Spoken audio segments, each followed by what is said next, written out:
motions, we're going to take the time up to 1 o'clock. Under the circumstances, there being nobody to move, Sharia is not moving and he has not delegated that authority to somebody else to move on his behalf, I direct that this motion be put on the order paper at an appropriate date in the future. Next order. Order number 21, the Parliamentary Powers and Privileges Amendment Bill, Senate Bill number 37 of 2023, second reading. The co-sponsor, Honorable Wamboka. The Honorable Wamboka. Fair enough. Honorable Wamboka is not in the House to move this bill. Under the circumstances, I direct that this be put on the order paper at an appropriate date in the future. Next order. Order number 22, the Breastfeeding Mothers Bill, National Assembly Bill number 8 of 2024, second reading. The Honorable Sabina Chege to move this second reading of this motion, of this bill. Honorable Chege Sabina, MP for Muranga, is it? No, nominated member of parliament. She is not in the House. I direct that this be put on the order, this bill to be put on the order paper at an appropriate date in the future. Next order. Order number 23, the County Government's Amendment Bill, Senate Bill number 25 of 2023, second reading. The Honorable Timothy Toroitich. Honorable Timothy Toroitich is not in the House to move this bill as a co-sponsor of the bill itself.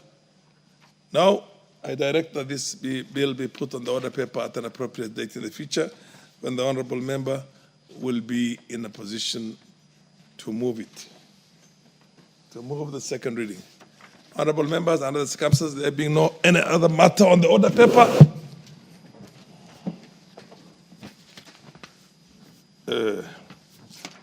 honorable members, the time being 12:30, 12:31 actually to be precise, p.m., this House stands adjourned until today, Wednesday, the 18th of June, 2025 at 2:30 p.m.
The business appearing as order number 11, number 10, 11, and 12 in today's paper from the provisions of Standing Order 43, being a Wednesday morning, a day allocated for business not sponsored by the majority or minority party or business sponsored by a committee.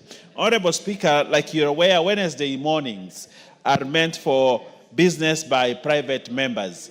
But because of the urgency of the matters, Honorable Speaker, we want to ride on order, Standing Order 40, so that we can exempt, Honorable Speaker, and have the finance bill and consideration of the nominees on appointment to the National Police Service and the County Public Finance Laws Bill, Honorable Speaker, that we consider them now, Honorable Speaker, so that we can beat the time frame as given in the Public Finance Act to ensure that we enact these laws within the framework of the budget timelines, Honorable Speaker. Therefore, Honorable Speaker, having said that, I want to urge members to support this procedural motion. It's a simple, straightforward procedural motion, and request the Honorable Papa Osoro, no, the Honorable Osoro, Silvanus Osoro, to actually a second. I thank you, Honorable Speaker.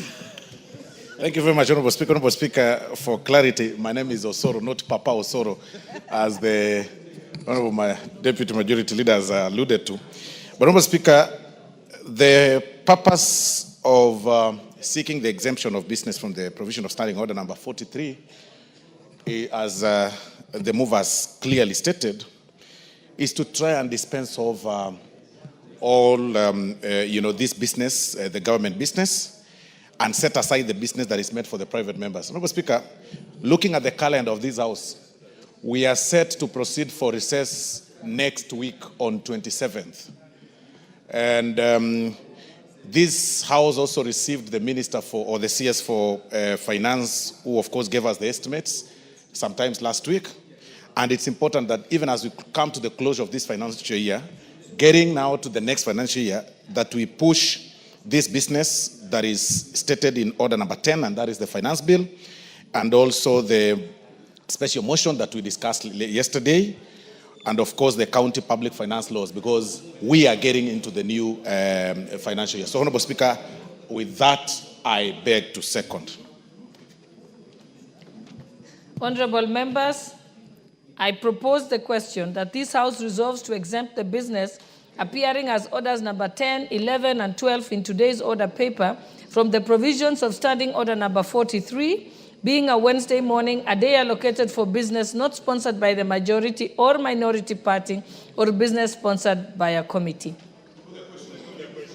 Thank you, honorable members. I now put the question that this House resolve to exempt the business as orders numbers 10, 11, and 12 in today's order paper from the provisions of Standing Order 43, being a Wednesday morning, a day allocated for business not sponsored by the majority or minority party, or business sponsored by the committee. Will as many as of that opinion say aye? Aye. Will as many as of the contrary opinion say nay?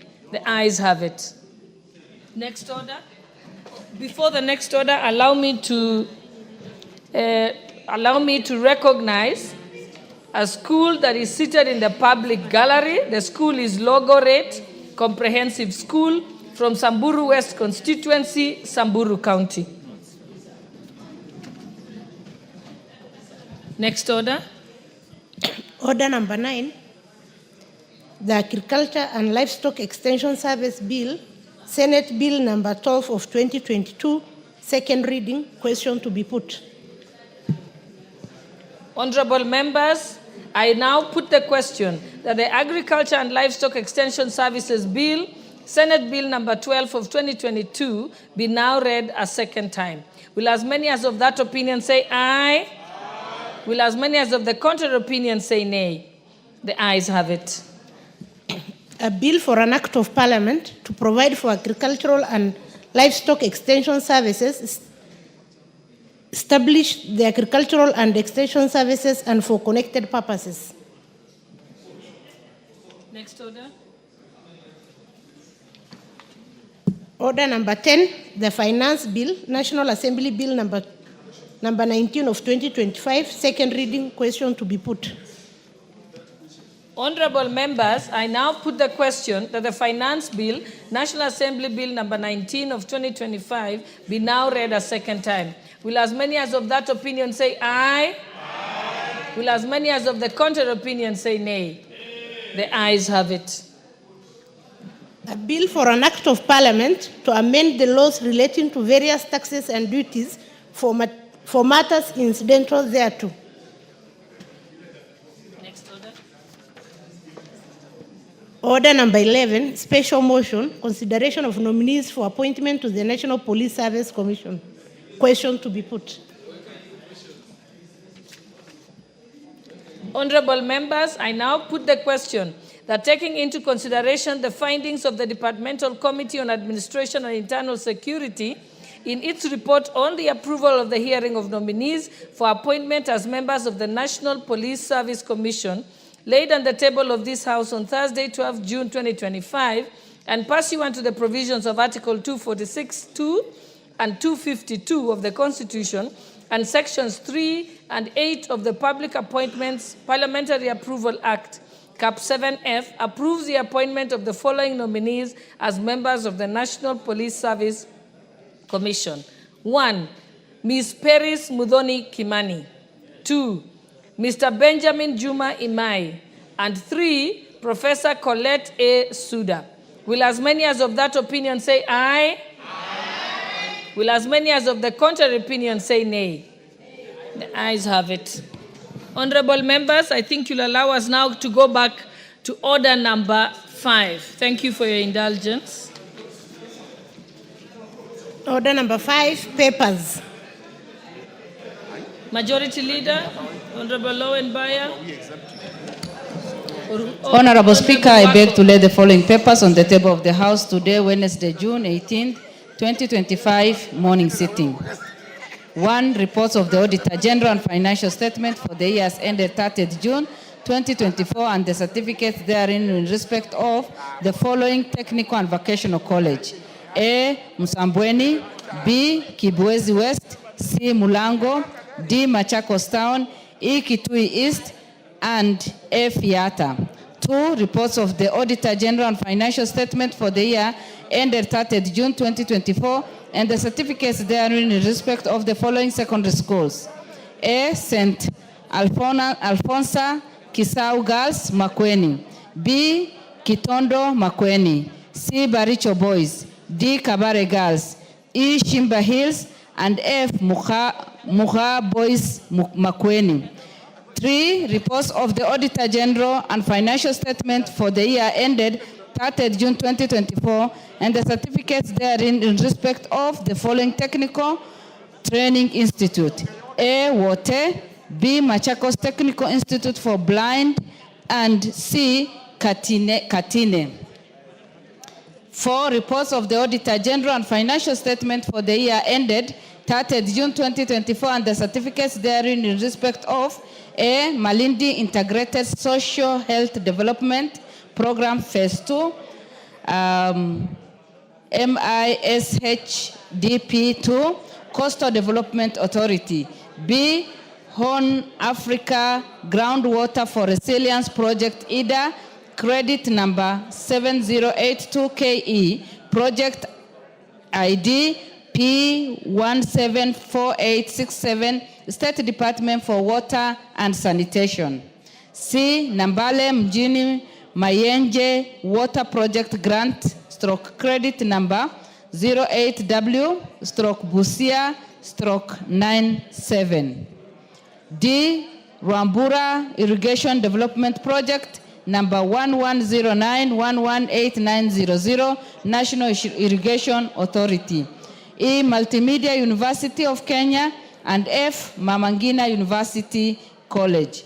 5, reports of the Auditor General and financial statement for the year ended 30th June 2023 and the certificates therein in respect of A, Kenya Primary Education Equity in Learning Program, IDA grant number D991KE and credit number 7067KE and grants NOS TFC 306KE and TFC 307KE, State Department for Basic Education, and B, Hybrid Generation of Off-Grid Power System Credit, number CKE 1066011, Kenya Power and Lighting Company, PLC.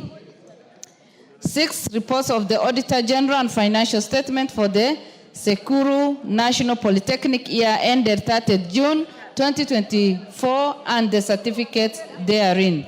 Thank you, Honorable Speaker, and I lay. Thank you. Next order, order number 6. Order number 6, notices of motion. Order number 7, questions and statements. Honorable, order number 6, there was a notice of motion by Honorable Gikaria. Or is that? Sorry?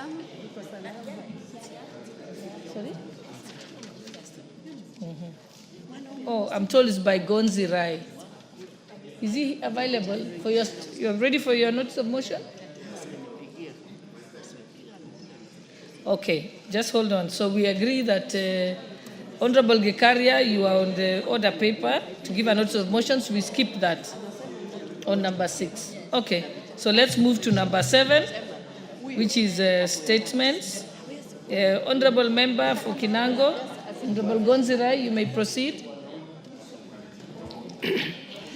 Schedule the code. Madam Speaker, I rise to request for a statement regarding the safety of a Kenyan in Saudi Arabia. Honorable Speaker, pursuant to the provision of Standing Order 44(2)(c), I rise to request for a statement from the chairperson of the Departmental Committee on Defense Intelligence and Foreign Relations regarding the safety of Ms. Riziki Luvuno Mambo, holder of passport number AK 1325501, who went missing in Saudi Arabia in March 2024. Honorable Speaker, Ms. Riziki Luvuno Mambo has been residing in Saudi Arabia since July 2023 when she moved there for employment. However, her family, with whom she maintained regular communication, claims to have lost contact with her on 12th of March 2024, raising concerns about her safety and whereabouts. Following her lack of communication, the family received reports on 23rd of April 2024 that she had been arrested and was being held at Jeddah Sawari police station in Saudi Arabia. It is alleged that she was found in a state of distress, wandering the streets, and appeared to be suffering from mental health condition. Efforts by the family to secure her repatriation to Kenya have been unsuccessful. Honorable Speaker, it is against this background that I request for a statement from the chairperson of the Departmental Committee on Defense Intelligence and Foreign Affairs on the following. The circumstances surrounding the arrest of Ms. Riziki Luvuno Mambo by the Saudi Arabian police. 2, steps that the relevant government agencies have taken to ascertain the whereabouts and secure our expatriation, release from custody, expedition release from custody, and repatriate to Kenya for proper physical and mental care. And C, the measures that the government has taken to guarantee the safety of all Kenyans living and working abroad to ensure that they receive timely government assistance as cases of distress. I thank you, Honorable Speaker. Chairperson, Defense and Foreign Relations. Is there a member of that committee in the House to give an undertaking on behalf of the committee? Okay, Majority Leader, can you give the undertaking on their behalf? I hear the Vice Chair is here. Yeah. The Honorable Captain Major Bashir is here. He can do an undertaking. Give him the mic.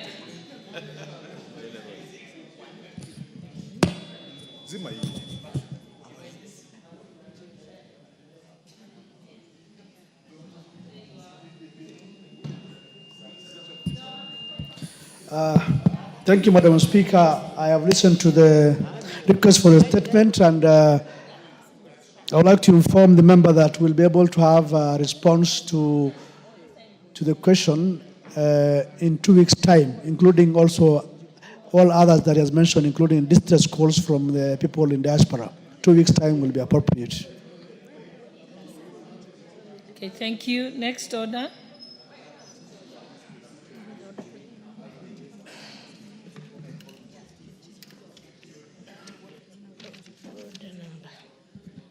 Order number 12, the County Public Finance Laws Amendment Bill, Senate Bill number 39 of 2023, second reading. Mover.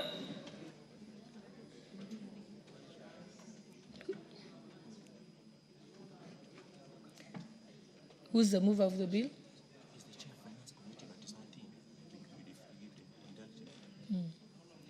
Okay, this bill, the mover is the chairperson of the Finance Committee, but he doesn't seem to be here, and I don't think there's any member of the Finance Committee. I'm told they were having a meeting. So I think we can skip order number 12, stand it down and bring it back at a later time today. So let's move to order number 13. Order number 13. Order number 13, motion, consideration of Senate amendments to the National Construction Authority Amendment Bill, National Assembly Bill number 59 of 2022. The mover of this bill, is that the chairperson, Transport and Infrastructure? Majority Leader, who's the Thank you, mover? Honorable Speaker. Oh, it's Honorable Gikaria. Yes. Okay, proceed. Thank you, Honorable Speaker. I beg to move that the Senate amendment to the National Construction Authority Amendment Bill, National Assembly Bill number 59 of 2022, be now considered.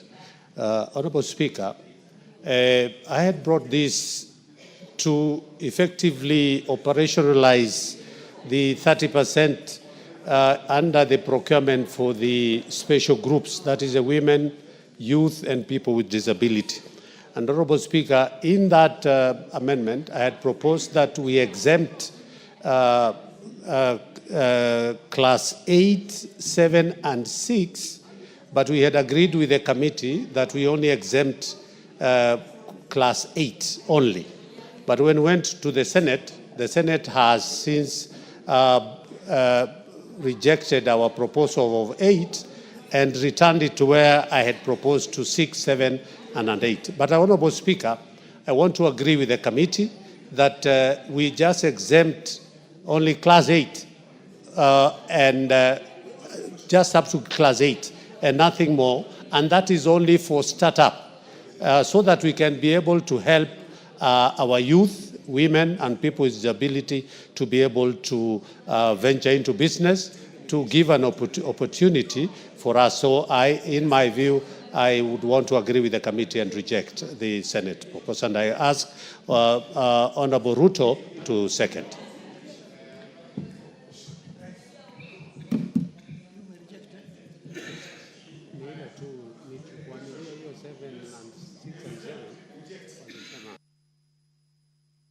We do that. May I have a seconder?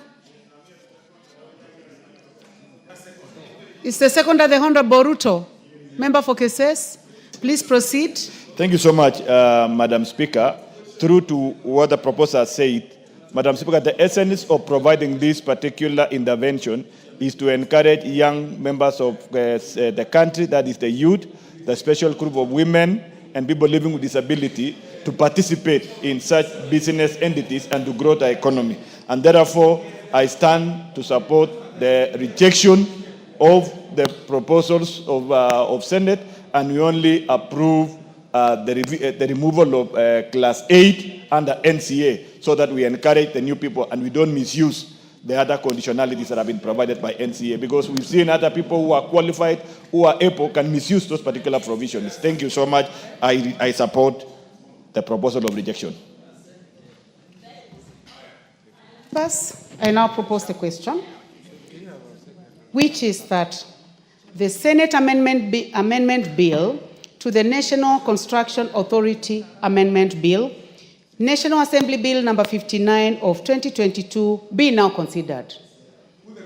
May I go ahead and put the question? Yes. I now put the question that the Senate amendment to the National Construction Authority Amendment Bill, National Assembly Bill number 59 of 2022, be now considered. Will as many as of that opinion say aye? Aye. Will as many as our contrary opinion say nay? Nay. The nays have it. So, honorable members, honorable members,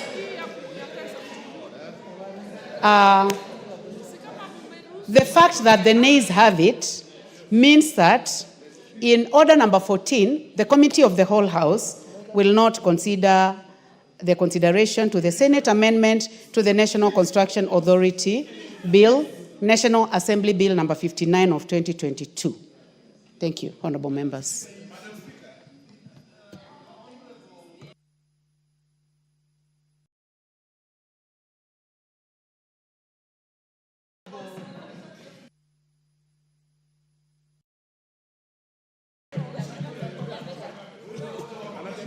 Honorable Speaker, there is a growing trend in this House, Honorable Speaker, that if really not attempt, it will mess the integrity of this House.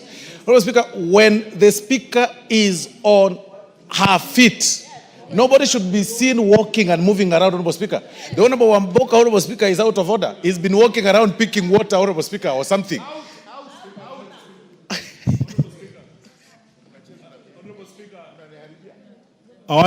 I apologize, Honorable Speaker. I'm sincerely sorry, and that will not happen again. Honorable members, let us proceed. I did not notice that the Honorable Amboka was moving around, but Honorable, if that happened, let it not happen any other time. Next order.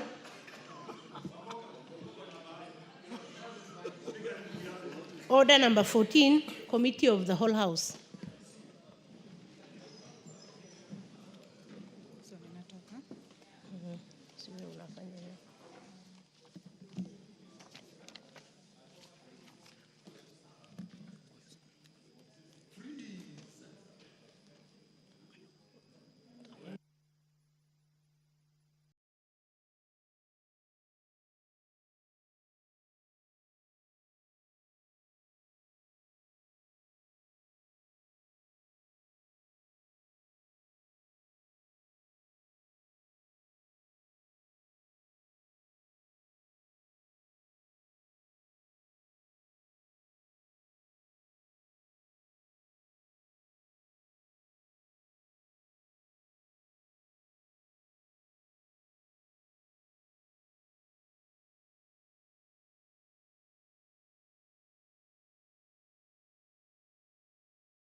Honorable members, I would like to call the meeting to order.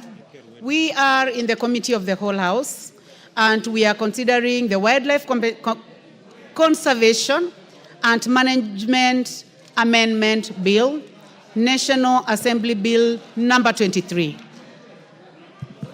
Clause 2. I propose a question that Clause 2 be part of the bill. There be no amendment. I put the question that Clause 2 be part of the bill. Will as many as have that opinion say aye? Will as many of our contrary opinion say nay? The ayes have it.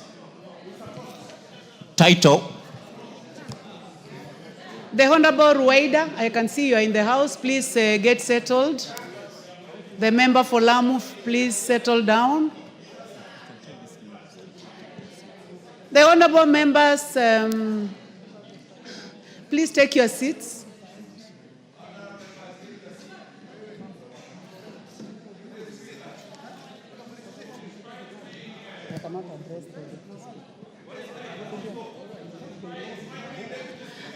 Honorable members, the only person I will not address is the Deputy Speaker. The rest of the members, please take your seats. Except the Deputy Speaker.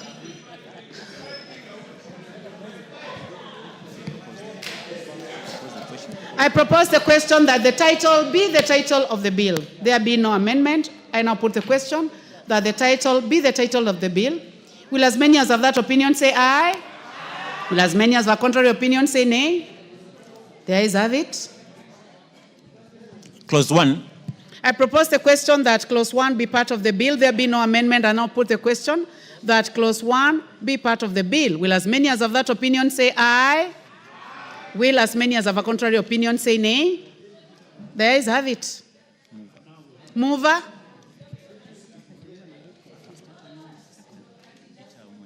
The Honorable Rueda Obo, member for Lamu East. Lamu East.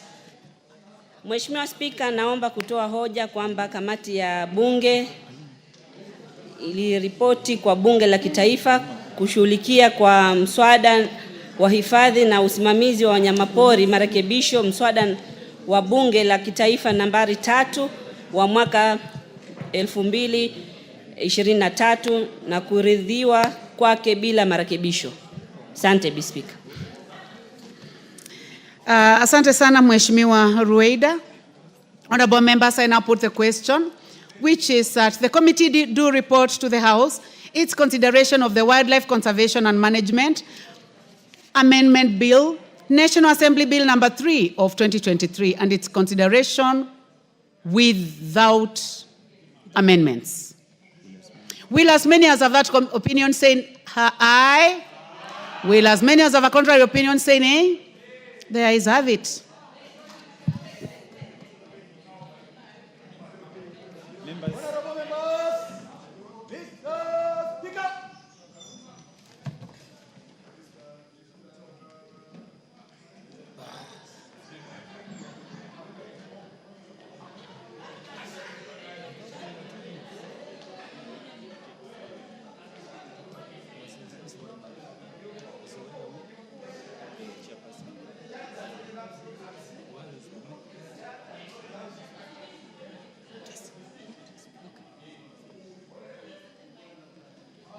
Chairperson to report to the House.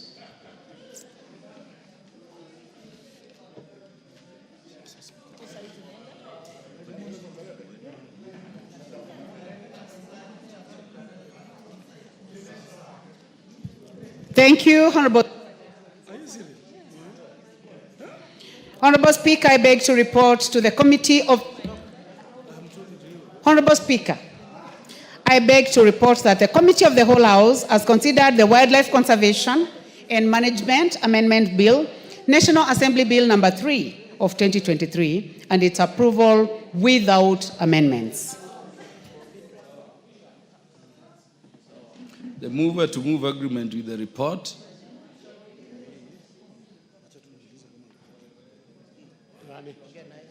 The mover to move agreement with the report. Mheshimiwa Spika, naomba kutoa hoja kwamba bunge hili likubaliane na kamati ya bunge zima kuhusu ripoti hiyo. Pia namuomba Mheshimiwa Owen Baya aunge kuafiki hoja ya kukubaliwa kwa ripoti ya kamati ya bunge zima. Asante Bwana Spika. Honorable Owen Baya. Thank you, Honorable Speaker. Honorable Speaker, just a minute. Asante Mheshimiwa Speaker kwa kunipatia nafasi kuunga hoja ya makubaliano na bunge kuhusu mswada huu. Na niseme hivi kwamba huu mswada ni mswada muhimu sana. Na nataka kumpongeza Mheshimiwa Rueda kwa kujali watu wake wa Lamu na watu wa Pwani. Kwamba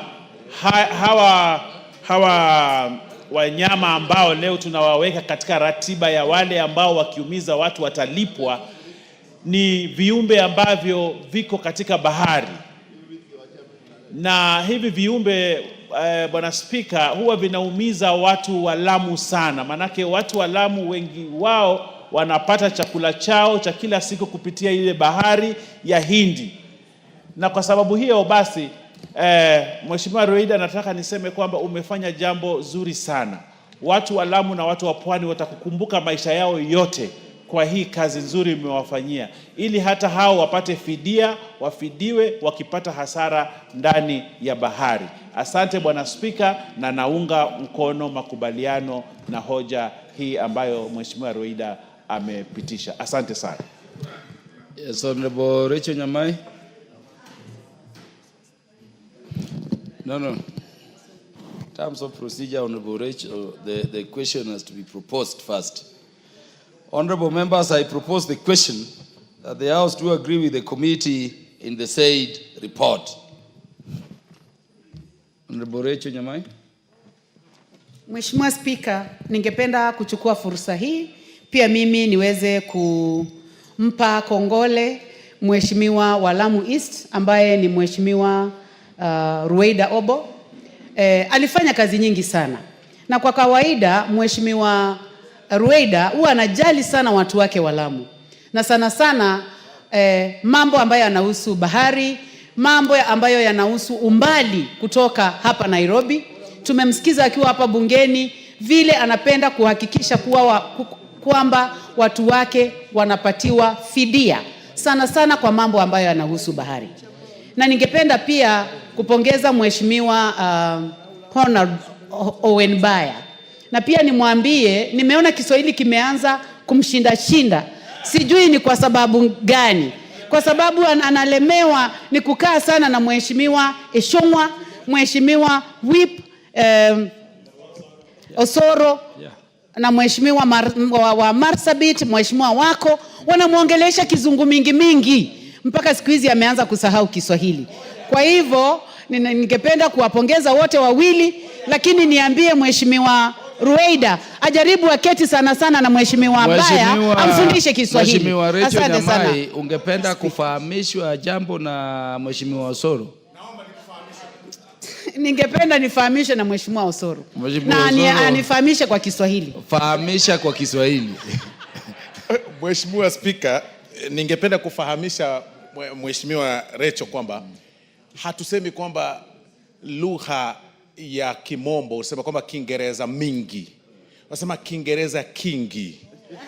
Pili, tunasema kwamba sio Kiswahili kimemshinda. Tunasema kwamba Kiswahili, lugha ya Kiswahili imemlemea. Kwa hivyo matamshi katika ngeli ni vema kwamba ni vema unapozungumza katika lugha ya Kiswahili uelewe kwamba kuna ngeli, pia kuna muktadha wa kufuata kidogo, ndio kidogo uweze kuelewa Kiswahili vile inafaa. Mheshimiwa Rachel, umefahamishwa, ulikuwa umemaliza au unaendelea? Ningependa tu kufunga. Sababu hata mie ningependa kushukuru sana Mheshimiwa Osoro, lakini pia ni vizuri ajue kuna misamiati ya Kiswahili ambayo anafaa aielewe vizuri. Kwa hivyo tunapopongeza Mheshimiwa wa Lamu, tunafaa tupange maneno kama vile ambavyo anaipanga na vile ambavyo inapangwa na Mheshimiwa wa Mombasa ambaye anaporomosa. Mheshimiwa Spika. Mheshimiwa Osoro, uko kwa hoja ya nidhamu au ufahamisho? Abu kwa wakati huu lazima mjue wajumbe waheshimiwa kwamba mmepoteza Spika. Niko katika hoja ya kufahamisha bado. Spika elewi msamiati ngeli na hayo mambo mnaongea. Kweli kabisa Spika, nikiendelea kufahamisha Mheshimiwa Rachel nimweleze kwamba hata katika lugha ya Kiswahili kuna pia unasahihi mtu kisha baadaye kama haupendi kusikiza ama kidogo uko na maoni tofauti kwa yale ambayo amesema, unakanusha. Kwa hivyo kwa mfano unaposema kwamba mama alinikimbiza katika lugha ya Kiswahili, wengine usema kwamba mama hakunikimbiza, lakini hicho sio Kiswahili sanifu. Unapokanusha usema kwamba mama alinikimbiza. Kwa hivyo ukijibu unasema asante Mheshimiwa Spika. Yule ni Mheshimiwa Sietenei au Mheshimiwa yupi? Mheshimiwa Watarbo, ungependa pia kunena kwa lugha ya Kiswahili? Asante sana Mheshimiwa Spika. Nataka kufahamisha Bwana Osoro, Mheshimiwa Osoro, ya kwamba ameongea Kiswahili mufti sanifu, sio Kiswahili mufti. Aweze kuongea kwa Kiswahili mufti ndio tujue anaweza kuporomosha Kiswahili vyema. Asante Bwana Spika. Bwana Osoro ameongea ile Kiswahili tunasemanga imebuniwa upande wa Nyanza. Ako na tabrija kuu ukimlinganisha na mie Speaker. Allow me now to... You want to contribute? Okay, Bwana Gikaria utatamka pia? Asante Mheshimiwa Spika. Kwa kweli ni shukuru Mheshimiwa Ruaida Mohamed kwa hoja hili ambapo alileta hapa katika bungeni ya kuweza kuwajali watu ya sehemu ya upande wa Mombasa mahali kuna bahari na pengine watu wanapoteza ama wanapata injuries kutokana na wanyama wale wako ndani, majeruhi kwa ile vitu inapatikana. Niseme kwa kweli ni kitu cha muhimu kuangalia, kwa sababu kuna wakati mimi nilijaribu kuleta mswada kule kwangu, watu wengi kwangu wanapata madhara ama wanajeruhiwa mpaka maafa inatokana kutokana na nyani, na nilijaribu kuweka nyani wawekwe kama wanyama wa porini ambaye kutapatikana compensation, lakini haikuwezekana, lakini fidia. Asante Bwana Osoro. So niseme tu kwa kweli nimshukuru sana Mheshimiwa Ruaida kwa hiyo nafasi, na pengine hata sisi in future kwa sababu kwa siku zijazo tuangaliliwe kwa sababu ya hawa wanyama ambaye ni nyani ambaye wanalete madhara sana katika miji mikuu mahali kuna poli, especially kama kule kwangu kuna hiyo National Park ya Nakuru ambaye watu wengi wanaathirika kwa sababu ya huyu mnyama anaitwa nyani. Kwa hivyo niseme once again kwa mara nyingine Mheshimiwa Ruaida, pongezi sana kwa msaada huu ambao umeleta. Asante.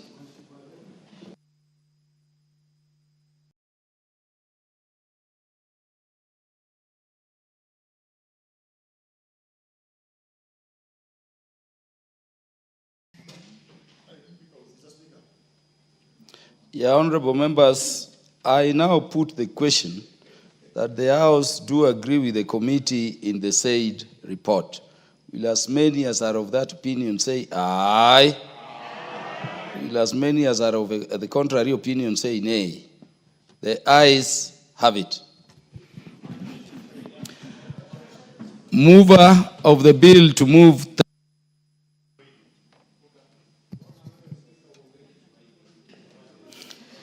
Mheshimiwa Spika, naomba kutoa hoja kwamba mswada wa hifadhi na usimamizi wa wanyamapori marekebisho, mswada wa Bunge la Kitaifa nambari 3 wa mwaka 2023 sasa usome mara ya 3. Pia naomba Mheshimiwa Owen Baya kuafiki hoja hii. Bwana Spika, nataka nichukue nafasi hii niwashukuru wabunge wenzangu kwa kuungana pamoja kupitisha huu mswada. Pia nishukuru uongozi wa bunge kwa kuhakikisha kwamba leo tumefika hii stage. Hili ni jambo kubwa sana kwetu kwa sababu madhara mengi tuliyaona wakati tulipokwenda kule, kamati ilipokwenda Faza. Watu walikuwa wamekatwa miguu. Hivi sasa ni kuambia lazima kwa mwezi lazima at least mtu mmoja, angalau mtu mmoja atakuwa amepigwa na huu mnyama anaitwa yeda, kwa kizungu stingray. Pia kuna watu wengi wameathiriwa, itasaidia watalii, hata si watu wetu peke yetu. Kuna mtalii alienda kupiga picha na akakatwa na papa. Pale feri pia watu wengi wanaathirika na papa kwa sababu meli zikija zinapita na mapapa. Bahati mbaya pengine mtu ameingia chini ya feri kutengeneza, anakatwa na papa na hawapati malipo. Sahihi hii itasaidia hata hawa wabunge. Saa nyingine wanaenda kujivinjari, wakifika Mombasa, wakienda na zile boat. Bahati mbaya waanguke kwa maji au sema nataka kuogelea, kuna saa nyingine hatari inaweza tokea, pia wao itakuwa imewasaidia. Bwana Spika, sitaki kuchukua muda mwingi zaidi, lakini nashukuru sana. Hata nimeshikwa na shaki. Najua kwangu hili ni jambo kubwa sana. Watu wangu nao watajihisi kwamba ni Wakenya, wakosti wote kwa jumla watajihisi kama ni Wakenya na wao hawatengwi kwa sheria. Manake sheria mwanzo ilikuwa imeangalia tu watu kwa ardhi, watu wa maji, sisi ambao tunaringizwa na maji ilikuwa hatuonekani. Nashukuru bunge hili sasa imefanya kwamba watu wanakaa kwa visiwa vya bahari au wanakaa kama mazingira ya maji na wao wamewekwa kwa rada ya serikali. Manake mara nyingi walikuwa wameona wametengwa. Hii itafanya tuweze kuhifadhi zaidi wanyama wetu wa pori. Asante Bwana Spika. Sije nikalia, asante. Mheshimiwa Owen Baya. Asante sana Bwana Spika, na na hakiki mswada huu na afiki mswada huu kwamba usomwe kwa mara ya 3, na pia niseme kwamba kama vile wabunge wenzangu wanavyosema na vile Mheshimiwa Roida amesema, huu ni mswada mzuri sana, mswada ambao utasaidia watu wa pwani. Kilifi ni kati ya zile kaunti ambazo ziko na ufuo wa bahari mrefu sana, na bahari iko pale na watu kazi yao wengi ni maneno ya ubaharia, na mswada huu umekuja kwa wakati wake, kwamba ni wakati sasa watu ambao kwa muda mrefu walikuwa wamesahaulika katika maneno ya kufidiwa katika zile ajali zinafanyika ndani ya bahari, sasa pia wamepata nafasi. Kwa hiyo mimi ile nataka kuomba bunge hili, nataka kuomba uongozi wa bunge, mswada huu upeleke kwa haraka sana, uwekwe sahihi na rais ama assent, ili usikae. Nimeona miswada mingine tumepitisha hapa imekaa haijapelekwa for assent, na mimi nataka niwaombe sana, huu mswada ambao Mheshimiwa Roida ameufanyia kazi sana na ameweka kazi zake sana na amepatia matumaini watu wa Lamu na watu wa pwani, kwamba ufikishwe kwa haraka sana kwa rais, uwekwe sahihi, ili wale ambao wanaumia kwa sababu hii maneno ambayo imefanyika wapate fidia kwa haraka sana. Mimi nataka kuunga mkono. Asante sana. Honorable Charles Nguna Ngusia. Asante sana Bwana Spika kwa kunipa nafasi hii. Charles Nguna Ngusia, just take back your seat. I have not proposed the question for debate. Honorable members, I propose the question that the Wildlife Conservation and Management Amendment Bill, National Assembly Bill number 3 of 2023, be now read a third time.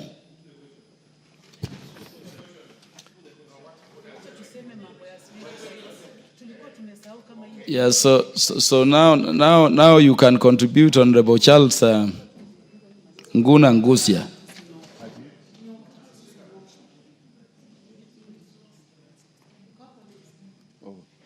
Asante sana Bwana Spika. Nilikuwa nimeharakisha sana kuchangia mswada huu, lakini nimepata ya kwamba umekamilika.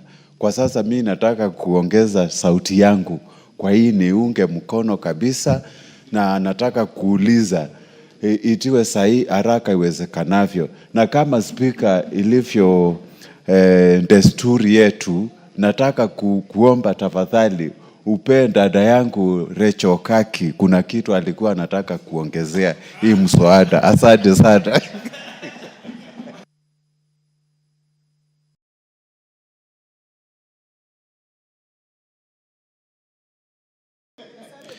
Honorable Charles Nguna Ngusia, I have not seen any request from Honorable Rachel Nyamai to either contribute or to inform you. Honorable Rachel Nyamai, you wanted to contribute? Yes, Honorable Speaker. Because I want to put the question. Yes, I would like to thank you very much for your indulgence. This is a very important bill, and the proposal that has been, the bill that has just passed, Honorable Speaker, is extremely important. I am aware that the committee has been looking on to amend the same act. I know that it will take time, because after being ascended to it, it needs to take about 6 months. But the issue of snake bites, Honorable Speaker, is a big issue that must be discussed now by this House.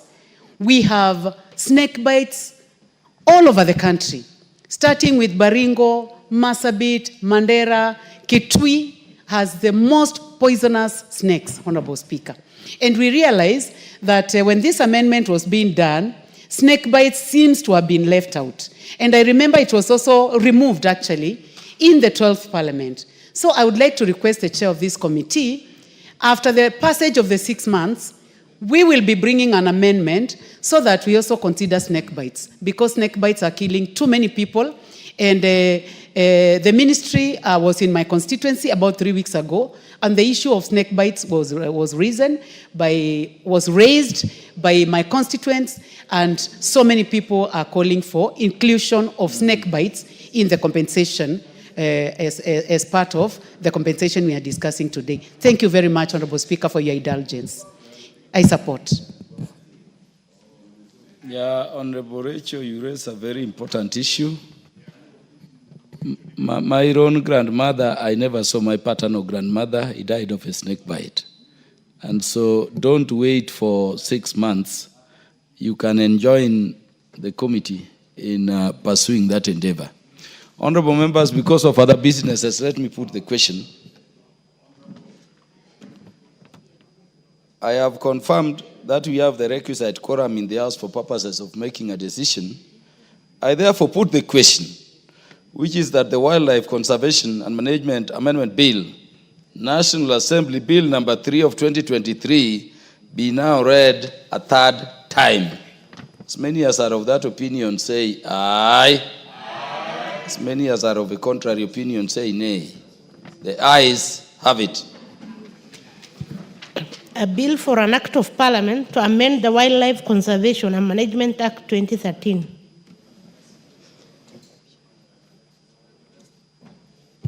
Next order.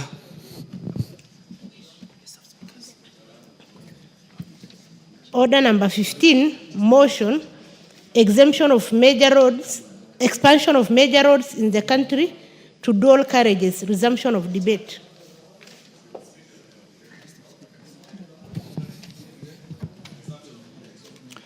Is that for resumption of debate?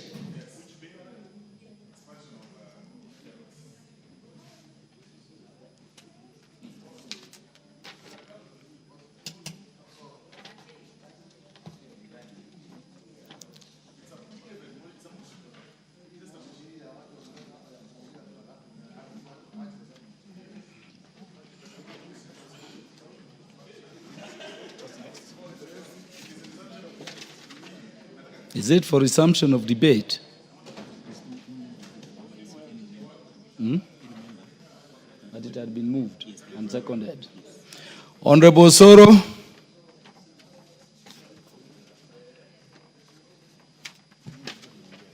Thank you very much, Honorable Speaker. Honorable Speaker, I rise to support the motion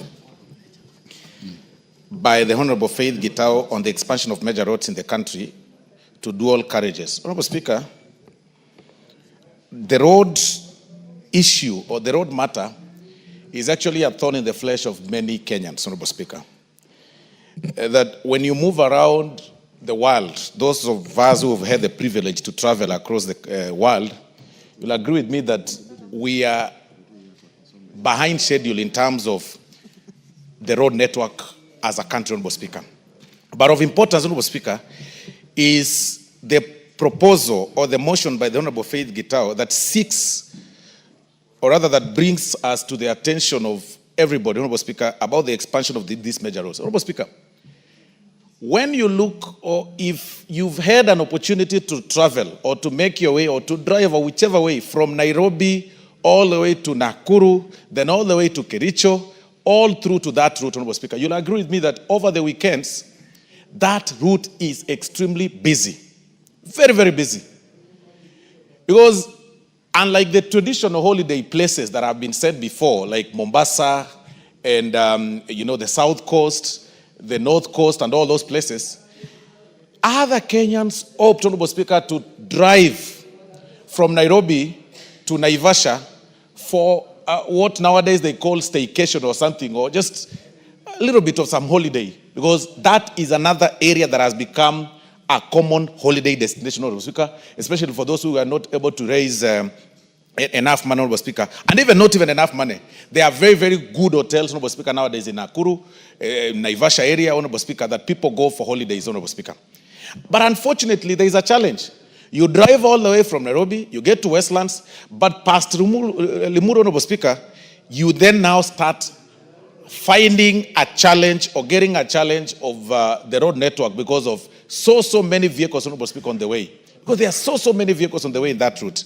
If there is something that we need to think of as a country, is expanding such highways, Honorable Speaker. The roads that go all the way to Malava, the roads that pass through, you go, Honorable Speaker, from Sotik to Kaplong. It's like a road, Honorable Speaker, that was made when the population was hardly, 2 million people in this country or 3 million people in this country. It is really not a road that people should be talking about. And I see Honorable Osero looking at me because that is his home and he knows very well that there is a challenge between Sotik, Keroka, Kisii, and going all the way, Honorable Speaker, to Sirare. It's really, really a big challenge, Honorable Speaker. And there are so many vehicles on the road. Those roads, the implementers, or rather the people who came up with that structure of such roads, Honorable Speaker, did not envision a time when we will be densely populated as we are and with so many people on the road. And that is why this motion is coming in timely. Look at Mombasa, Honorable Speaker. Not everybody is able to afford a flight to Mombasa. You know, that immediately you get to Makutano at the junction of Machakos towards Mombasa, Honorable Speaker, the road becomes slimmer, and slimmer. And because it was actually made, or it was constructed over 30 or 40 years ago, or even 50 years ago, and not really well maintained. Sometimes, of course, there are potholes on the road. Some irregular bumps have been erected by people because of the accidents that are occur, Honorable Speaker. And we even squeeze ourselves with the trailers when you're driving in those roads. I mean, really, it is about time that we start having this discussion on how we can be able to expand these roads to have every major road as a dual carriage, Honorable Speaker. But even as we get to that, then we then need to sit down and ask ourselves this question. Is it then possible for this country, the country's budget, to meet those needs? Is it possible that within the budget that we have, Honorable Speaker, that we have all those roads, made under dual carriage, Honorable Speaker? What then, when you ask yourself this question, then it brings up for this answer that it's about time we also start thinking on how we can engage investors on such structures under the PPP terms. That if the government is not able to construct these roads because of the taxes, the insufficient budget that we have, Honorable Speaker, and of course the several needs, then it's about time that we start embracing the question of the private-public partnerships across the country. It is the question of time. It is about time that we start thinking about that, right? That if you're doing a road towards Malava from Nairobi, then have an investor construct an 8-lane structure, 8-lane carriage on one side, and 8-lane carriage on the other side, with the exclusion of a free one. Then you do tolling so that you are able to recover your money. So you do 8. If you want to go express to Malava, use the dual carriage. If you do not want to pay for through the toll station, then just a similar thing that happens, of course, Honorable Speaker, to the expressway. Then you are left with that small, slender road, the old one, so that you can use and remain on traffic as you want. So it's about time that we start telling Kenyans and embracing, even as leaders, the question of the PPP. Because it is not tenable through our budget. If we will be waiting for us, for the exchequer to fund the road, to make the road that way, like Thika Superhighway, so that we can have those dual carriages all through the country, it will not be possible. We want to urge Kenyans to start embracing the private-public partnerships. A similar thing that happened, a similar one like the expressway, it's optional for you to get through the expressway to the JKIA, or you use the underpass and go, it's free, and then go to JKIA. The difference is that one will save time, the other one will pay at a cost. So those are the things that we need to embrace, because it is timely. Looking at the city planning, looking at the country's planning, we are a little bit behind. I was engaging one of the colleagues, Honorable Speaker, when we visited Zambia the other day. You will notice, Honorable Speaker, that in Lusaka, even the city planning itself has envisioned a time where the country will have a population of 50 million or 60 million, because currently Zambia, although it's double in our size, Honorable Speaker, in terms of the landmass, their population is barely 20 million people.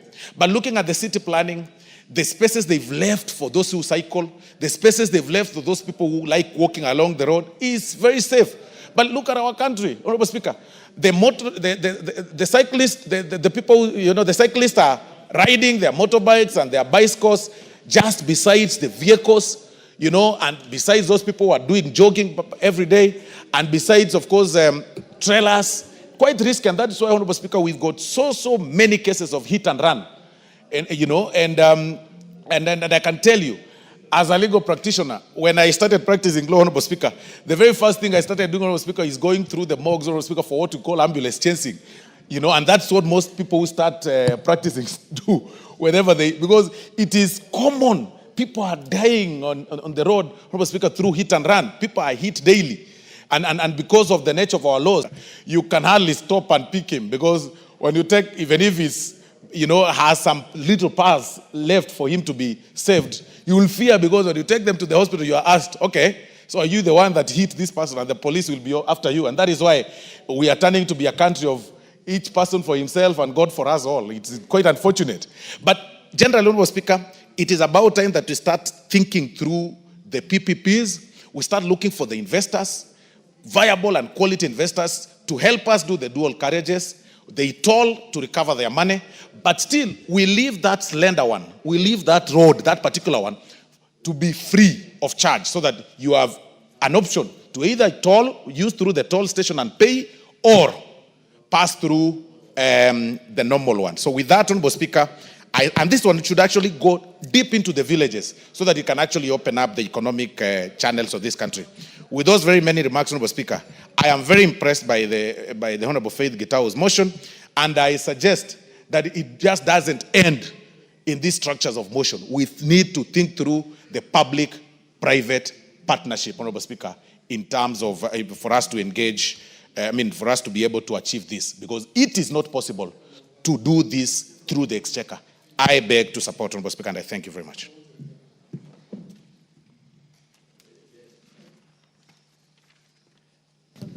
Before we proceed, honorable members, I would like to welcome students seated in the public gallery this morning, students from Kivuthine Secondary School, Kibwezi East Constituency, Makueni County. Let us welcome them to the National Assembly. You are welcome to continue observing the proceedings of the House.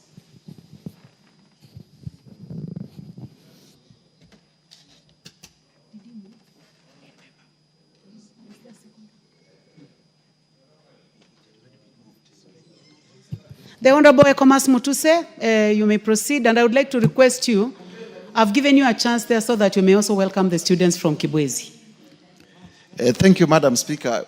In welcoming the students from Kivuthine Primary School in Kibwezi East, which is my neighboring constituency, just to urge them and their teachers to, you are welcome to the House of Parliament. This is where decisions in terms of laws, decisions in terms of budgeting, and oversight of expenditures of the national government are taken. This is a house of record, it's a house of order. You are among the privileged few who have had the opportunity to come here, and therefore I congratulate you with your teachers for making to the House of Parliament, and we wish you all the best in your academic journeys, so that in future all of you may grow up to be professionals who this country will look up to in terms of transforming us, and some of you may also become leaders and lead your people at your time. Having said that, Madam Speaker, and I say that on behalf of the Honorable Jess Kambalu, because that is our constituency.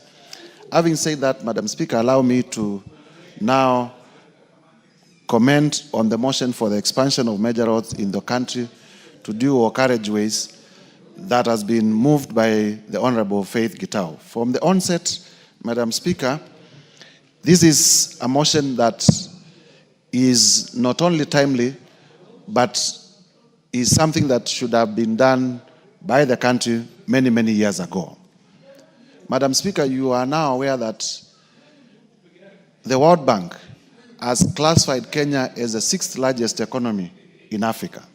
We have now overtaken Ethiopia and Angola, and we are now the 6th largest economy in Africa by virtue of the size of our GDP. That means that our infrastructure needs to reflect the size of our economy. And that infrastructure to reflect the size of our economy, our road systems need to be modernized, our railway systems as well need to be modernized, and so that we reflect a country that is the 6th largest economy in Africa in the 21st century. If you compare our infrastructure with that of South Africa, driving from Cape Town to Pretoria, you realize it's a dual carriage. It's it's a long distance. Same way from many, many cities in our continent that are smaller economies than us. And therefore, we want to congratulate the Honorable Faith Gitau for reminding us in this House and those in the executive that the time has come for our roads to be dual carriageways. Madam Speaker, I represent a constituency that is on the Nairobi-Mombasa Highway, Kibwezi West constituency. From Kibwezi town through Makindu to Emali is a distance of about 70 kilometers on the Nairobi-Mombasa Highway. And there are many, many accidents. It is the same in Kibwezi East, it is the same in Kilome constituency. There are many, many accidents that are happening because the road is a single carriageway. And we have been expecting, especially with the promise that the Americans want to do an expressway from Nairobi to Mombasa, the one that they have nicknamed Usahihi, that we may have this project come to pass so that we may reduce the number of accidents, because one life lost through a road accident is too many lives for us. We have also heard about plans to do the road from Chumvi through Konza Technopolis all the way to Emali under the funding of the Korea government.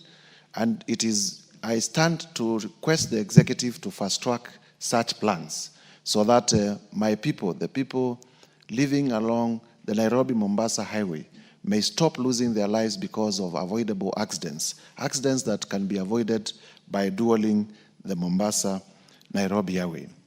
As for the funding, everything starts with an idea. And we cannot fear to propose ideas of dualing our roads because we do not have the money. And therefore, I want, as I support this motion, to urge the State Department for Roads to come up with a plan on how we can dual our roads and to engage Parliament so that we may pass the necessary policy and legislative framework to facilitate the dualing of all the roads in the Republic of Kenya so that we may reflect the economy that we are, that we may become attractive even to foreign investment and attract more people to come to our country, because a road network, attractive road network also is important in terms of the image of our country that we give to the people who visit our country. Having said that, Madam Speaker, I beg to support and urge that it doesn't end at mere debate, that the Committee on Implementation will pick it up so that we may have a concrete plan with clear timelines on how this will be achieved. I thank you, Madam Speaker, for the opportunity. Thank you very much, Honorable Mutuse. The Honorable Naomi Wako, member for Marsabit. Thank you very much, Honorable Speaker, for allowing me to add my contribution to this very important motion brought by Honorable Faith Gitau, one of our very diligent commissioner and a member of Parliament.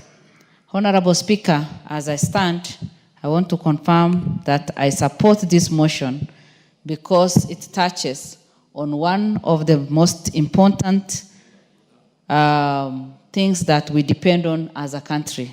Honorable Speaker, the proposal that this House resolves that the government through the Ministry of Roads and Transport undertakes an expansion program of national trunk roads with the view of upgrading all classes A, B, and C roads in the country from two-way lanes to dual carriageway, one-way roads with the necessary infrastructure that include footbridges, safe crossing zones at regular intervals. Honorable Speaker, I fully support this because we know very well as a country, so many innocent lives have been lost.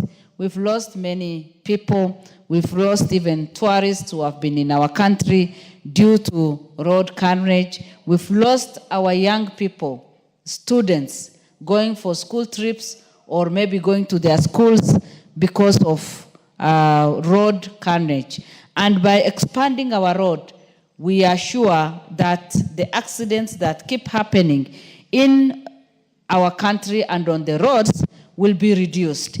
Honorable Speaker, even as we propose this, some disciplines must be observed of time and how the drivers, should conduct themselves, and having the driving license and doing all the due diligence will help us, and we'll be able even to be of use to our neighbors, because Kenya, as it is today, we are at the front line and leading from there. We wouldn't want, to cause chaos and also other people to be in our country and have accidents.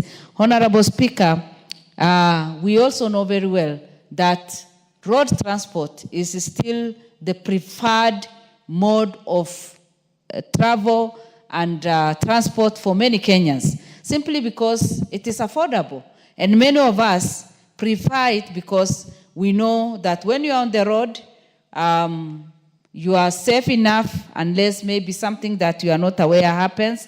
You know that you will be able to reach your destination safely. But again, if we are not able to manage and to control well, we will continue losing a lot of people. Honorable Speaker, we know that even for the service delivery, we depend on our roads for the service delivery. And these days we have our motorbike, the borders, who support us. And what the motion is supporting is going to help us a lot, because with what she's saying, safe crossing zones at regular intervals, proper drainage system, and other requisite infrastructure for their optimal operation.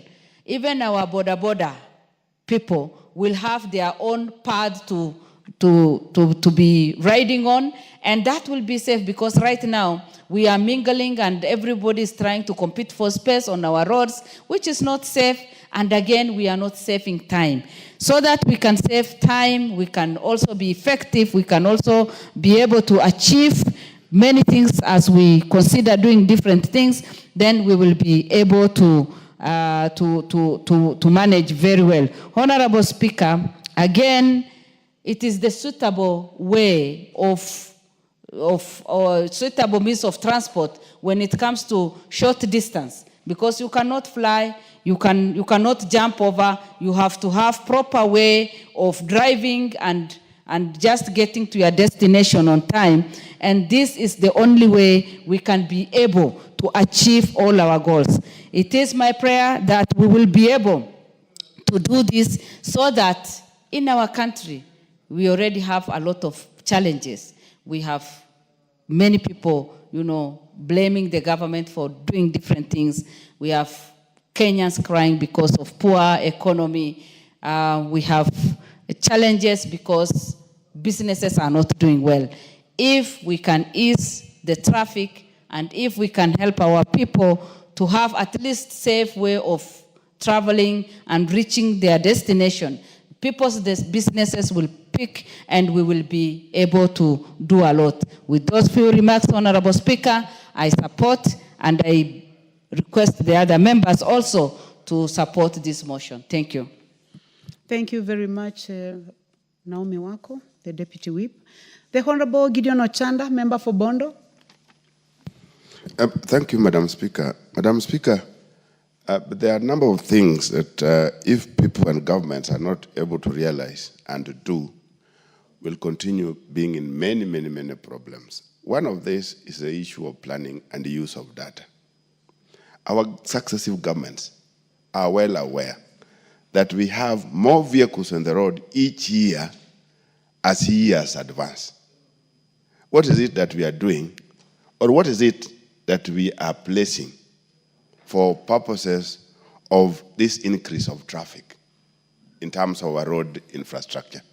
I think there are some very basic things, very, very, very basic, that governments, the successive governments, have not worked towards this. And they are well aware that vehicles are registered every day, the number has been going up, and where we are taking these vehicles to is not developed. It's a similar problem we have, for example, in housing and what we are seeing in Nairobi now.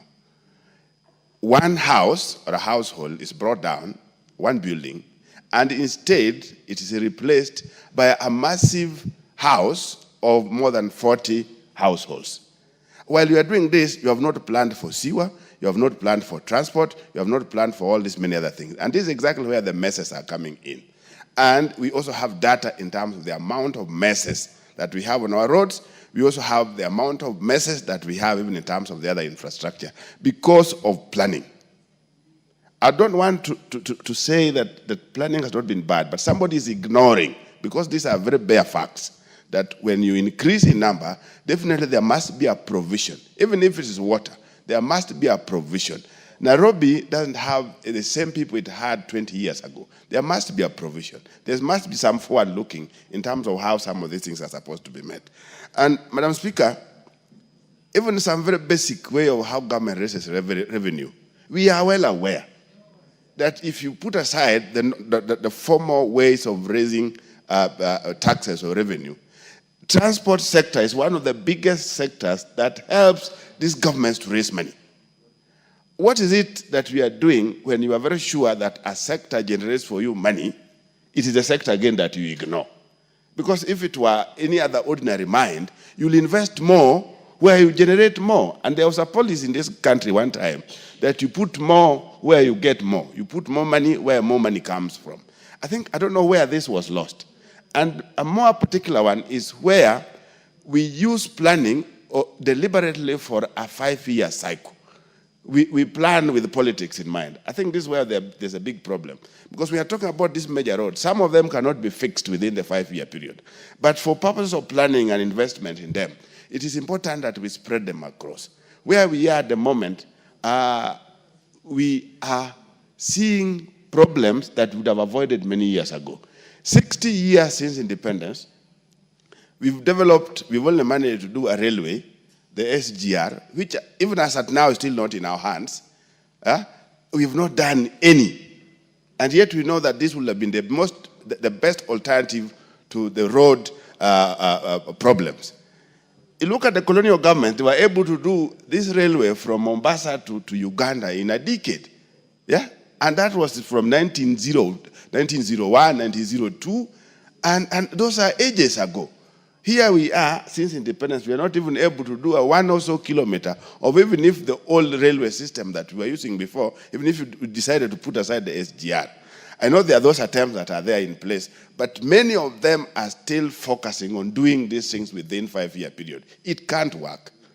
So for purpose of our planning, we needed to know that from Mombasa to Nairobi was to be done in a certain period of time, Nairobi, Busia, or Malaba to be done in a certain period of time, Nairobi, Garissa to be done in a certain period of time, Nairobi, Kisumu, and whatever to be done in a certain period of time. This is exactly what has helped Tanzania. Tanzania has some of the very major bridges across their bigger rivers. But they have been doing those major bridges within, they're now 5, within every term of each parliament, each presidency, each government. They've been doing very major projects in terms of road network and bridges. They have bigger bridges than those we have if you put aside Nyali. The other bridges are really big because of the big rivers. And this has been happening because it is not tied to electoral period of time. So, Madam Speaker, these are some of the things that really needs to be looked at, so that when we are planning, we plan and we make use of our data. The next one is the issue of quality, Madam Speaker. You do a road, is a highway, and you are doing it like you are doing a village road. I'm bringing this in place, like in my place. We have a road, a Kenha road done from Kisian to Osieko. It's a Kenha road. But if you look at this road, it's a road that cannot withhold the kind of time and the kind of traffic that we have on it, because it was poorly done. More so between Bondo and Osieko is worse. And the maintenance arrangement cannot work. Every single time there's some contractor in place. As at now, the road surface is like it was a small village road.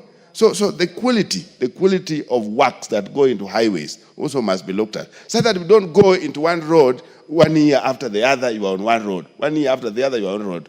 We fix major roads, we fix them right, we fix them to last for purpose of quality, and then we move on. But if we are doing one road poorly done, and every single day you have to work on issues of maintenance, like this road I'm talking about, there's some contractors in one place or the other every single day, and it doesn't work. Right now it's in horrible condition, and you really wonder why was that money used in doing this road. If it were it would have been used in a village road rather than a highway. So, Madam Speaker, there are these issues that must be looked at, the issue of planning, the issue of where revenue is raised from, the issue of quality, and the issue of really looking at the alternative.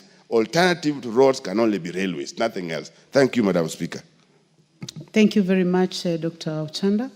The Honorable Jackson Lekumontare, member for Samburu East.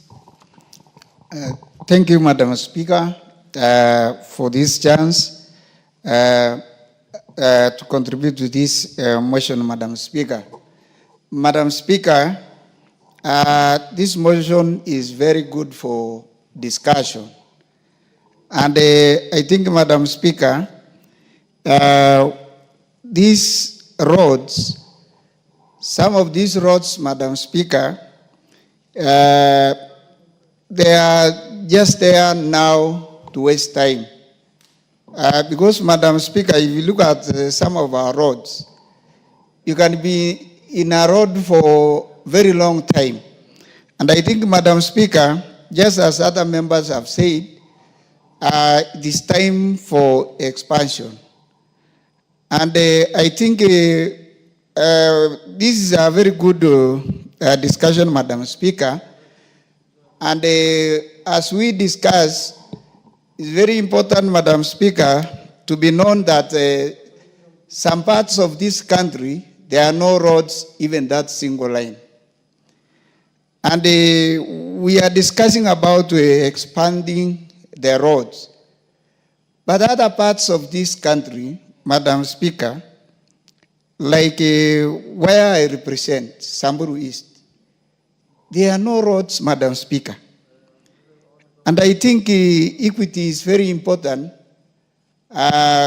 to every part of this country. You find that, Madam Speaker, the road may be serving a population, it is not there.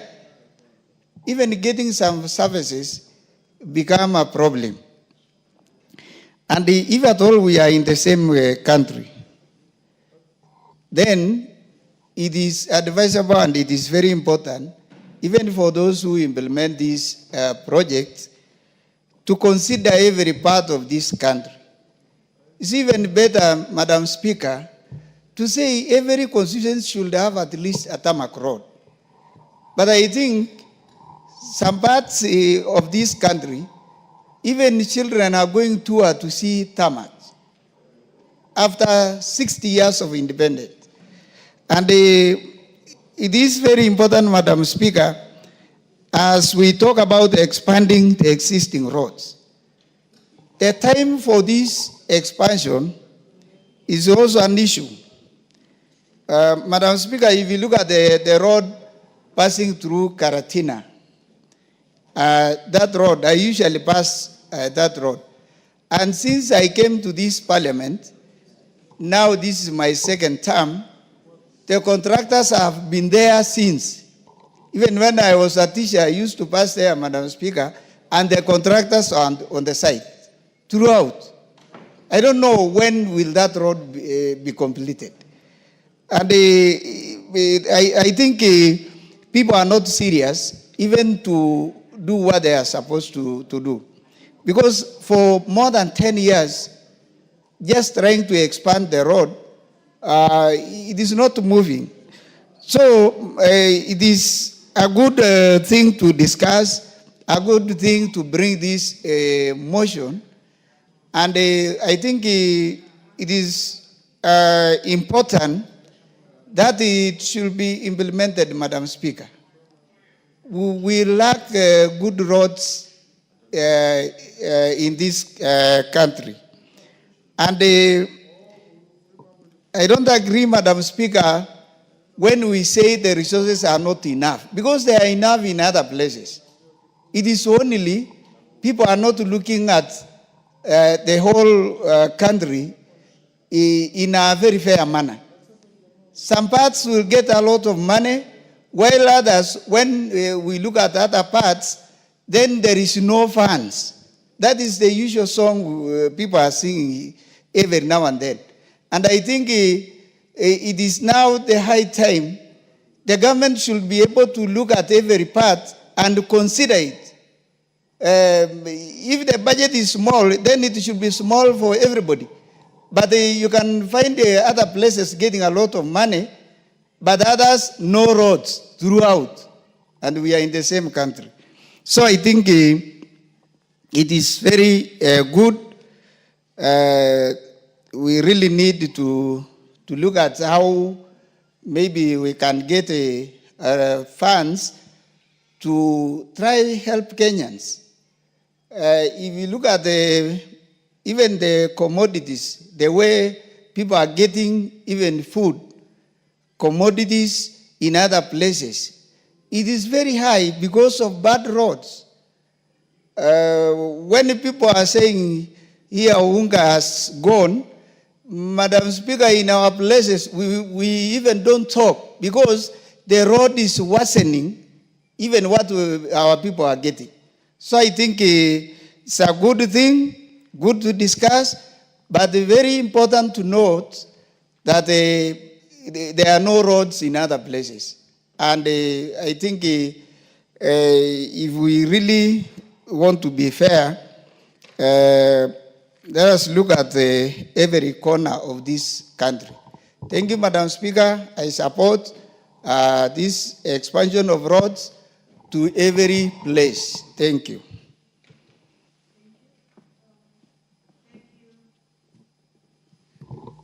Thank you, Member for Samburu East. The Honorable Wilberforce Oundo, Member for Funyula. Thank you, Honorable Speaker. And Honorable Professor, you have only 4 minutes. The time for this motion is coming to an Okay, thank end. you, Honorable Speaker. Let me also join my colleagues in supporting the motion by Honorable Faith Gitau on expansion of major roads in the country to dual carriageways. Honorable Speaker, transportation is the key to industrialization, is the key to improving the economy, and its importance cannot be gainsaid. Honorable Speaker, many of our so-called trunk roads, the international roads connect various regions and towns in this country, cannot really be constituted or be considered to be true roads in the true sense in what we see in the other countries. Honorable Speaker, it's such a shame that the road from Kisumu all the way to the border at Busia is literally a track. It cannot be called a road. Yet we pride ourselves that's the road to Great Lake region, to the entire all parts of the East and Central Africa. Honorable Speaker, the same applies to large chunks of the road between Eldoret and Malaba. It's therefore important that, as Honorable Faith has stated, that this country, the planners, all those who are involved, should move with speed and through other means, find ways and means of ensuring that these roads are dual. Honorable Speaker, if you travel many parts of this world, even small countries in Africa, all their major trunk roads are truly dual roads so that they move traffic, move goods fairly fast to where they are supposed to be. But Honorable Speaker, as we concentrate on the roads, allow me also to join Dr. Chanda. In many other parts of the country, actual road supplements transport. We have an untapped opportunity for purposes of railway. We could have moved much more goods, much more passengers, faster, safer, if we had continuously invested in the railway network. The last railway to be built was during the colonial time. The next has been during President Uhuru's time. Surely, honestly speaking, if we could find a way, I had an opportunity to travel in South Korea, a distance of almost 1,000 kilometers with a speed train. You cover much less period of time, and you move much more many people compared to road transport. But unfortunately, for Madam Faith, this is just a mere motion.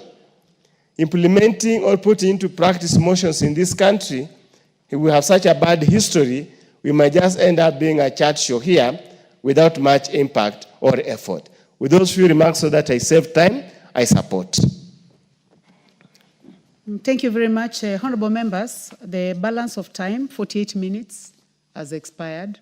So this motion, I'm sorry, it comes to an end. I know a few of you had wanted to speak, like the Honorable Dr. Mutunga, the Honorable Dick Maungu, and those two. Sorry, you cannot. I would like now to call upon the mover to reply. Is the mover in the house? I understand that the mover is in another meeting, the Commissioner Faith Kitau. So that will be scheduled at another time by the House Business Committee. Next order. Order number 16, motion, implementation of the universal health coverage and of a policy on mandatory use of public health care facilities by public officers. Motion by the Honorable Sabina Chege, nominated member. I would like this to be scheduled at another time. Next order. Order number 17, motion, formulation of a regulatory framework on artificial intelligence in the country. This motion is by the Honorable Marianne Kitani, MP. Yes, we try to trace the Honorable Marianne because I've just seen her around. Honorable members, I would like to welcome students seated in the Speakers Gallery this morning. Students from El Kejuado High School, Kajiado constituency in Kajiado County. You are welcome to the National Assembly to continue observing proceedings of the House. Honorable members, let's welcome them in our usual way. Thank you. Honorable members, in the absence of the Honorable Marianne Kitani, I order that this motion be scheduled at another time by the House Business Committee. Next order. Order number 18, motion, formulation of land use policy on zoning of land for agriculture and belt development. Honorable members, this motion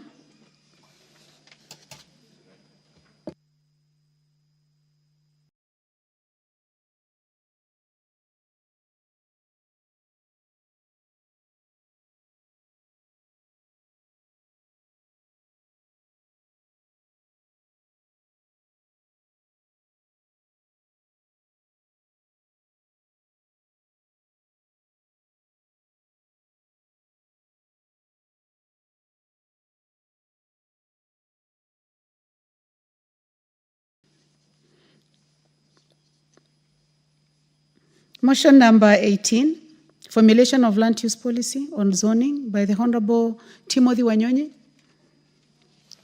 MP Westlands. That one is also deferred.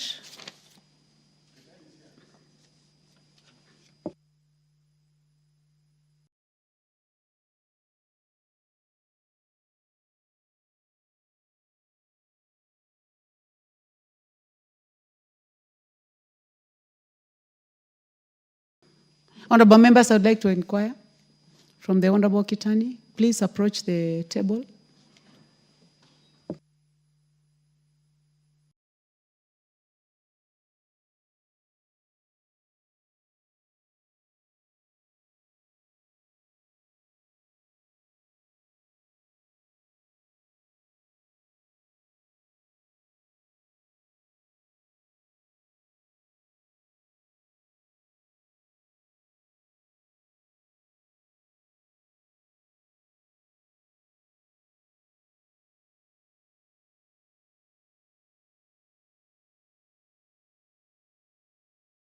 Request the Honorable Sabina Chege, please approach the table.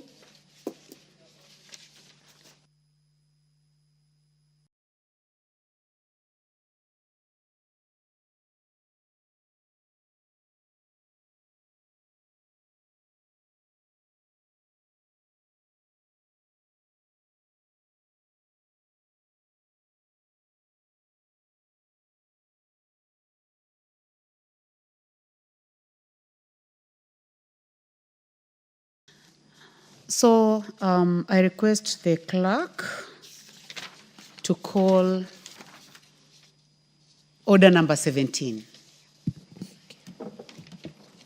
Order number 17, motion, formulation of a regulatory framework on artificial intelligence in the country. The Honorable Marianne Kitani, please proceed. Thank you, Honorable Speaker. Motion on artificial intelligence, on regulatory framework on artificial intelligence in the country. That aware that the world is rapidly embracing artificial intelligence, or AI, which is the use of a digital computer or computer-controlled robots to perform tasks commonly associated with the intelligent beings, and acknowledging that the 2022 Government Artificial Intelligence Readiness Index report ranked Kenya the 5th in Africa and 90th globally in readiness to adopt artificial intelligence.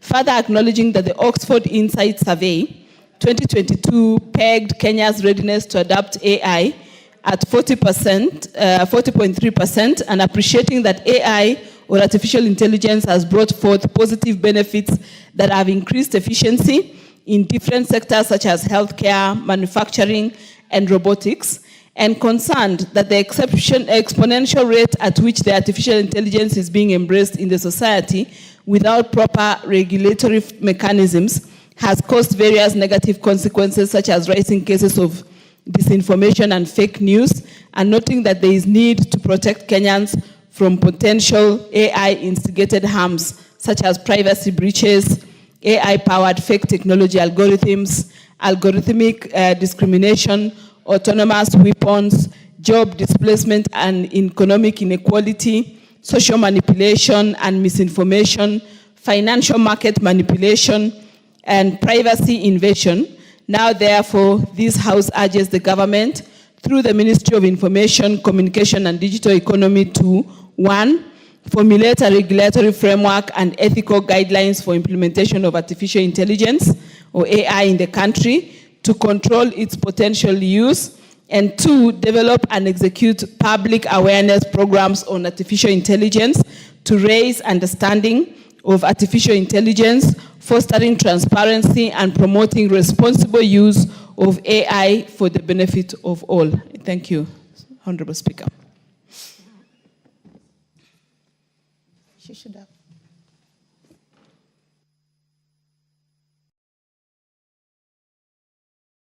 You need to move the motion. Do you have a seconder? Okay. I'll ask Honorable Maungo to second. I move the motion that formulation of a regulatory framework on artificial intelligence in the country, and ask Honorable Maungo to second. Thank you.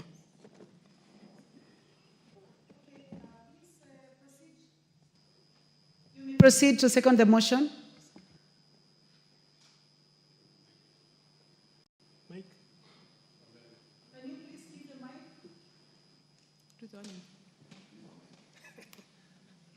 I've been given double mics. Thank you, Madam Speaker. Allow me first and foremost acknowledge that Honorable Marianne has just proposed a very important and significant motion that comes at a time where the country is at a point in time, Madam Speaker, where artificial intelligence is a thing of the day. Madam Speaker, as well captured, regulatory framework may be the most important thing to do at a point like this, because there are several benefits that accrue to the country, several benefits accrue to the citizens and the community at large by using artificial intelligence. Madam Speaker, we have been able to see what artificial intelligence can do, and we live in a society that is a global village, Madam Speaker. And if we don't have regulatory framework within which artificial intelligence will be used, Madam Speaker, members of the public and the country at large is likely to suffer some consequences, Madam Speaker. And therefore, having a framework within which people, the public, can use AI will be the way to go. I therefore second. Thank you.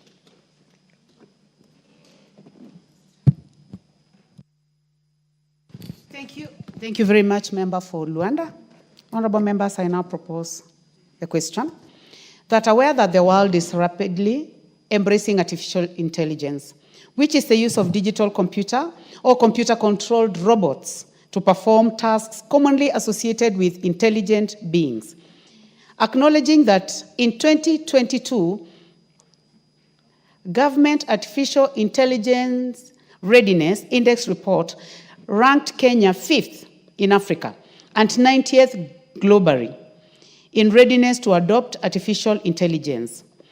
Further acknowledging that Oxford Insights Survey 2022 pegged Kenya's readiness to adopt AI at 40.3%, appreciating that AI has brought forth positive benefits that have increased efficiency in different sectors such as healthcare, manufacturing, and robotics, concerned that exponential rate at which artificial intelligence is being embraced in the society without proper regulation mechanisms has caused various negative consequences, such as rising cases of disinformation and fake news, noting that there is need to protect Kenyans from the potential AI-instigated harm, such as privacy breaches, AI-powered fake technology algorithms, algorithmic discrimination, autonomous weapons, job displacement and economic inequality, social manipulation and misinformation, financial market manipulation, and privacy invasion. Now, therefore, this House urges the government, through the Ministry of Information, Communication and Digital Economy to, 1, formulate a regulation framework and ethical guidelines for implementation of artificial intelligence in the country to control its potential misuse, and 2, develop and execute a public awareness program of artificial intelligence to raise understanding of AI, foster transparency, and promote responsible use of AI for the benefit of all.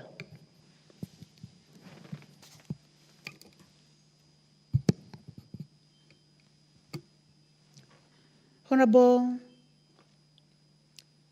Gideon Ochanda. The Honorable Karemba, do you have a point of order? Anything out of order, Honorable Karemba? Not a point of order. You wanted to contribute? Yes. In that case, let me give the first opportunity to the Honorable Gideon Ochanda. Are you interested in this one, or it was the earlier one?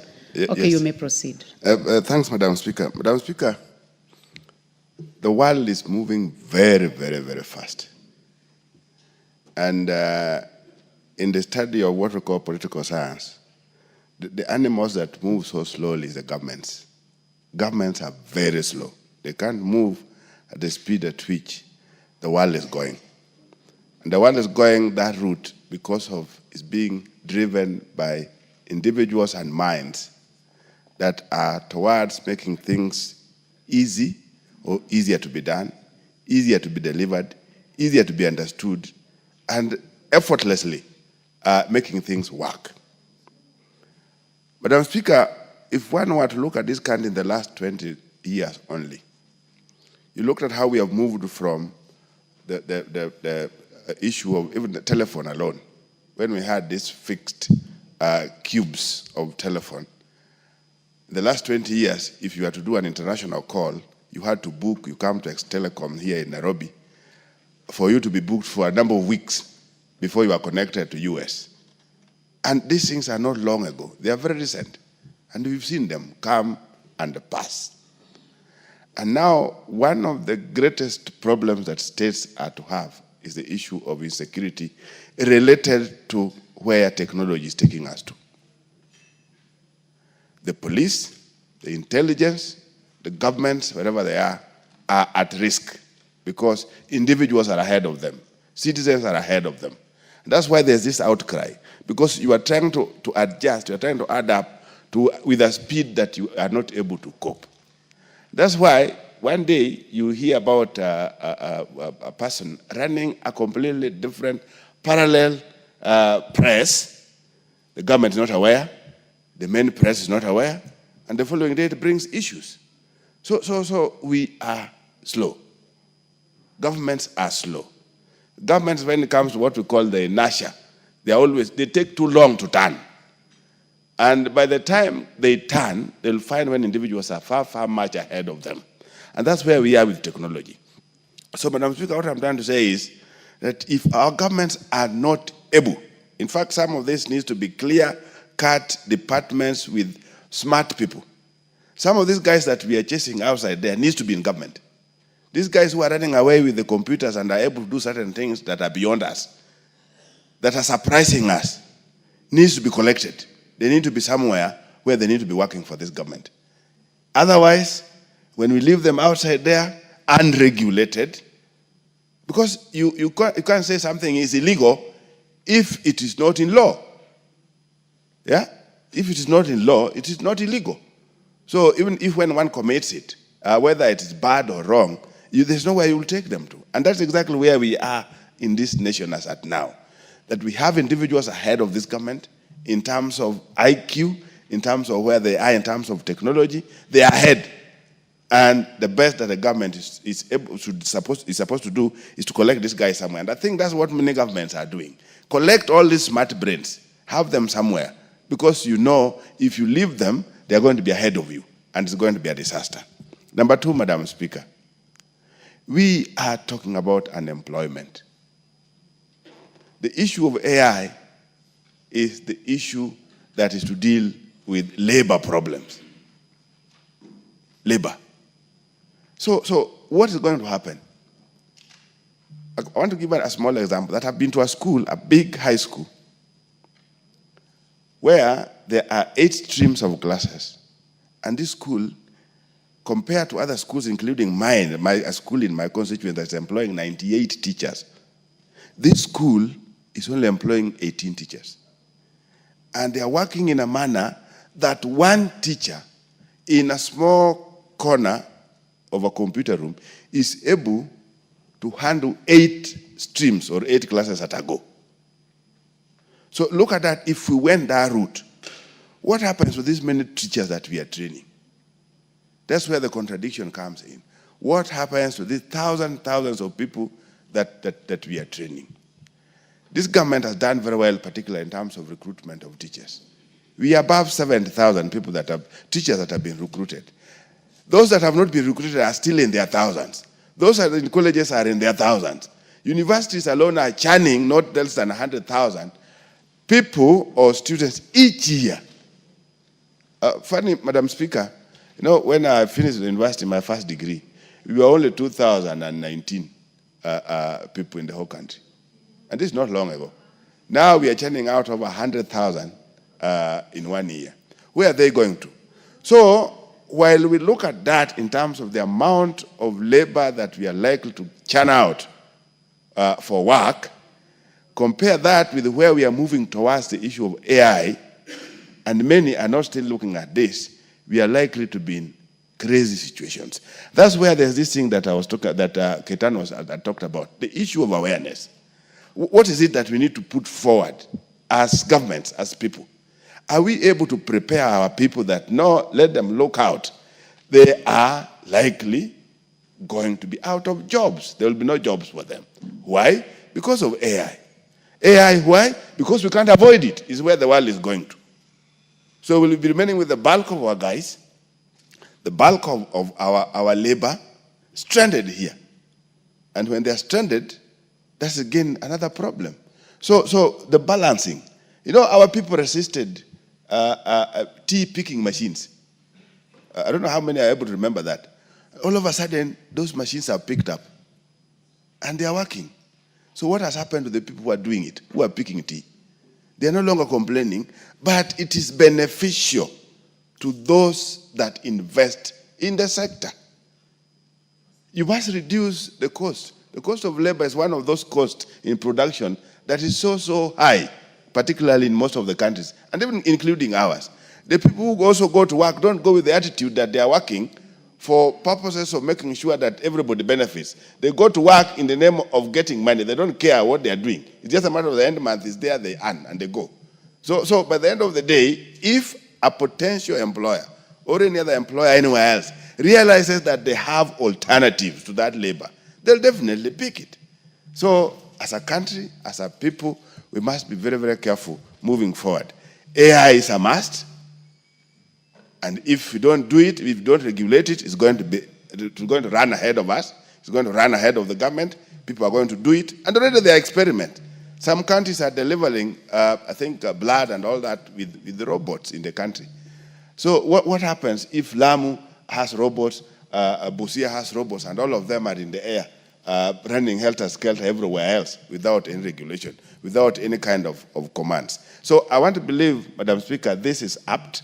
The motion is apt, and the government must look at it. Even when they look at it in terms of how motions are implementable or not, it gives the government a warning that there's something that must be done. Thank you, Madam Speaker.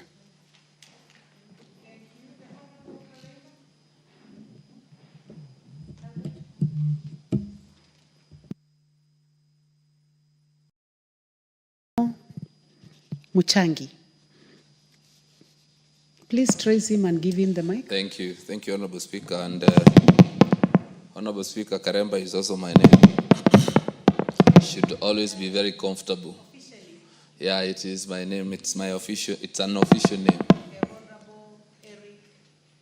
Yeah. Thank you very much. So, Honorable Speaker, I want to rise to support this motion by the Honorable Member for Aldai. And I would say it is a very timely motion, given that the world is moving very fast, matters technology. And there isn't a better time to introduce this conversation in this country than now. AI, Madam Speaker, has great potential and can impact very positively on very many areas. But still, Honorable Speaker, it has great potential for damages. And Honorable Speaker, when it comes to distorting information, AI has enormous potential in doing so. And it should be in our interest to regulate this space, the artificial intelligence space, so that we ensure that information is not distorted, because this country in the past and even in the most recent past has been a victim of distortion of information, which has potential to bring about conflict. So I imagine that this government, our government rather, must move fast and regulate the artificial intelligence space, owing to the fact that artificial intelligence nowadays is even being used in the space of healthcare. It's also being used in the space of manufacturing. It is also being used in the space of education. So how can we, in a world that is moving very fast, be reluctant in regulating this space? So before all Kenyans embrace artificial intelligence, because I believe many Kenyans have already embraced artificial intelligence. So before all countries embrace it, we need to be among the very first countries in Africa to regulate this space, so that we can provide a platform and a space that is regulated for the generations to come. So, Honorable Speaker, I support this motion. Thank you. The Honorable Stephen Mugaka, Member for West Mogirango.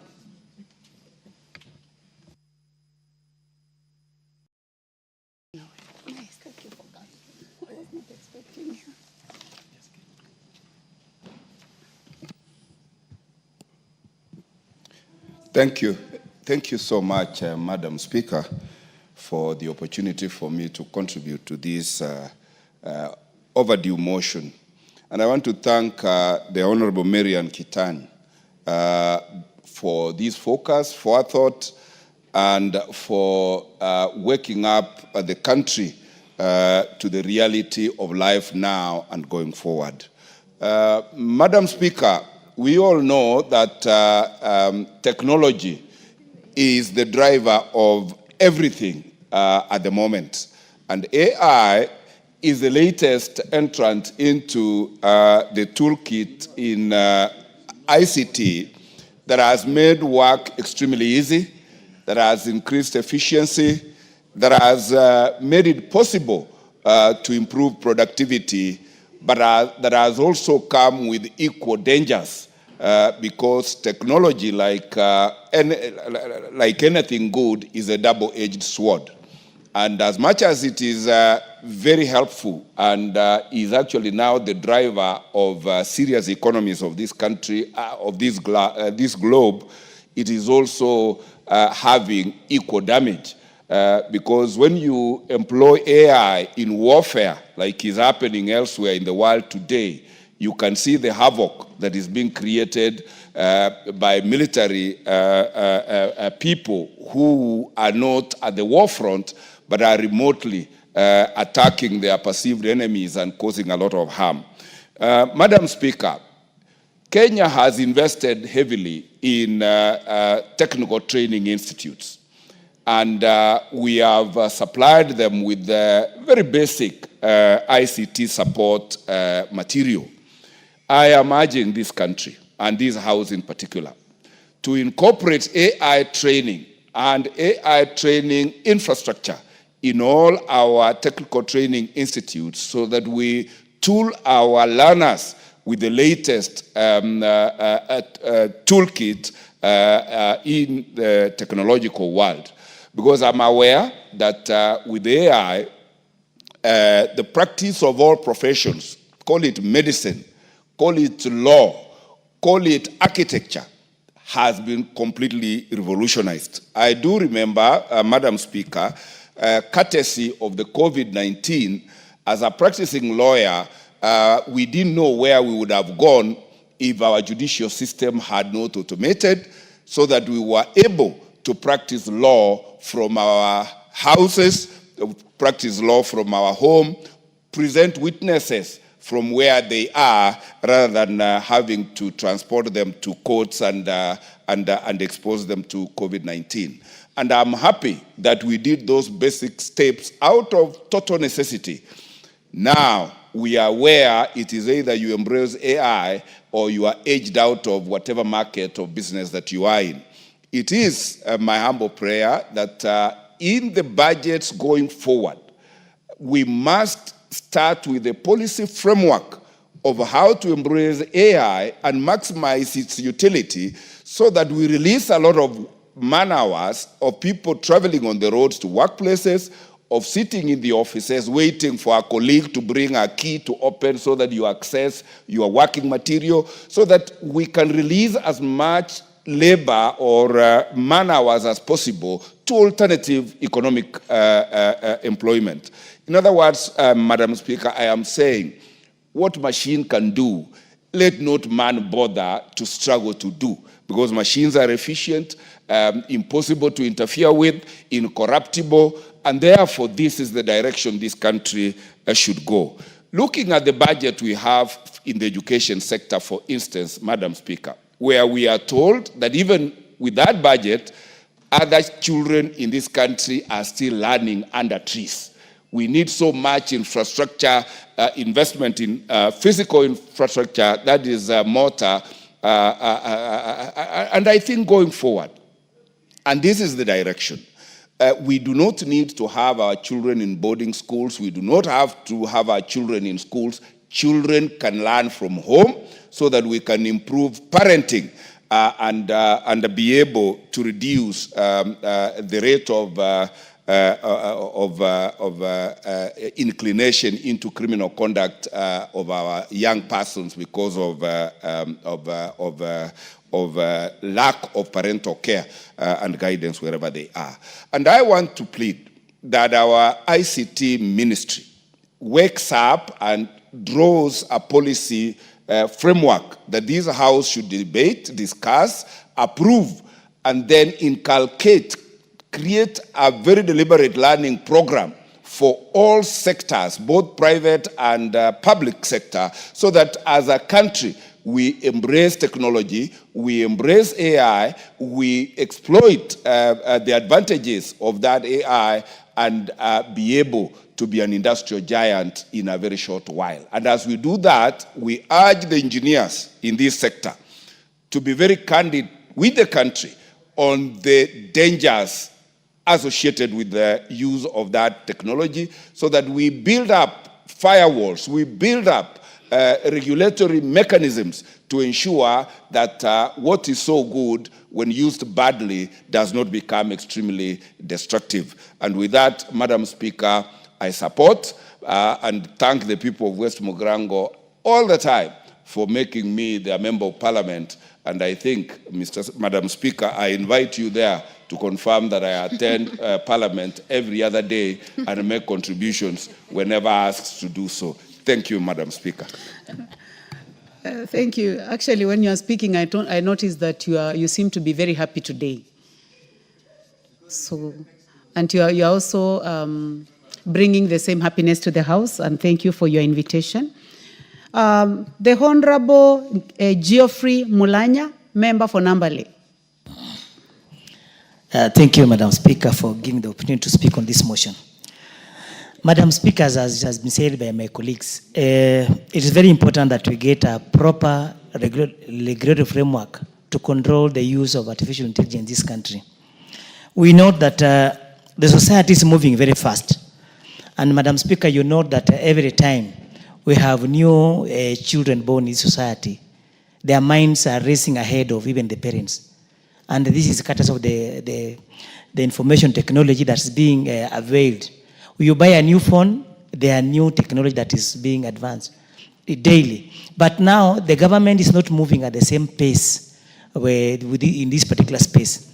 You note that, Madam Speaker, currently as you speak, the AI is the one being used by most doctors right now in prescribing medicine, which is dangerous.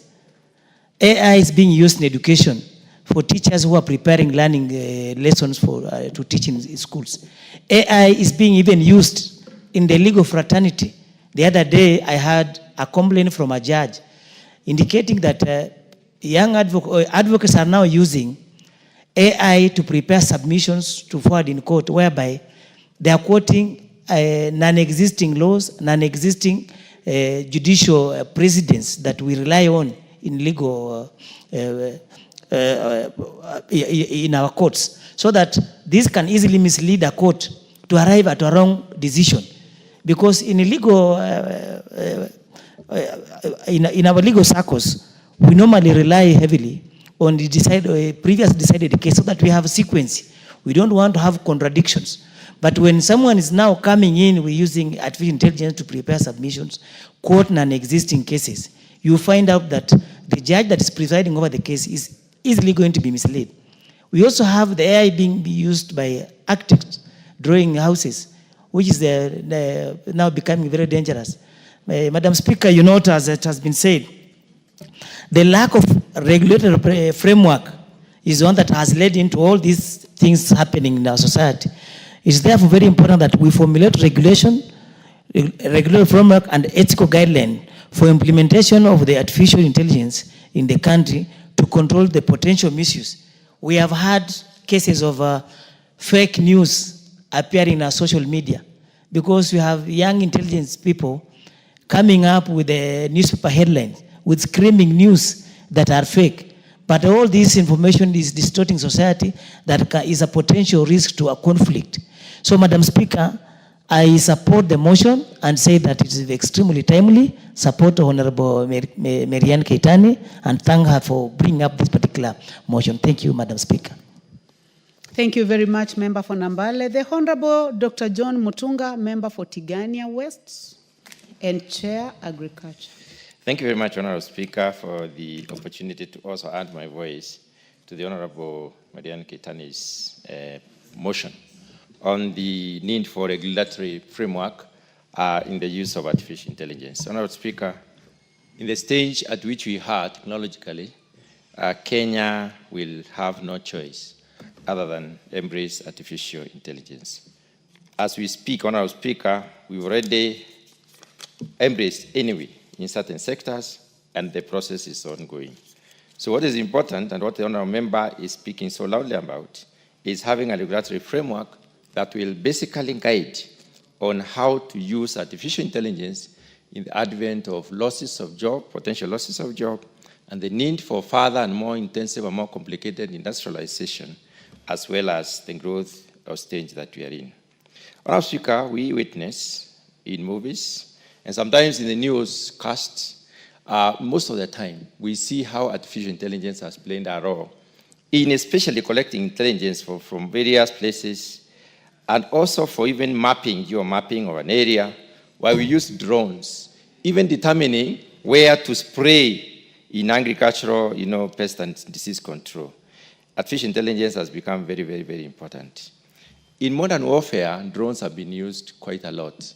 And I believe one of the advancements that we need today is that artificial intelligence which can enable us to identify the powers of the enemy, the placement and the distribution of the enemy, their warfare and the investment in various areas. We have also seen that in the service sector, artificial intelligence has become very, very important. And therefore, it is key that we embrace artificial intelligence as a country. Honorable Speaker, last 2 months, I think it was in April, I happened to participate in a convention on coffee marketing in Houston, in America. And we were amazed by the level at which certain countries have reached in terms of service of the coffee itself, where a robot takes an order from a human being, prepares the coffee, serves the coffee in specific amounts, and basically ensures that payment is done and makes sure that the combinations are correct. So there is need for us to focus on how do we then embrace artificial intelligence, even as the knowledge permeates across the board. So it's a must that the country must embrace, but embraces in a systematic manner and in a manner that we are able to contain the user. Our Speaker, regulation is important. We need to discern which areas should we actually allow or control, what measures of control should we take when it comes to use of artificial intelligence. It is important for us to also focus on the areas that probably are dangerous to human beings so that we may promote artificial intelligence, especially when it comes to manufacturing. We know for sure that most of the manufacturing sector has embraced artificial intelligence, especially in other countries. And in this country also, we have investments in this particular area. So as we look at how do we invest in this area, what levels of control should we exercise, and how do we manage this? We need a policy. And this policy direction will help us as a country to manage this particular process. Kenya is noted as one of the countries in Africa that has advanced in this. In terms of ICT, Honorable Speaker, we are an advanced country. We are doing a lot. And investment in ICT is a purposed decision of the current government. There is a whole ministry that is looking at the possibilities within the digital divide, how we can exploit the opportunities therein, even to employ our children. Honorable Speaker, when we are looking at these possibilities, let us discern which section, which part of the investment structure should we use artificial intelligence. And Honorable Speaker, we are talking about digitization every year. Every time, every sector is getting through digitization. Even as we look at digitization, we may also know that it is not possible for us to control the learners. Research has to go on in various areas of ICT. We have to have our learners trying out options and possibilities. We know in the process of trying out options and possibilities, innovations in this country have been born, and they have borne fruits, and they have really created a lot of employment, especially the M-Pesa, for instance, innovation. There are very many other innovations that have come by. There may be innovations that will also replace the possible job losses. So we need to allow research to continue, but in containment, to the extent that we need to be able to know which area is being focused on and what are the possible findings that we are looking at. Honorable Speaker, there's a lot of disinformation, especially in this country, and this disinformation is a lot more propagated through the media and through the social media. Social media has embraced sufficient use of ICT. And that being the case, how can we also use artificial intelligence to enhance verification of the information that goes out? Honorable Speaker, as we move on, and even as we look at the court process where the burden of proof must be, must go on through to whatever extent, we are looking at a future where there are possibilities that people will say, using drones, we are able to collect this information. But we need to control this particular use of artificial intelligence to the extent that, because we know What we put in is what generates an output. And therefore, we need to be able to control how we use these options, as it were. There are several possibilities that are important for us. First of all, containment of the news and news content. It is very important for us to know what kind of artificial intelligence was used to collect what news, and whether there are possibilities before release of such news. If we do not contain this, then we are likely to be finding ourselves in cases where a proof has not been given and there has been sufficient circulation, which may mislead most of the Kenyans. The other issue is the control of associated onslaughts or the areas where we have embraced artificial intelligence.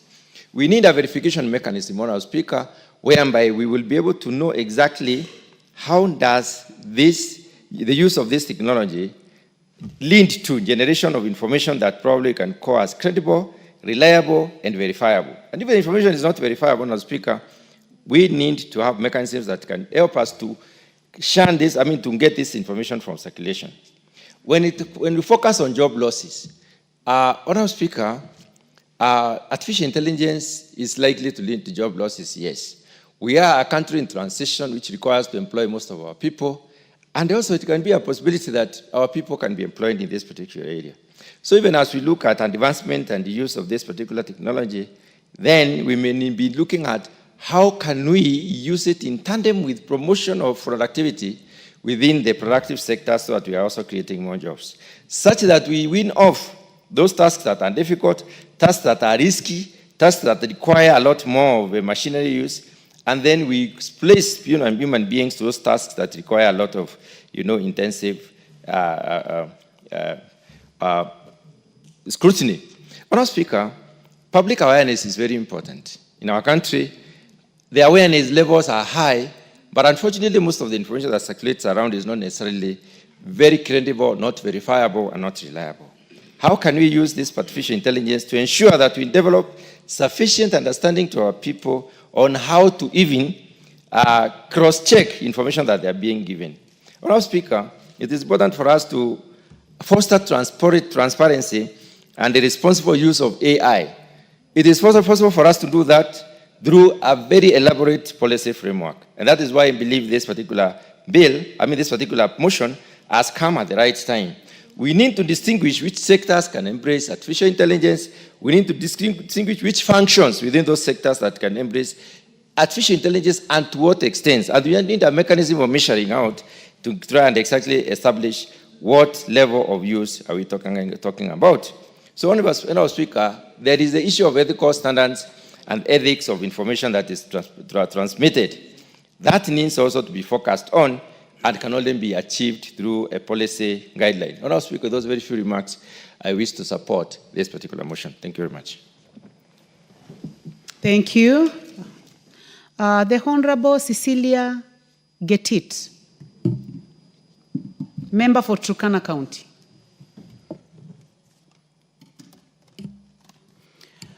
Thank you, Madam Speaker, for giving me this opportunity to contribute to this good motion by my colleague, Honorable Keitany. Madam Speaker, AI, looking at its definition, is that technology of enabling computers perform functions that humans have been performing, including making decisions, computers having ability to see, understand, and anything that is likely to prejudice the court process, I will stop you. Well-guided Speaker, I know, of course, the issue of sub judice. Go ahead. And I'm well-guided. Yes. So, and it's true, Honourable Speaker, we know this is also a matter of a lot of public interest. Honourable Speaker, the Member of Parliament, Honourable Gerard Okello, did sort a statement on the floor of this House under the circumstances that led to the death of Albert Ojwang. And in particular,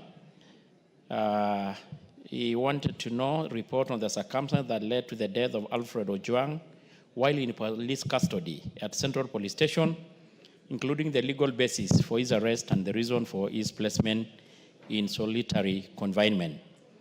2, the justification of the transfer from Homa Bay to Nairobi County, and also the current status of investigation by the IPOA on the immediate administrative and disciplinary action that has been taken against officers who apprehend and transferred the deceased to Nairobi. And Honorable Speaker, you remember, besides, of course, this statement, Honorable Speaker, the committee took interrogation. They interrogated the IPOA and the IG also on the same matter. And I want to read the minister's response and give a little bit also the highlight arising from the members' interrogation of the IG and IPOA to include the latest update status report from IPOA. Honorable Speaker, I respond as follows.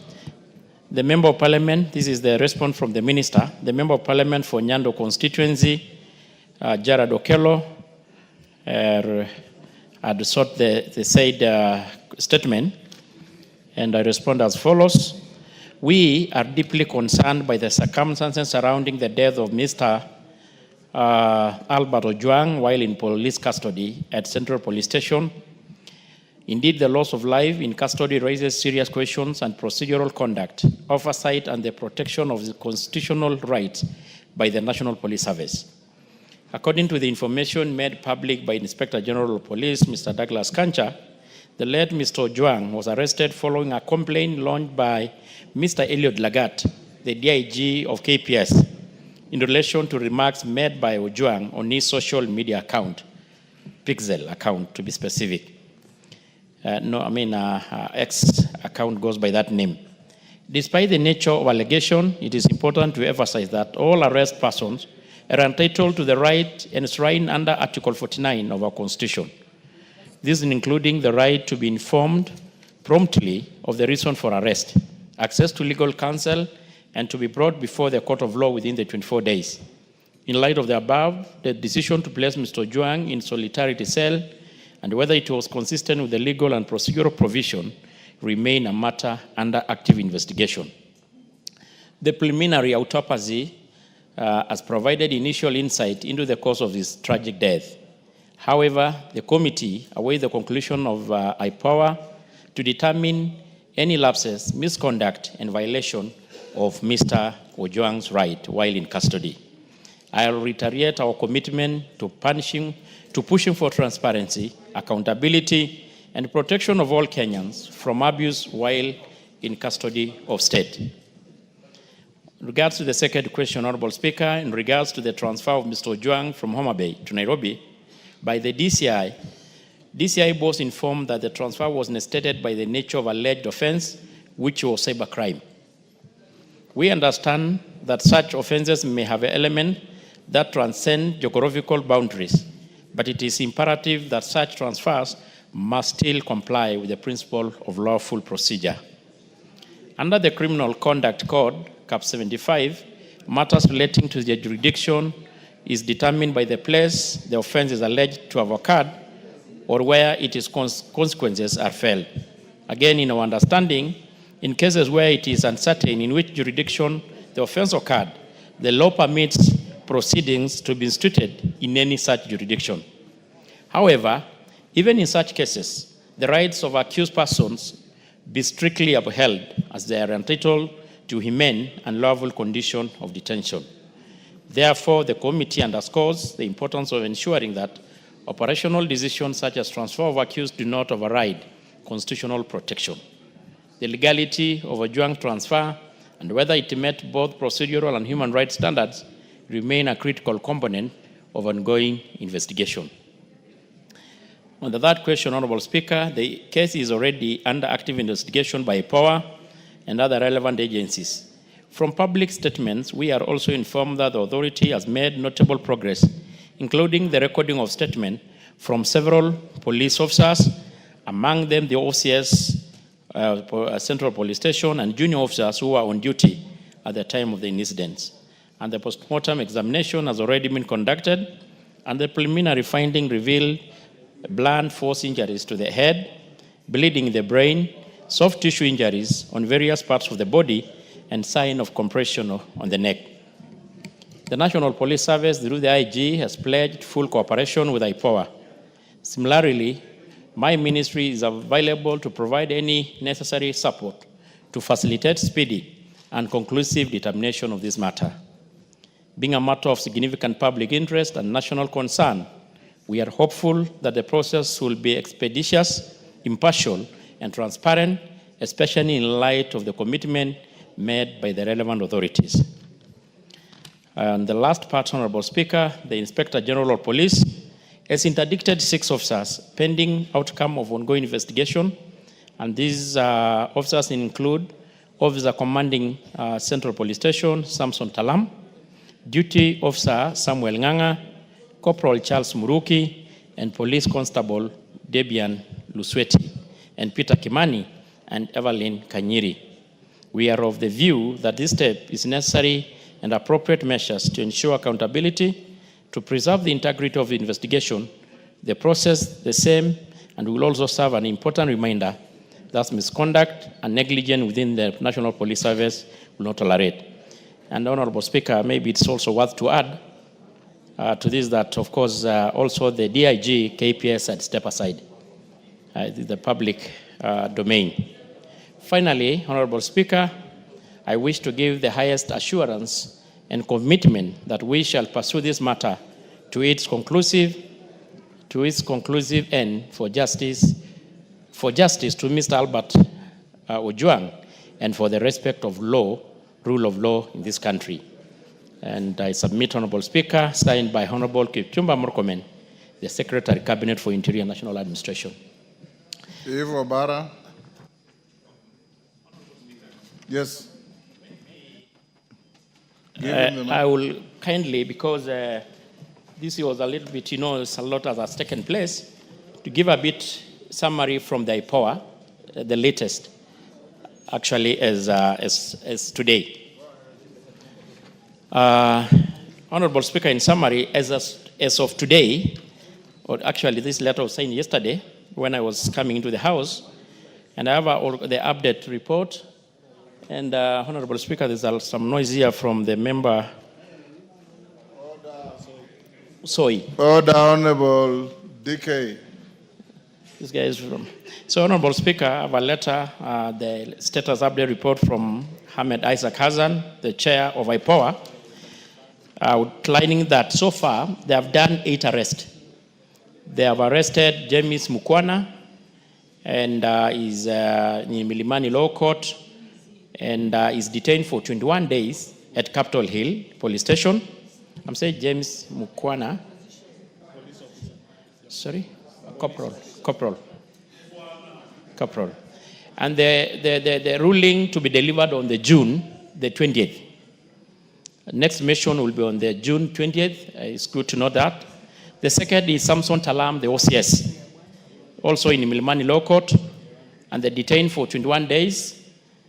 Pending investigation, and the ruling also to be delivered on the June 18th. The other one is, of course, also the deputy OCS, which is known as Nganga, and Kimani, which was also a duty officer. Also among the rest, Honorable Speaker, is 3 civilians. And these civilians are people who are alleged actually to have even committed the heinous act. Those are the convicts who are in the cells. And these are Gin Amunitwa, Collins Karani, Kelvin Mutisia Mutava, and Brian Mwaniki Njue. And they are all detained for 21 days at Mudagari and Kileleshwa Police Station, and they're detained for 14 days. Among the 8, Honorable Speaker, is also one person who is the technician who is alleged to have interfered with the CCTV. And he has been also arrested. And I think, Honorable Speaker, because the report, of course, is very detailed, and I'll also mention the number of officers who have been interdicted and majority of them also are those who has been arrested.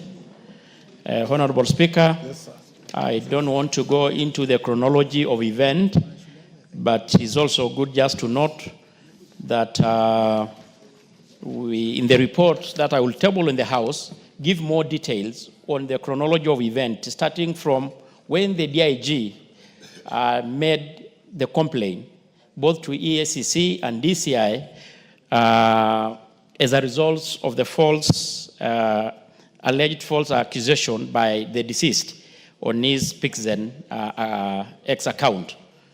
So, Honorable Speaker, and we had also, of course, interrogated the IG and IPOA, and as a committee, and the report is here, but the majority are more similar to what had already the CS had given brief, and what even IPOA had reported. And Honorable Speaker, I beg to submit.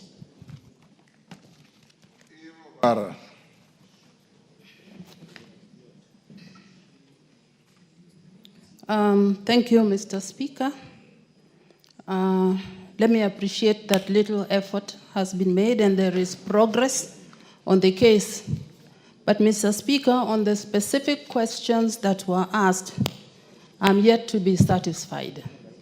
Mr. Speaker, what was asked was why, the first one was why was Albert transferred from Homa Bay to Nairobi? Was this legal? Mr. Speaker, this has not been clearly answered. In line with Article 49 of our Constitution, it's required that the arrested person be held near the place of arrest unless there are exceptional circumstances, and none were disclosed. The second one that I'm not satisfied with was what was asked was what specific online post led to his arrest. Mr. Speaker, up to this point, we do not know the specific online post. The other one was, the question was Albert's detention documented at the Central Police Station? Mr. Speaker, the response clearly should have stated that it was not. At least acknowledge that there were gaps in the manner in which his case was handled. They always say that the truth will set us free. So I would appreciate if the minister in charge or the cabinet secretary in charge acknowledge some of the shortfalls or the shortcomings on the manner in which the case was handled. And when you say the truth, even the people concerned, as much as they have lost their relative, will be satisfied that it was the investigation was transparent and the truth has been unveiled. And this has not been the case. And finally, Mr. Speaker, on the injuries that we are asked, can the ministry explain the visible injuries, including the bruises and the swellings, reported by the family and observers? The ministry or the minister only refers to the existence of postmortem without addressing the injury findings. Mr. Speaker, I would be happy if this matter is handled exhaustively. I am not fully satisfied, and this is the message. Mr. Speaker, this is something that has painted Kenya in a bad light. Mr. Speaker, yes, we make mistakes, but when you acknowledge, then we can get over some of these things and even now start talking about the reforms on what we should do as a country. I'm not looking at an individual, I'm looking at the image of the country. Mr. Speaker, what we saw yesterday, immediately after this Mr. Ojwang's case, what we saw in the streets yesterday, somebody brazenly shooting at a human being, Mr. Speaker. It means that it has not sunk. Even what we've been talking about and the country's outcry has not been received well by the police force. Because if that was done, Mr. Speaker, they would not have done what we saw, or instructions given out to them on how to handle demonstrators would have been different. That police officer has painted us in a bad light, and action, I believe, has been taken and he has been arrested. But for Ojwang, let us go the full haul, Mr. Speaker. Thank you very much. Thank you. Yes, Mukunji. Tongoyo, you can take note. Thank you. Honorable Speaker, I also want to say the statement is quite insufficient. Honorable Speaker, from a far look, this looks like there's a lot of conspiracy around that case. And Honorable Speaker, I am appealing to the committee to go beyond IPOA statement. There is a need, Honorable Speaker, for this National Assembly to go beyond the issue of getting a report from IPOA and actually form a commission of inquiry to know exactly what transpired, that is supposed to be independent, that involves also everybody that is being mentioned. Honorable Speaker, there has been mentioned two gentlemen that come from my constituency. And Honorable Speaker, those young gentlemen who are actually cousins had been arrested because of a road issue, a traffic matter. They were released. And then when they went for their vehicle, Honorable Speaker, they were rearrested and taken in custody, and they are being forced to write statement. Honorable Speaker, I beg for this National Assembly to take the issue of police misuse and misconduct very seriously. Let us try as much as possible to correct the image, so that, Honorable Speaker, as my sister has said, we have to ensure the credibility of our nation is beyond reproach. Thank you. Otienda Molo. Thank you, Mr. Speaker. Mr. Speaker, the response as read is grossly inadequate. But it is because of our system that we cannot expect our own colleague to give us sufficient answers, because he can only rely on answers that has been given to him. Mr. Speaker, the issue of Ojwang demonstrates monumental impunity and disregard to the Constitution and the law, to an extent that, as seen together with what happened yesterday, it demonstrates total anarchy and a danger of sliding to be a banana republic if we are not already there. Mr. Speaker, first of all, I would suggest that to ask our colleague to bring better answers is to give him a task beyond him, because he will not get better answers. He is relying on the same police who told us that this was an issue of suicide. There is no way they can give us any better answers. Mr. Speaker, I would suggest that if ever there was a case where we should consider constituting an ad hoc committee, because Ojwang's death demonstrates what happens every day, except it does not come to the limelight. I would suggest that, Mr. Speaker, you consider constituting an ad hoc committee to look into what actually happened, and also to look into what happens to other persons in similar circumstances, so that the police can be brought to order within the Constitution and the law.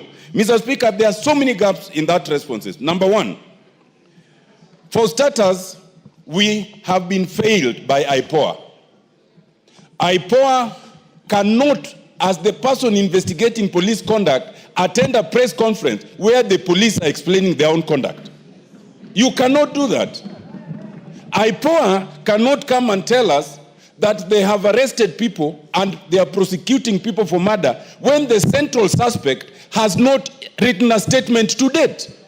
How do you determine then who should be taken to court if you've not interviewed Eliud Lagat up to now? IPOA has failed us, and we must call them to order. The other failure, Mr. Speaker, is in response to what now happened, the public outcry.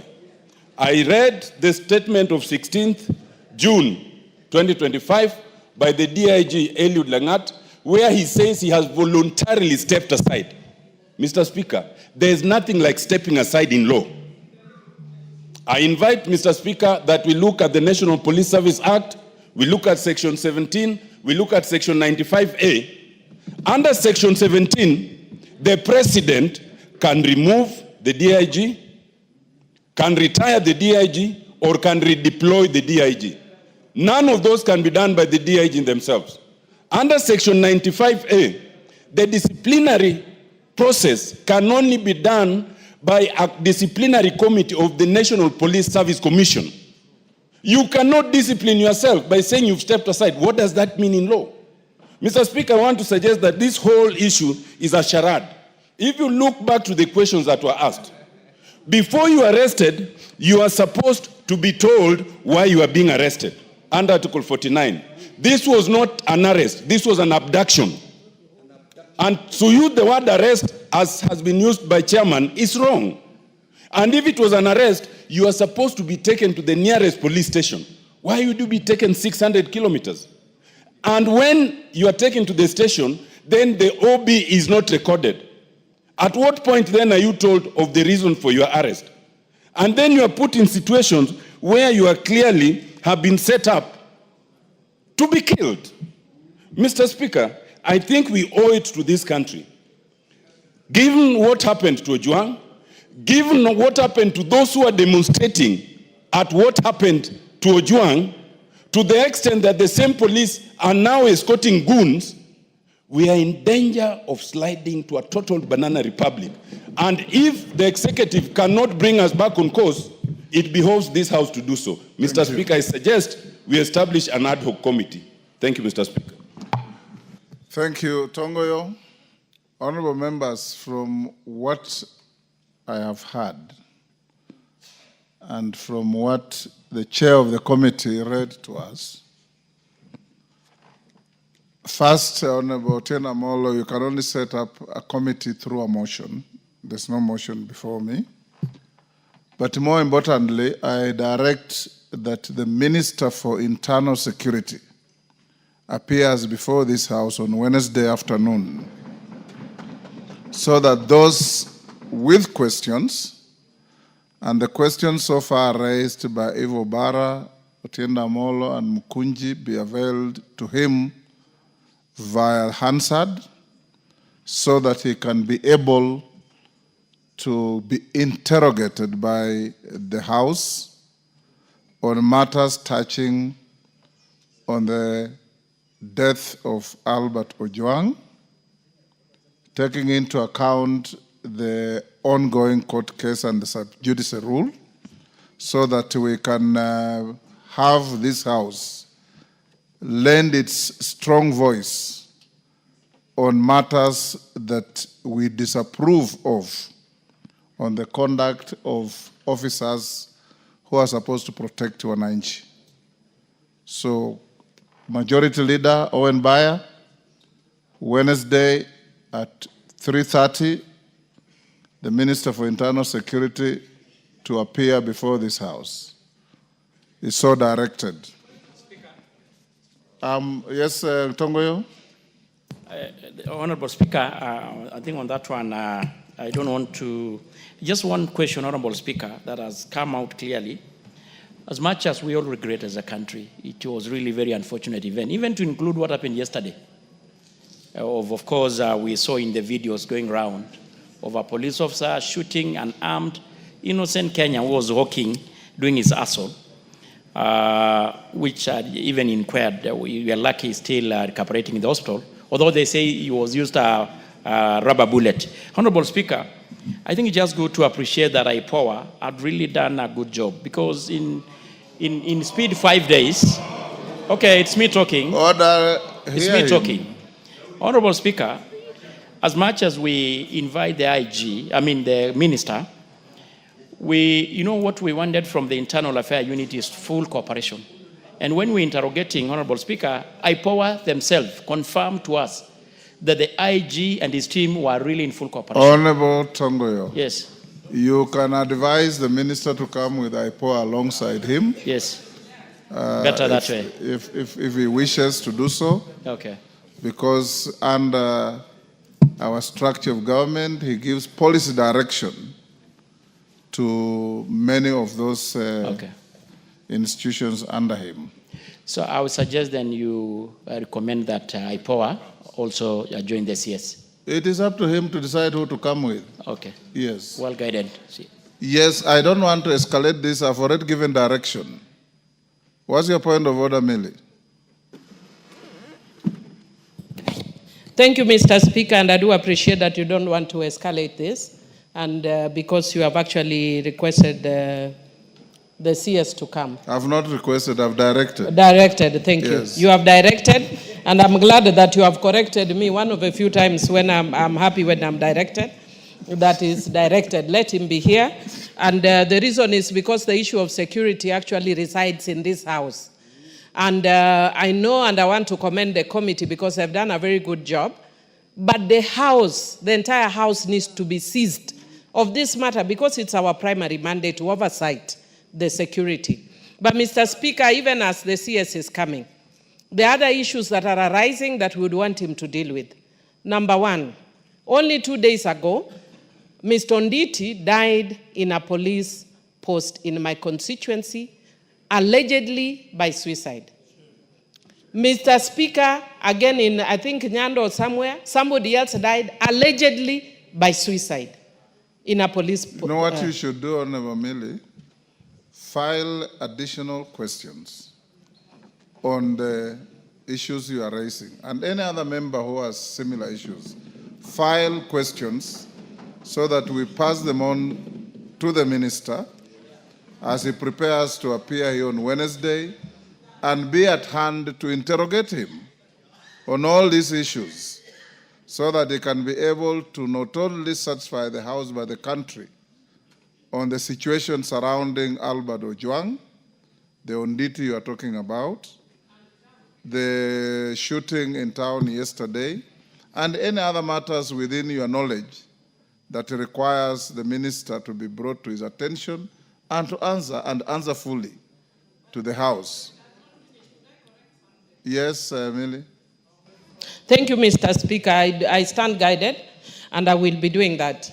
Mr. Speaker, yesterday when I was speaking here, I was informed that the person who was shot yesterday, who unfortunately I'm told has died, I don't know if he has died, the one we are saying was shot by, is not dead. Or I'm happy to hear it's not dead, and I hope. Yes, that's just what I wanted to say, even though I still am appalled and I'm not happy by the way the police operated. It doesn't matter where he came from. Of course, it hits me more if it comes from Suba, because I was told yesterday it's from Homa Bay and Suba in particular. But I wish to tell the Suba people that he was not from Suba. We are still not happy that he was shot, but it's not from Members of the National Assembly. You are members of the National Assembly of Kenya. It matters not where a Kenyan comes from. The pain of a Kenyan in Mandera, in Busia, in Homa Bay, in Kwale is the pain to all of you. And that is as it should be. Let's go on to the next matter. Go back to messages. That matter, hold your horses to Wednesday. Go back to messages. Robert Mbui, you will speak on Wednesday. The minister will be here.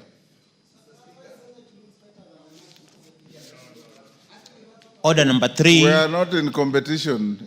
You are a house, discharge your duties. Order number 3, messages.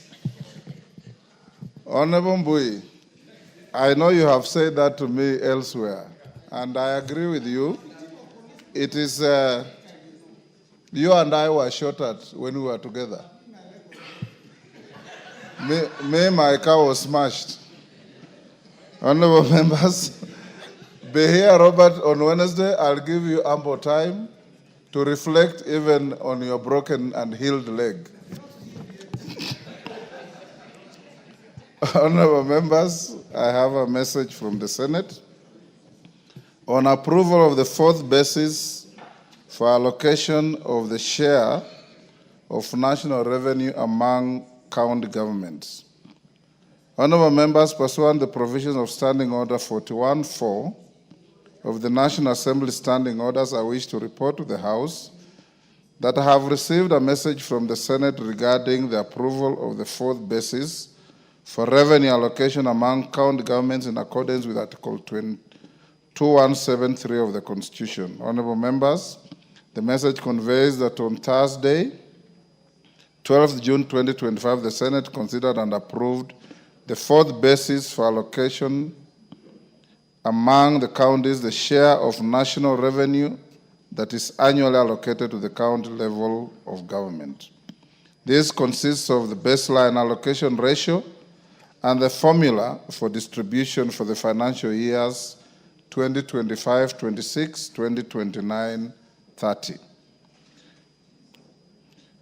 For clarity, honorable members, the baseline allocation ratio refers to the shareable revenue allocated to the counties in the financial year 2024-2025. The formula contains parameters and the various respective thresholds to be considered in determining the criteria for horizontal distribution of the shareable revenue among 47 county governments. The parameters include the basic equal share, population, poverty, and land area. Honorable members, as you are aware and no doubt appreciate, the basis for revenue sharing among county governments is a very critical element in facilitating the seamless execution of the devolved functions of our county governments. Notably, the formula has implications on the division of revenue bill and the county allocation of revenue bill for the financial year 2025-26. In this regard, it ought to be concluded expeditiously and before the conclusion of these two bills. Honorable members, as contemplated under Article 217 of the Constitution, the National Assembly may consider the Senate's resolution and vote to approve it with or without amendments or reject it in toto. It is worth noting that the decision of the National Assembly to amend or to reject the Senate's resolution on the formula requires the support of at least 2/3 of the members of the National Assembly, being not less than 233. So any one of you wants to amend, you must garner 233 members to support your proposal. Any one of you wants it rejected, you must also do so.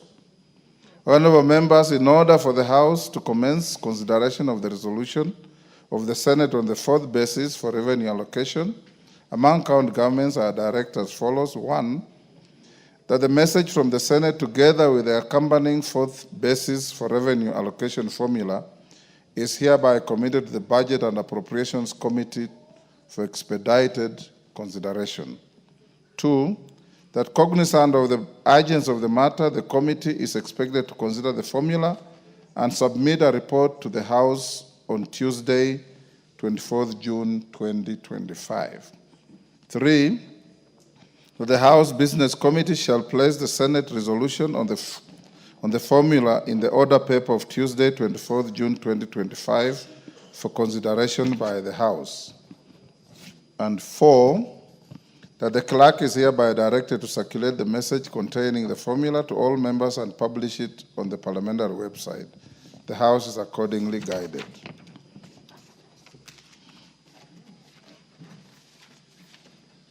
Honorable members, allow me to acknowledge in the Speaker's Gallery, State House Girls, Dagoretti North constituency, Nairobi.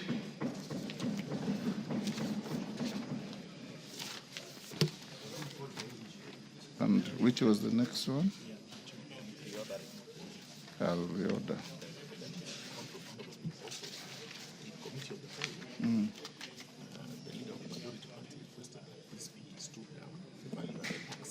Okay. Honorable members, we have also in the public gallery, Tasia Bright Star School, from Embakasi East, Nairobi. On my behalf and on behalf of the House, I welcome the students, their teachers, and those accompanying them to the House of Parliament. Honorable members, you must have now received the supplementary order paper. It is in circulation already. If you check your system, you'll find it.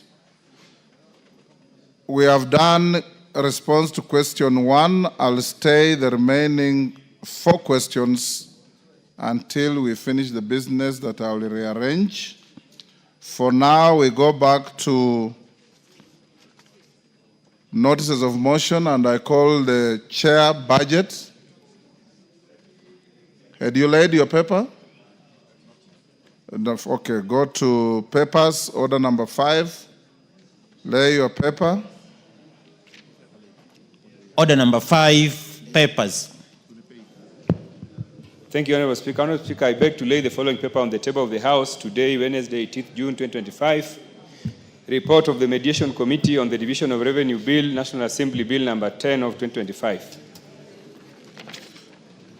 Call out order number 6. Order number 6, notices of motion. Chair, budget. Honorable Speaker, I beg to give notice of the following motion, that pursuant to the provisions of Article 113 sub 2 of the Constitution and the Standing Order 150 sub 3, this House adopts the report of the Mediation Committee on the Division of Revenue Bill, National Assembly Bill number 10 of 2025, laid on the table of the House on Wednesday, 18 June 2025, and approves the mediated version of the Division of Revenue Bill, National Assembly Bill number 10 of 2025. Thank you. Thank you, Chair. Honorable members, Otienda Mola and Murugara, you had some point of order. You approached the chair to allow you. I give you 1 minute. And Murugara, 1 minute. Thank you. Thank you, Mr. Speaker. Mr. Speaker, we are aware that the chair of the Justice and Legal Affairs Committee presented a report on the public participation on the NG-CDF Constitutional Amendment Bill. We are also aware, Mr. Speaker, that having read the bill for the first reading, we had to wait for the mandatory period as prescribed to elapse. Mr. Speaker, by my count, that period elapsed about 3 days ago. And by law, we should be on the clear to move to the second and third reading so that we can handle fully the question and issue of the constitutional amendment to the Constitution entrenching the NG-CDF. Mr. Speaker, I wanted to seek your direction on the next step so that all members would be clear, because I'm sure most members would want to participate in the second reading, and certainly most members would want to be present during voting. And Mr. Speaker, given the schedules of members, unless this is made clear, we might have a situation where some members do not participate. Mr. Speaker, I wanted to get your indulgence and directions on this, including the possibility of having a discussion, an informal discussion, given that the time usually allocated, not all members may say what they need to say or be briefed. The possibility of having a Kamukuni prior to such dates as the Speaker might direct. Mr. Speaker, I ask your guidance on this one. Thank you. Murugara, 1 minute. Give him the mic. Thank you very much, Mr. Speaker. Maybe the supplementary order paper has not yet reached Senior Counsel, Honorable Tiende Amolo. Actually, the matter is listed for debate today, but as he has pleaded, it's valid that these members are informed what this bill entails, what is in the report, and that we are able to internalize this and discuss it and debate it in a manner that is most honorable. But that is not my point of order. Mr. Speaker, sir, I've been accused of being a trade unionist by these members. It is not right, but I don't refuse. I do not refuse that tag. because we actually came to your office the other day last week to inquire about a very important and sensitive matter to these members, the RMLF, which is the roads money.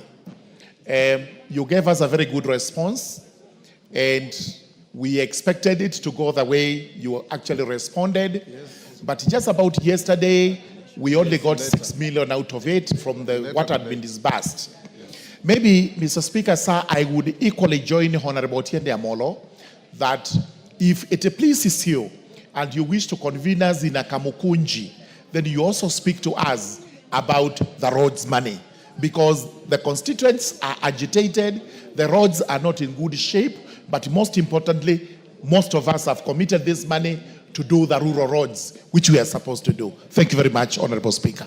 Thank you. Order. Order, Tongoyo. Take your seat. Order, Bensouda. Take your seat. Take the nearest seat.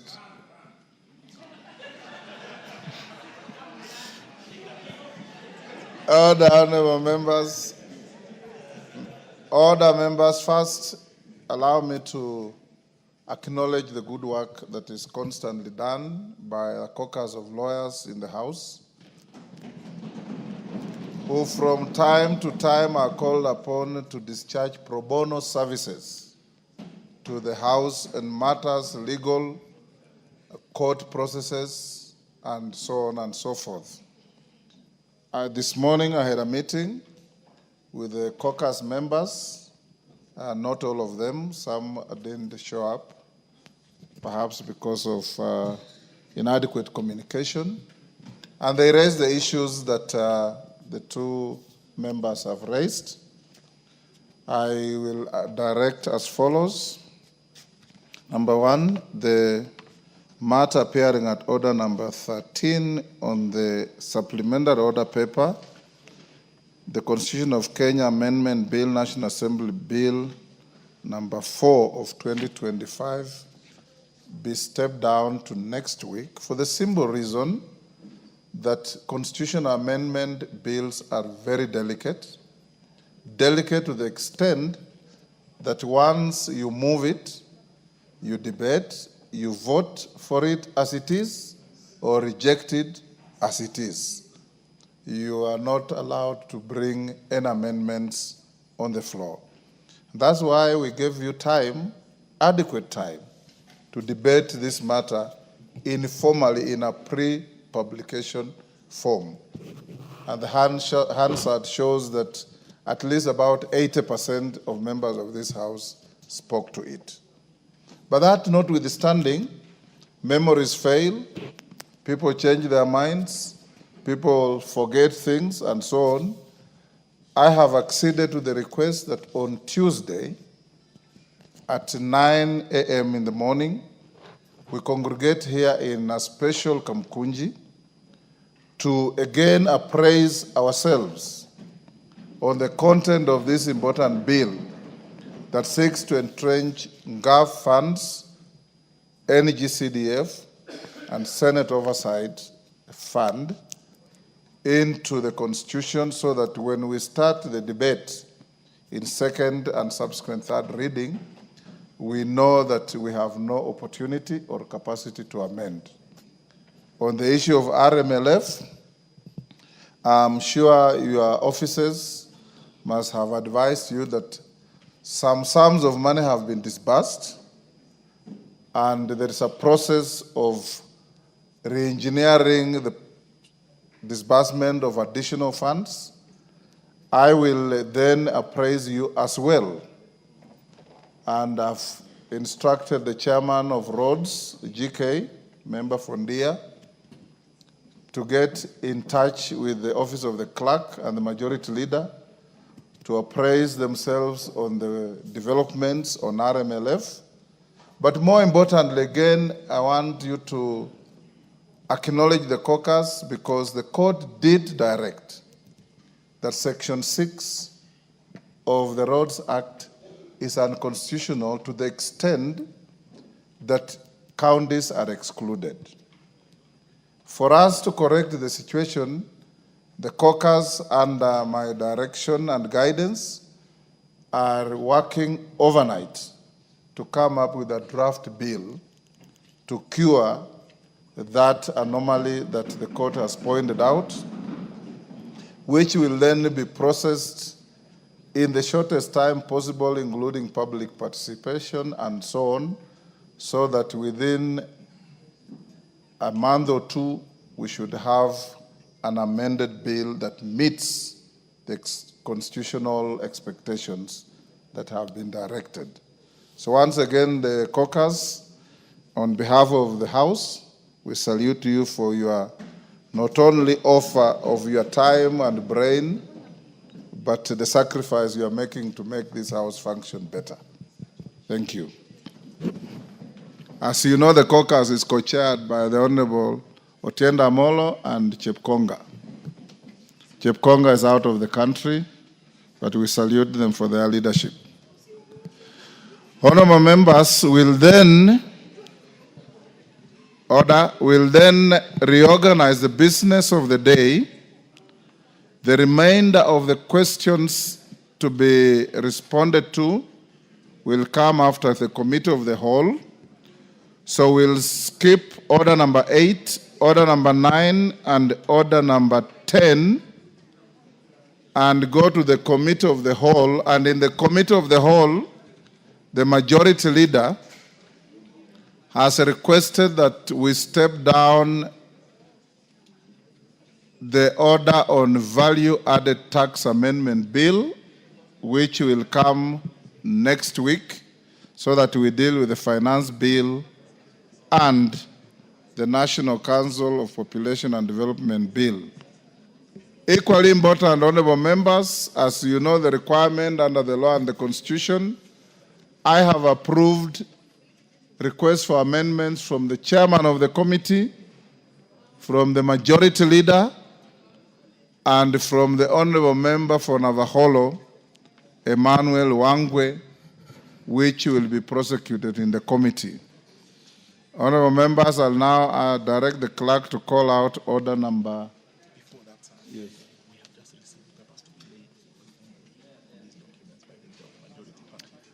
Leader of majority party, there are some urgent documents for you to lay on the table before we go to the next order.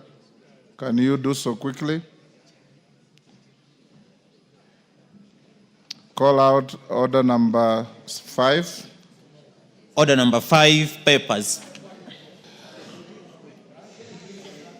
Majority Leader. Thank you, Honorable Speaker. Honorable Speaker, I beg to lay the following papers on the table of the House today, Wednesday, June 18th, 2025, in the afternoon sitting. The supplementary estimates number 3 for the financial year 2024-2025, and the following accompanying documents from the National Treasury. 1. Order, members. Kagombe. 1. Financial year 2024-2025 supplementary estimates number 3, program-based budget. 2. Financial year 2024-2025 supplementary estimates number 3, recurrent estimates. 3. Financial year 2024-2025 supplementary estimates number 3, development estimates. And lastly, Honorable Speaker, at 5, memorandum on financial year 2024-2025 supplementary estimates number 3. Honorable Speaker, I beg to lay. Thank you, Honorable Wenbaya. Honorable members, allow me to acknowledge in the public gallery Kambara Secondary School from Mavioya, Muranga. On my behalf and on behalf of the House, we welcome the students and their teachers and those accompanying them to the House of Parliament. Call out order number 11. Order number 11, Committee of the Whole House.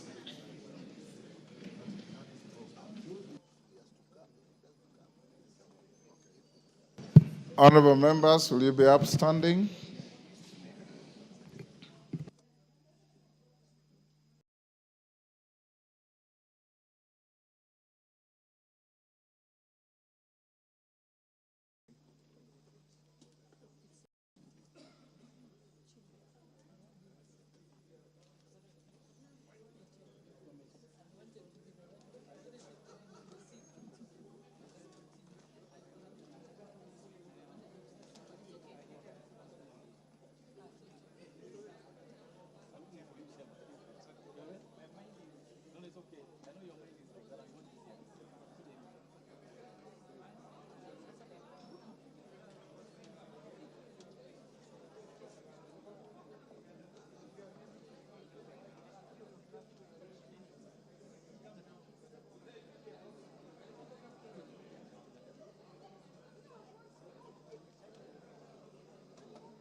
Order, honorable members, order.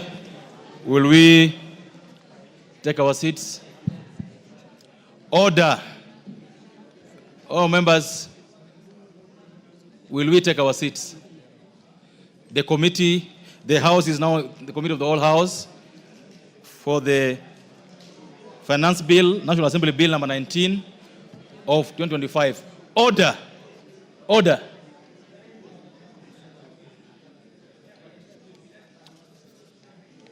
The Honorable Soro et al. Order. Could you take your seats?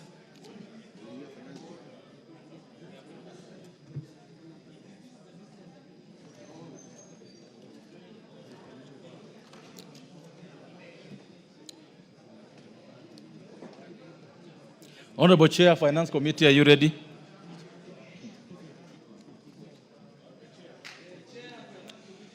The Honorable Soro, allow the Chair of Finance Committee to do his job. The Honorable Soro, take your seat.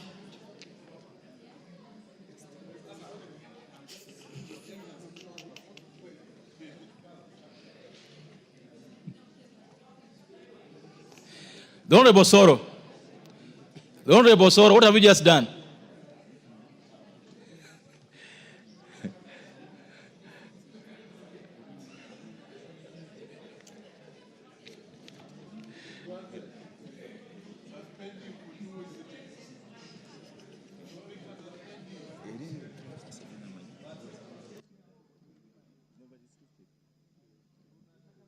So members, let's proceed. Honorable Chair of Finance, I hope you're ready.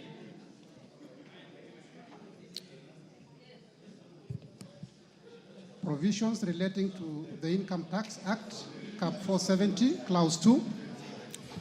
The members, I propose a question that Clause 2 be part of the bill. Chair, you've got an amendment. Thank you, Honorable Chair. Honorable Chair, I beg to move that the amendment on Clause 2 be as per the order paper. This is a discussion we had yesterday on the definition of royalty. So the amendment is to delete the definition of the term royalty as proposed in the bill. Additionally, the amendment is to delete the definition of winnings and substituting that with withdraw. I beg to move, Honorable Chair. Thank you, members. I propose a question that Clause 2 be amended as proposed by the Chair.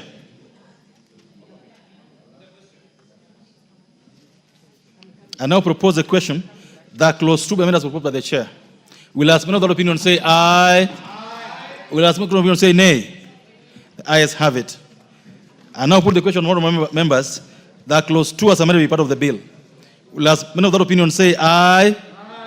Will ask me another opinion say nay. The ayes have it.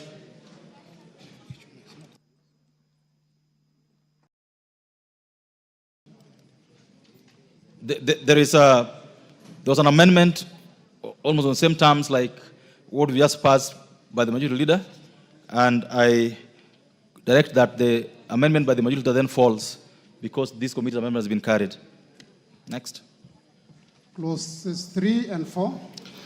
Members, I propose a question that clauses 3 and 4 be part of the bill.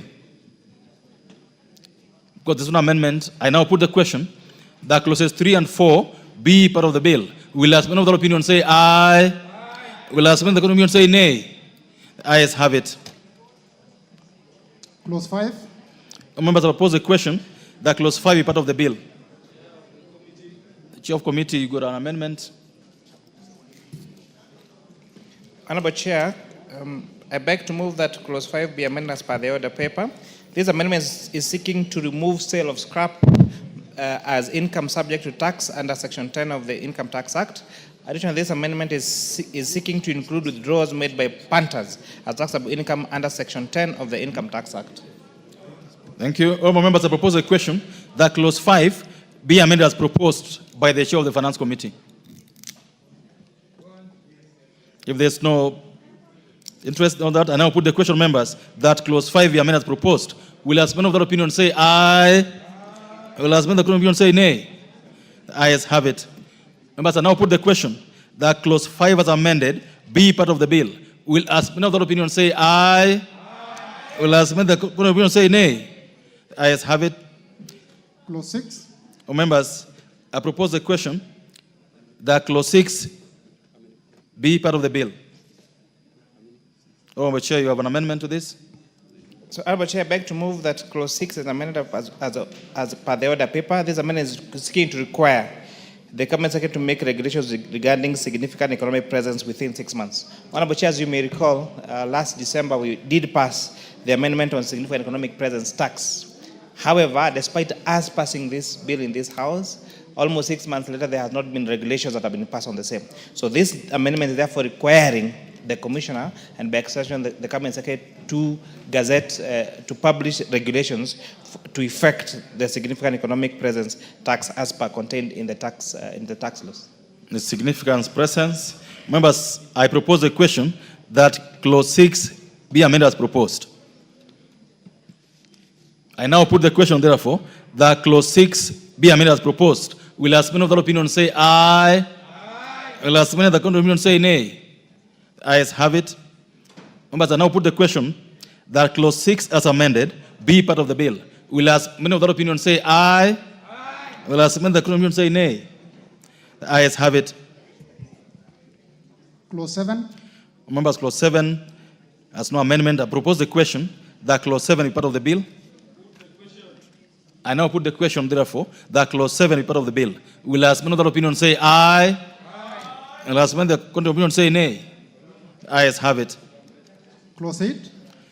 Members, I propose the question that clause 8 be part of the bill. Chairperson, got amendment to this clause? Honorable Chair, I beg to move that clause 8 be amended as per the order paper.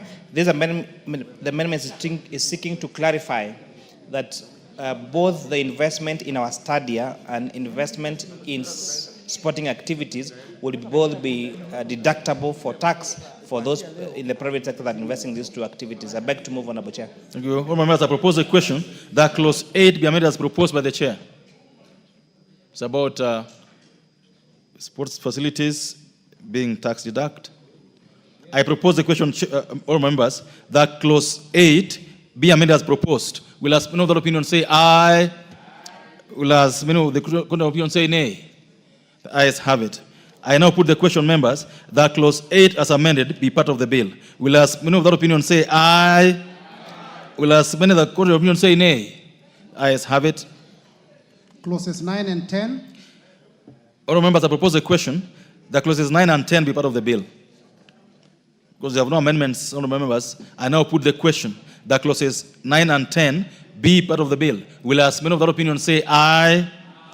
Will as many of the contrary opinion say nay? The ayes have it. Clause 11. All members, I propose a question that clause 11 be part of the bill. Move on, you got an amendment, Chair? Honorable Chair, clause 11 refers to an amendment on country-by-country reporting that requires companies, whether it's surrogate or subsidiary or parent company, and this amendment is seeking now to require the submission of the country-by-country report, since it is the same, to be provided, and it's provided in subsection 2, that it be in the same section. I beg to move, Honorable Chair. All members, I propose a question that clause 11 be amended as proposed by the Chair. I put the question that clause 11 be amended as proposed by the Chair. Will as many of the opinion say aye? Will as many of the opinion say nay? The ayes have it. I now put the question, members, that clause 11 as amended be part of the bill. Will as many of the opinion say aye? Will as many of the opinion say nay? The ayes have it. Clause 12. Members, I propose the question that clause 12 be part of the bill. So remember, your chairman, you got amendment to this. Yes, Honorable Chair, clause 12 regards to advance pricing agreement, where you're saying where the taxpayer in an issue with the advance price agreement has provided false information, then that advance price agreement will be declared to be void. Additionally, Honorable Chair, this particular amendment is seeking to provide for timeline in which the Commissioner General, by extension, the Cabinet Secretary will provide regulations on the enactment of this particular clause 12 in terms of timelines, giving them 6 months to gazette regulations on the enactment of these advance price agreements. I beg to move, Honorable Chair. Thank you. It's an advanced pricing. Members, I propose the question that clause 12 be amended as proposed by the Chair. Honorable Wunda, 1 minute. Chair, as much as the amendment to subsection 5, subclause 5, is timely and important, I think the cabinet secretaries must also act in good faith, knowing the importance and urgency of some of these, the need to operationalize laws. We do not have to put for them specific timelines. It should naturally flow. Probably with the neatness, probably could even do that in the Social Instrument Act, so that all the cabinet secretaries know that within a certain period of time, once a law is in place, we must do this. Because otherwise, within 6 months, it's going to appear in all the laws of this country. All the laws are going to be known as within 6 months. Thank you, Mr. Chair. Thank you, the Honorable Makali Mulu. Yeah, thank you, Mr. Chairman. Mr. Chairman, I just wanted to, in an earlier clause, the chairman reported that regulations were supposed to be done in 6 months and they were not done. I don't know whether really we have been, in terms of the time frame, is this realistic? Because I don't think really we need to put time and then they cannot implement. I think we need to get assurance that at the end of the day, Mr. Chairman, that then when we say 6 months, we get regulations in 6 months or whatever needs to be done. Thank you. Thank you, Honorable Chair. Yes, Honorable Chair, this particular amendment has been necessitated by, again, the experience, for example, with significant economic presence tax, where the ministry requires us to make particular amendments to the law, but then they take all their time to issue regulations. And therefore, we are requiring them to have a timeline in which they must issue those particular regulations. And I think this is, even if it might be monotonous to repeat them in all our respective laws, but it's important, where we require the executive to act on their part, to give them timelines in which they are supposed to act on, Honorable Chair. Thank you. Oh, members, I now put the question that clause 12 be amended as proposed by the chair. Will as many of that opinion say aye? Will as many of the opinion say nay? The ayes have it. I now put the question, members, that clause 12 was amended, be part of the bill. Will as many of that opinion say aye? Will as many of the court of opinion say nay? The ayes have it. Clauses 13 and 14.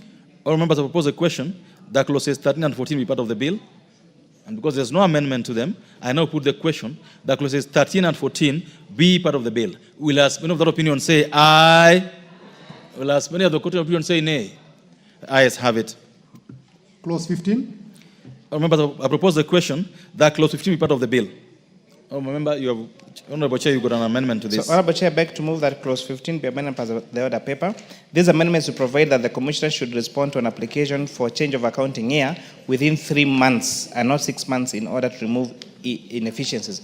Honorable Chair, again, as I explained in the previous two clauses, we are trying to make sure that the commissioner is also responsible for timelines. So where, for example, that a taxpayer has applied for changing their financial year, we are reducing their time from the time in which they are supposed to respond from 6 months to 3 months.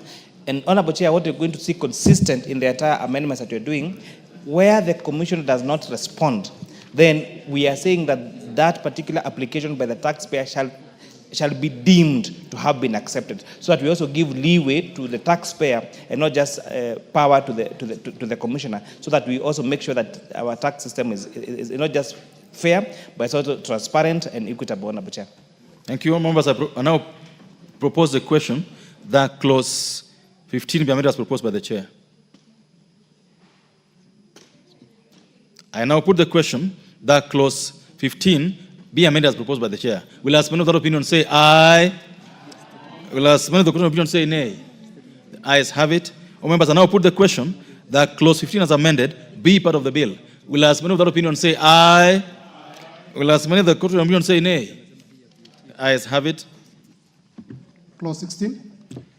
Members, I propose the question that clause 16 be part of the bill. With amendments by the chairperson of the committee and the leader of majority. Chairperson.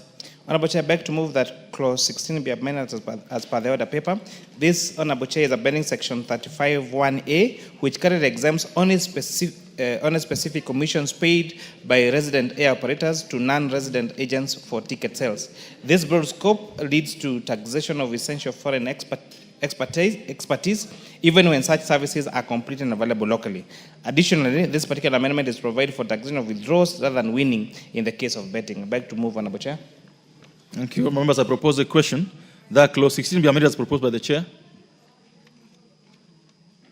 I then put the question that clause 16 be amended as proposed by the chair? Will as many of that opinion say aye? Will as many of the opinion say nay? The ayes have it. I now put the question, members, that clause 16 as amended be part of the bill. Will as many of that opinion say aye? Will as many of the opinion say nay? The ayes have it. Clause 17. Honourable members, I propose a question that clause 17 be part of the bill. Chair, you got an amendment to this? But before you go to that, the Leader of Majority's amendment to clause 16 then falls because we carried the committee's amendment. So clause 17, Chair. Thank you, Honourable Chair. Honourable Chair, I beg to move that clause 17 be amended as per the order paper. As you remember, Honourable Chair, the amendments we did on the Tax Procedures Act in December and the Tax Amendment Act in December brought various taxable deductions for pay as you earn. So where we said we deduct the taxable allowances before we calculate for pay as you earn. However, Honourable Chair, we have taxpayers have reported to us during public participation that we have quite a number of employers who are not allowing those expenses as tax allowable, and therefore they are leaving now the employed, especially the employed Kenyans, to now claim that when they are filing their income tax at the end of the year. So therefore, this amendment is seeking to compel the taxpayer to allow for tax deduction those tax allowable expenses for pay as you earn. I beg to move, Honourable Chair. Oh, members, I propose a question that clause 17 be amended as proposed by the chair. Honourable Omboko. Thank you, Honourable Chair. I want to support that amendment as the chair puts it, because that was a very vital law that we made as a parliament, so that when we are taxing the employees on their payslip, we don't include those statutory elements and deductions. Because when you do so, it's double deduction. In fact, it was meant to leave some more money on the payslips of the workers. Chair, is that correct? And therefore, I want to support it because it is very, very progressive. Remember, one of the biggest challenge we are facing now by the workers of this country is that there are too many levies on their pay slips. And this was supposed to actually achieve a situation whereby they have some relief. Thank you, Honourable Chair. Thank you. Honourable Wunda, 1 minute. Quick one.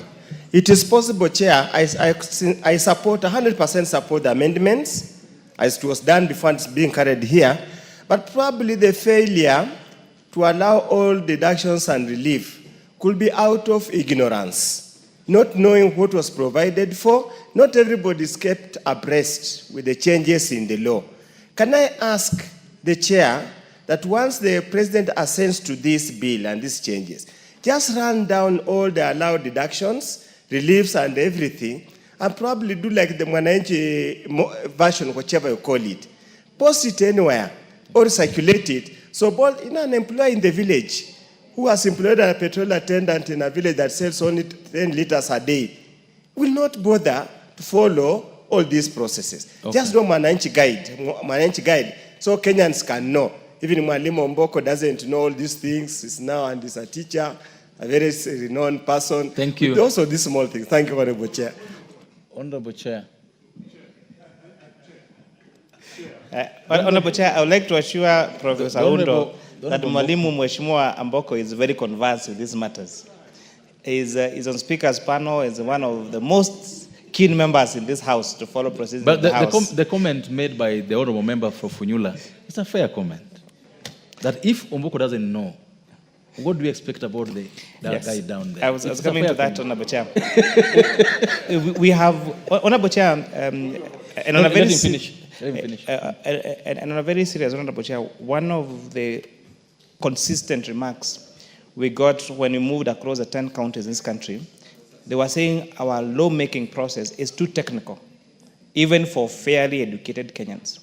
And they were saying we need to have simpler versions of the bill, of the process, and even in our communication. And therefore, this is a call to us as a House, as Parliament, to communicate better in a simpler language, to the executive that implement these particular proposals, to Kenya Revenue Authority to simplify them in an easier way. Honourable Chair, sometimes I have watched adverts from our entities across all the arms of government, especially the executive, Honorable Chair, most of these communications are in English.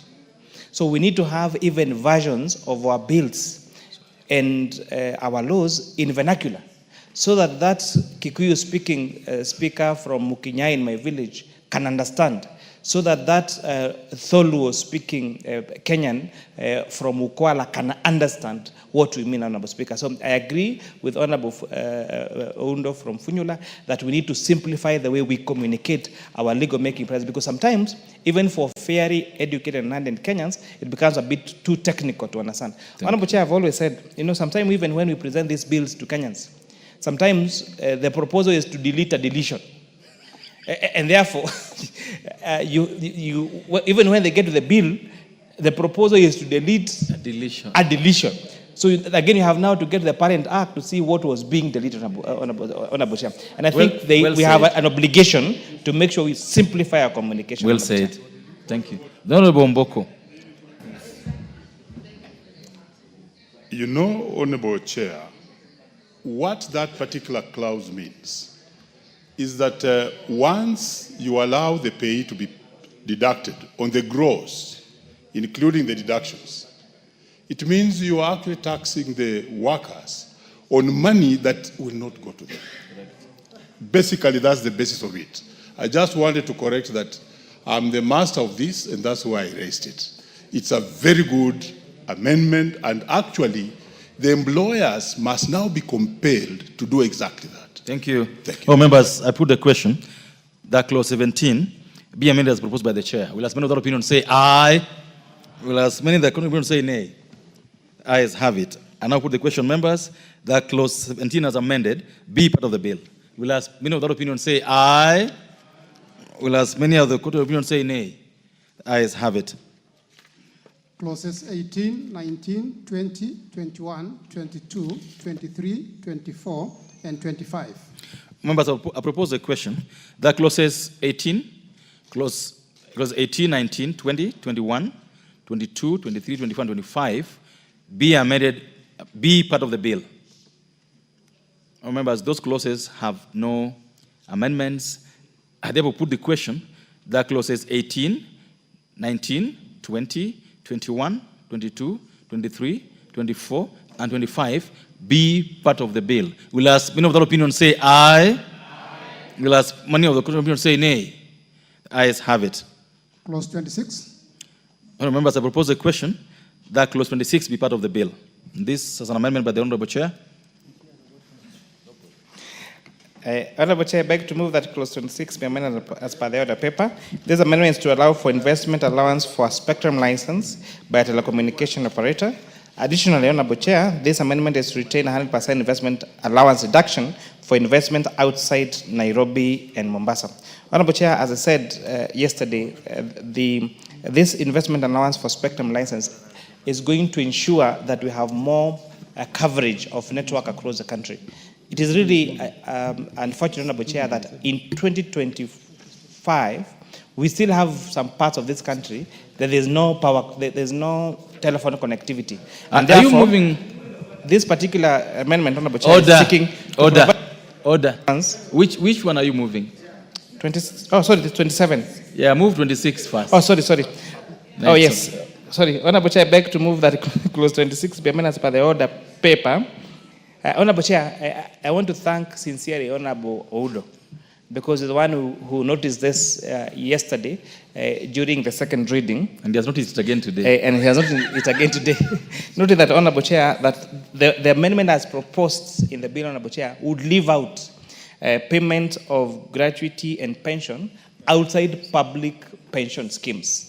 Honorable Chair, during a time when there are a lot of investments, there are a lot of savings, Honorable Chair, by Kenyans in other non-public pension schemes, it is very important that we don't exclude this particular pension and medical schemes that Kenyans pay outside the public schemes. And therefore, I beg to move that we now delete the word public from the bill, so that the law we read other allowances paid under a pension scheme. So which will therefore mean, the import of this is that therefore payments made to both public and private pension scheme now will fall under would not be exempt, Honorable Chair, from income tax. I beg to move, Honorable Chair. Thank you. Members, I propose the question, therefore, that clause 26 be amended as proposed by the chair. And I want to give this chance to Honorable Mayaka. Honorable Mayaka has the floor. Honorable Wundo, this lady has the floor now. Allow her. Thank you, Honorable Chair. Honorable Chair, I also just want to support this particular amendment and also to just extend my salutation to Honorable Oundo, because yes, Honorable Chair, if we limit it to public, it means a whole spectrum of people who have investments outside that space are actually affected. And for me, Honorable Chair, also is just to speak to the matter of one thing that as Africans we experience, which is called black tax. This is very encouraging for people who are investing for their retirement and for people who are already in retirement, that they will not be taxed for this particular. And so yes, I support this amendment. Thank you. Member for Keses. Thank you so much, Mr. Chair, for the committee. Mine, I also want to support this particular amendment by ensuring that we onboard every Kenyan. You know, we are achieving the provision of the Constitution on inclusivity. And more so to say, the aspect that we want to encourage Kenyans to save for investment purposes. You know, there's something that we need to align. Kenya now, as we can say, it is on leverage level, where we are borrowing much from outside than even from within. And we want to encourage savings by Kenyans, borrow from them, invest and develop our country, and they can derive the benefit and interest from their savings. So this particular amendment is good. We want to encourage both private and public so that together, cumulatively, we can build our country together. Thank you. Thank you. Member for Kitui Central. Oh, no, this is your amendment, not so. Yeah, thank you so much, Honorable Chairperson. Honorable Chairperson, I also want to support this. In this country, we appreciate that we have a lot of private pension schemes, Honorable Chair. So if we have not, before this amendment, Honorable Chair would have discriminated Kenyans. And I think it's important. Now, the way it is now, it serves every Kenyan. I support. Thank you. The Honorable Wundo. Chair, I just want to sincerely thank the chair of the committee. I raised the matter here. He didn't get the import of what I was saying. As we walked out of the chamber, I do know most of them deal with very more important things out of the formal arrangement. So I encourage there must be quite a lot of informal discussions. That's where we tied it up. And even I have evidence here, handwriting. So thank you, Chair. You are now listening, Chair. Thank you. Well, members, I propose a question that clause 26 be amended as... Honorable members, I propose a question that clause 26 be amended as proposed by the chair. Will I suspend other opinion say aye? Will I suspend the opinion say nay? Ayes have it. Members, I now put the question that clause 26 as amended be part of the bill. Will I suspend other opinion say aye? Will I suspend the opinion say nay? Ayes have it. Clause 27. Honorable members, I propose a question that clause 27 be part of the bill. Honorable Chair. Now you can talk about those things of cables you're talking about. Thank you, Honorable Chair. Honorable Chair, I beg to move that clause 27 be amended as per the order paper. These are two important, Honorable Chair. One of them is to introduce an investment allowance for a spectrum license for telecommunication operators, Honorable Speaker. And I did say that despite Kenya having been one of the countries that has the greatest penetration of mobile network, we still have some villages across the country that still don't have telephone connectivity. And we are hoping, Honorable Chair, that once we provide this investment allowance, because spectrum license is a very expensive affair, Honorable Speaker, and therefore exempting this would incentivize our telecommunication operators to apply for this spectrum license and to invest in connecting the whole country, Honorable Speaker, into mobile connectivity. Honorable Speaker, additionally, this amendment is seeking also to retain the 100% investment deduction allowance that we had granted in December during the tax laws amendment bill to investments outside Nairobi and Mombasa. Honorable Speaker, we need to encourage especially companies to move out of Nairobi and Mombasa. It has two solutions, one creating employment in rural areas, Honorable Speaker, and also reducing the rural-urban migration and now the congestion that we see in our cities, Honorable Speaker. Honorable Chair, I beg to move. Thank you. Members, I propose a question that clause 27 be amended as proposed by the chair. The honorable member for Kibwezi East. Thank you, Chair. I stand to support the amendment to clause 27, and especially on the investment allowance, the spectrum increase, as it is going to cover more, areas, and especially the rural areas, Mr. Speaker, Mr. Chair. We are aware that most of the investments have been put into capital centers and the rural areas where we come from, and most of us where we represent, we are not having this advantage, and so I support. Thank you. Honorable members, I put the question that clause 27 be amended as proposed by the chair. Will as many of the opinion say aye? Will as many of the court of opinion say nay? The ayes have it. I now put the question, members, that clause 27 as amended be part of the bill. Will as many of the opinion say aye? Will as many of the court of opinion say nay? The ayes have it. Clause 28. Honorable members, I propose the question that clause 28 be part of the bill. Chair. Honorable Chair, clause 28 has three very consequential amendments. One, Honorable Chair, clause 28 was seeking to delete the tax incentives that we had granted to, that was giving preferential tax rate for companies that were constructing 100 residential units. Honorable Chair, we found this to be inconsistent with the government's agenda to provide affordable housing. And we're saying, despite now the government providing this particular affordable housing to Kenya, it's also important to incentivize private sector to do the same. And therefore, we are proposing a deletion of that particular proposal so that we can continue to advance this preferential tax treatment for institutions that are building affordable housing for at least 100 units. This also is seeking now to again reinstate the tax incentives we had provided for local assembling of motor vehicles. Honorable Chair, I look forward to a time when you and I can drive locally made vehicles in this particular country.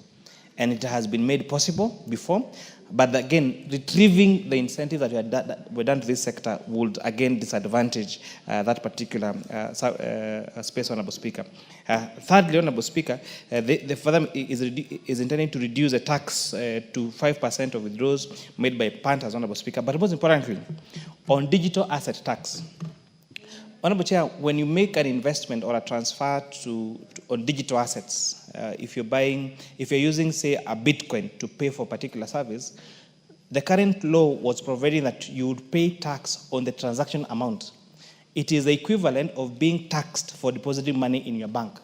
But now we are changing this from not based on the transaction amount, but by the fees the service provider are going to charge you when, Honorable Chair, you trade using digital assets. And again, this is very, very important because, as I read yesterday, next week we'll be tabling a report and moving amendments to the digital assets regulatory bill, Honorable Speaker.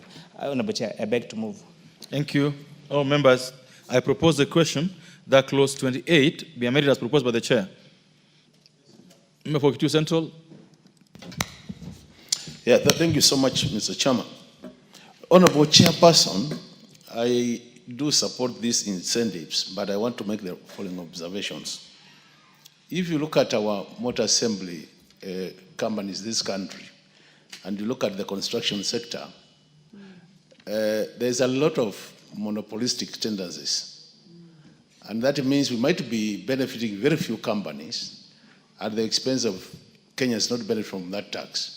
So I would wish that even as we move forward, it would be important that we open these sectors for competition. We need more firms to come on board so that when we provide these tax incentives, then we benefit many more Kenyans. I submit, Honorable Chairman. Thank you. All members, I put the question that clause 28 be amended as proposed by the chair. Will as many of the opinion say aye? Will as many of the opinion say nay? The ayes have it. And I put the question, members, that clause 28 as amended be part of the bill. Will as many of the opinion say aye? Will as many of the opinion say nay? The ayes have it. All members, that clause had an amendment by the majority leader, but because we've carried the amendment by the Finance Committee, that amendment by the majority leader falls. Clause 29. All members, I propose the question that clause 29 be part of the bill. Chair. Honorable Chair, I beg to move that clause 29 be amended as per the order paper. Honorable Chair, this is just a cleanup In fact, the impact of this amendment is just to have a comma immediately after the word individual, so that the law now will read in paragraph 6 to H5, but then the words an individual, then comma, immediately after the word where. So it's mainly a cleanup, Honorable Chair. Thank you, members. I propose a question that clause 29 be amended as proposed by the chair. Member for Kibozi East.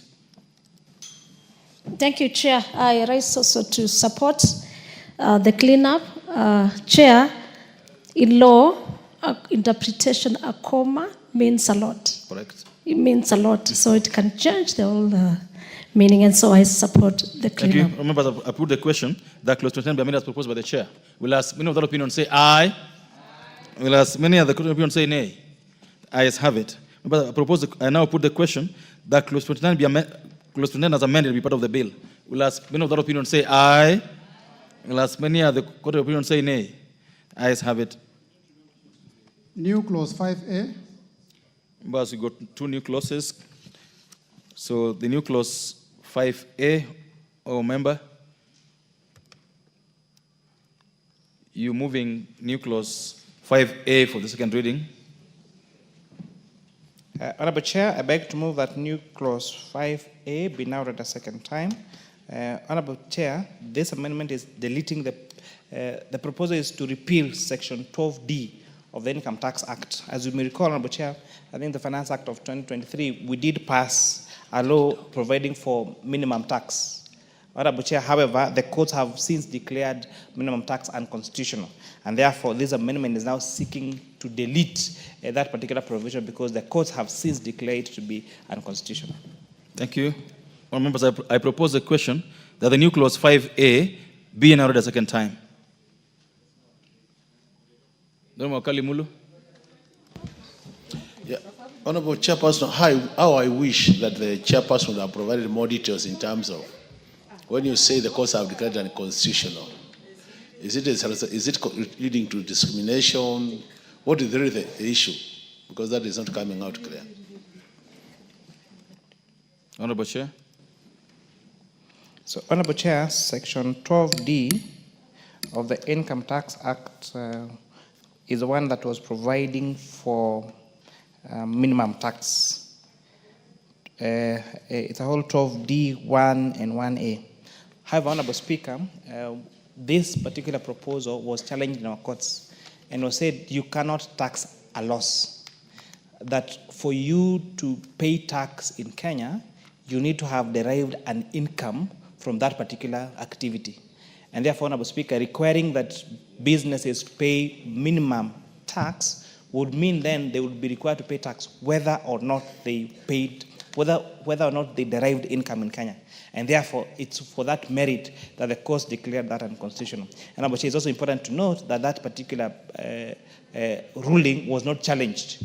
And therefore, continuing to have this section 12D in our books, is senseless. And therefore, now the move to now repeal section 12D of the Income Tax Act. Makes a lot of sense, honorable members. I therefore put the question that the new clause 5A be now read a second time. We'll ask many of that opinion say aye. We'll ask many other opinion say nay. The ayes have it. Honorable members, I now propose the question that the new clause 5A be part of the bill. I put the question, members, that the new clause 5A be part of the bill. We'll ask many of that opinion say aye. We'll ask many other opinion say nay. The ayes have it. We go to the next order. All members, I wish to recognize in the presence of the speakers, in the speakers gallery, the presence of students from St. Joseph Girls, Kipsaina, KU South Constituency, Elgeyo Marakwet County. They are welcome to Parliament to follow our proceedings this afternoon and to the Houses of Parliament. Thank you. Next order. New clause 6A. Oh, members, I propose the question. No, I wish to call the mover to move the new clause 6A for second reading. So, Honorable Chair, I beg to move that new clause 6A be now read a second time. As you may recall, Honorable Chair, we did move an amendment on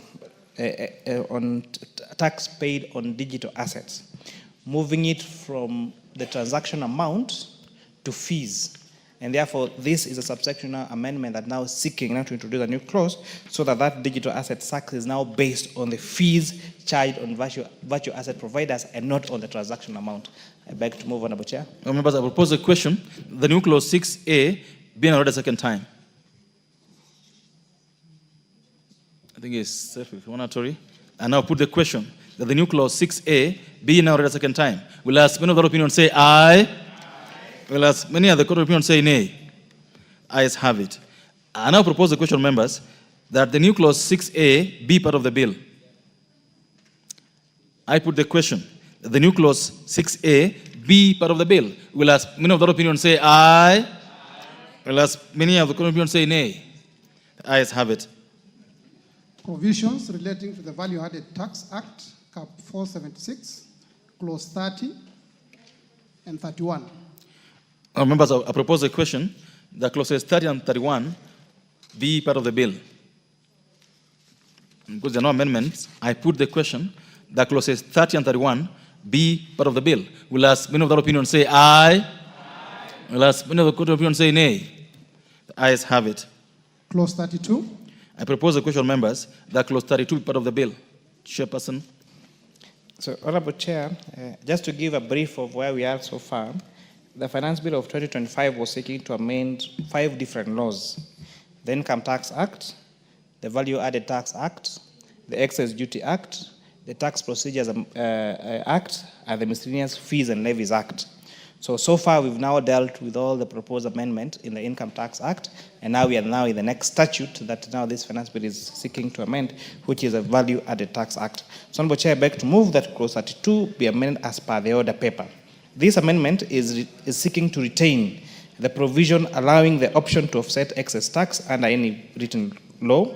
And paragraph EA, we are saying that this was introduced to allow refunds for incidents of permanent credits arose due to changes in rates of tax. While the intention was to resolve an issue caused by legislation, the provision has failed to take effect due to technical drafting flaw.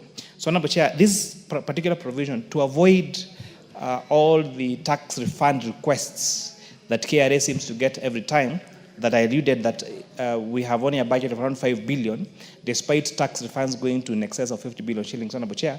Now, this is a cleanup to make sure that taxpayers are allowed to offset their current tax liabilities from excess tax that they might have paid, even if that was a different tax bracket, Honorable Speaker. Honorable Chair. That would mean that in the event, for example, you had overpaid your input tax, you are allowed to offset your input tax, whether from your corporation tax, from pay as you want, or from any other tax head that you may have in your tax obligation. I beg to move, Honorable Chair. Thank you. All members, I propose a question that clause 32 be amended as proposed by the chair. Yes, Honorable Member for Funyula.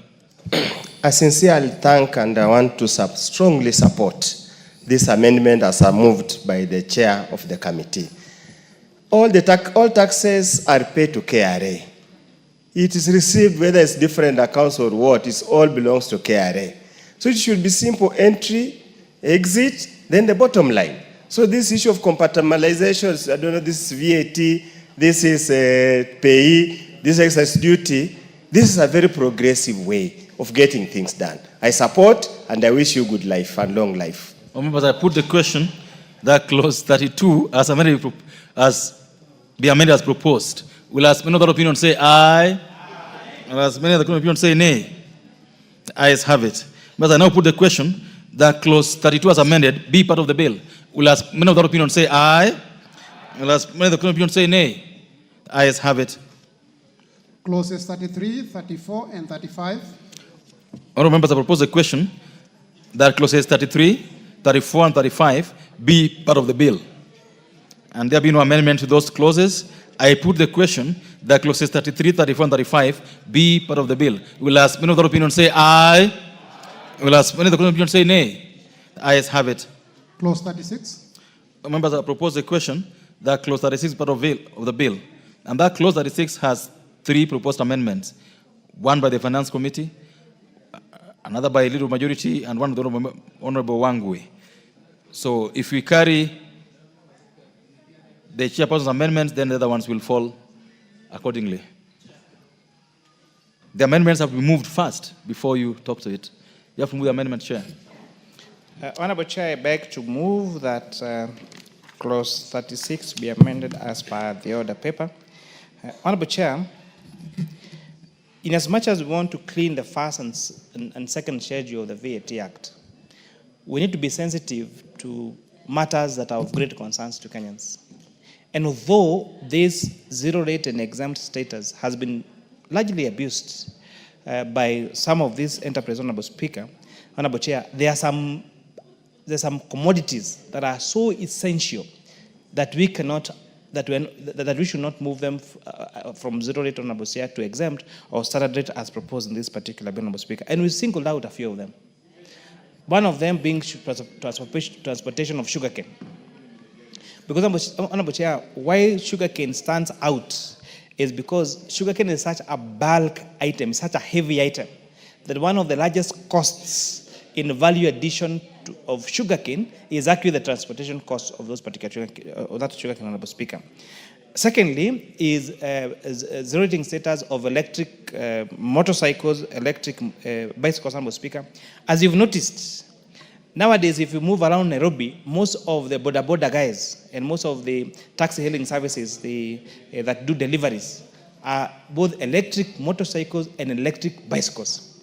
And Honorable Chair, we noticed something very unique, especially the inclusion of electric bicycles, Honorable Chair, in our country, has actually made even, especially ladies, now do that taxi hailing services even more. Honorable Chair, as you move around Nairobi, you'll see there are these motorcycles that have their lights on and they have something round near the steering wheel. So that's how you know. Okay, that's one of the ways you know an electric motorcycle. And this has been made because this House made a deliberate decision in the Finance Act of 2023 to provide zero rating status for local assembly of electric motorcycles, electric bicycles, and electric buses, Honorable Speaker. And we must therefore be consistent in our tax regime. We cannot December say, you're granting this exemption to you, come invest in our country, build electric motorcycles, build electric bicycles, build electric buses, Honorable Speaker, only for us to take away that particular incentive 6 months later. We must be consistent so that we allow investment in our country, Honorable Speaker. Secondly, this particular amendment is also seeking to clarify the following items as exempt: mosquito repellent inputs and machinery, Honorable Speaker, Honorable Chair. In 2025, we still have a big challenge with mosquito menace in our country, Honorable Chair. And I know from the region you come from, you know, the issue of malaria infections, the issue of mosquitoes is such a great issue. And therefore, we are hoping that granting this exemption to manufacture of this equipment that will be used to fight mosquito, Honorable Speaker, will go a long way to not just creating employment in Kenya, not just bringing investment in our country, but also in our fight against malaria. I beg to move, Honorable Chair. Well, members, I propose the question that clause 36 be amended as proposed by the chair. The first bite on this would be the Honorable Wangwe. Thank you, Honorable Speaker. Honorable Speaker, allow me to thank the Chair of Finance that he has really considered the issue of sugarcane transportation. And Honorable Speaker, looking at the component of fuel, by the time you get the costing of fuel into the commodity under manufacturing, already, Honorable Speaker, you've taxed the fuel. You've already loaded onto it the tax component. Therefore, Honorable Speaker, by you again taxing it at the consumption level, meaning the production level, it would amount to double taxation, Honorable Speaker. Therefore, I'm happy that the Chair has listened to it, and we want to agree with him, and I support. Honorable Maungu. Thank you, Chair. I listened to the Chair express the issue of that clause, and with regard to the sugar industry, Chair, I come from the sugar area, and I'm in support with what Chair, the gentleman seated before me is not allowing me to debate. Honorable Mboko, you'll get a chance. Just relax. No. Chair, I'm not talking about Honorable Mboko, I'm talking about Honorable Kaluma here. Honorable Kaluma. Interfering with my contribution. Honorable Kaluma, this is not your chance. This is the chance for the Honorable Member from Rwanda. No, you are interfering with him. Allow him to contribute. Chair, I cannot search for points from somebody who is trying to interfere with the flow of my thoughts, as Kaluma is trying to put it. Go ahead. Go ahead, Honorable Member. Thank you, Chair. Mine was just support the proposal as given by the Chair. Thank you. Member for Seme. Thank you, Mr. Speaker. Chair, I actually support. It's actually ridiculous. I don't know what was happening to us. How can you put tax on transportation while this person has used fuel? The fuel itself has been taxed. Maybe I didn't notice. I admit I was sleeping that time. So I support. And the issue of mosquitoes, anything that will actually help reduce the cost of healthcare is actually something which should be exempt. So I support these amendments. Member for Muhaya. Yes, okay. I have the mic here. Yes. Somewhat. Chair, did you give me a chance? Yes, you're the member for Muhaya, not so. Oh, thank you. You know, I'm easily identified as Mwalimu Mboko Milemba. I want to support that amendment. Number one, it really deals with the disease malaria and makes it very easy for investment in that section. Number two, sugarcane, which the transport cost is higher than any other cost. But more fundamentally, Chair, is the issue of the electric motorcycles and bikes, because that's the way we want to go. And it will reduce our usage of our foreign exchange to importation of oil. Thank you, Honorable Speaker. Member for Town. Member for Town. Yes, I thank you, Chair. Chair, this idea of zero rating, we may be postponing it, but we need to think about it very deeply. Because we are zero rating very many products, but we have no evidence that by zero rating, the benefit goes to the local person or the consumer.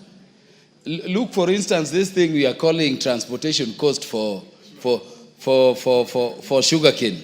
Number one, how do you prove that these products are being used on tractors? Any vehicle can be fueled.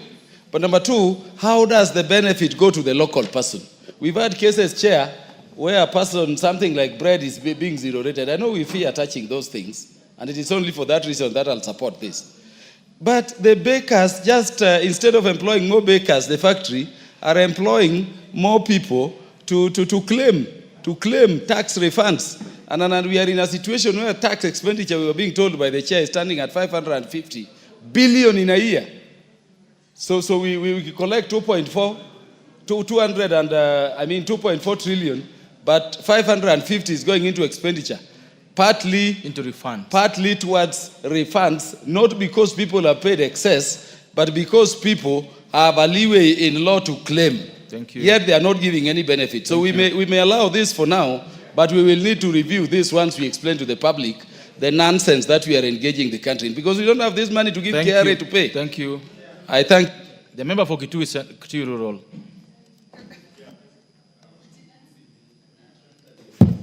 Chair, let me also support this amendment. Chair, the tax expenditure in this country, as it has been indicated, is 550. Of this, 60% is on VAT alone. And here, we cannot really say, because what is happening is that most of these manufacturers, they still input the VAT at the final product. Then they go back and claim input VAT. Chair, as we stand now, KRA is not able to do the refunds. So I support. Member, the chairperson of BS Budget Committee. Chair, I also want to join my colleagues in saying that until we become bold enough as a country or as Parliament to be able to interfere with some of these zero-rated products, then I think we are not going to make good progress. Honorable Speaker, one of the strategies that we have proposed as Budget Committee towards realizing our revenue targets is to cancel all zero-rated items from the books. Honorable Speaker, as Kaluma has pointed out, some of these zero-rated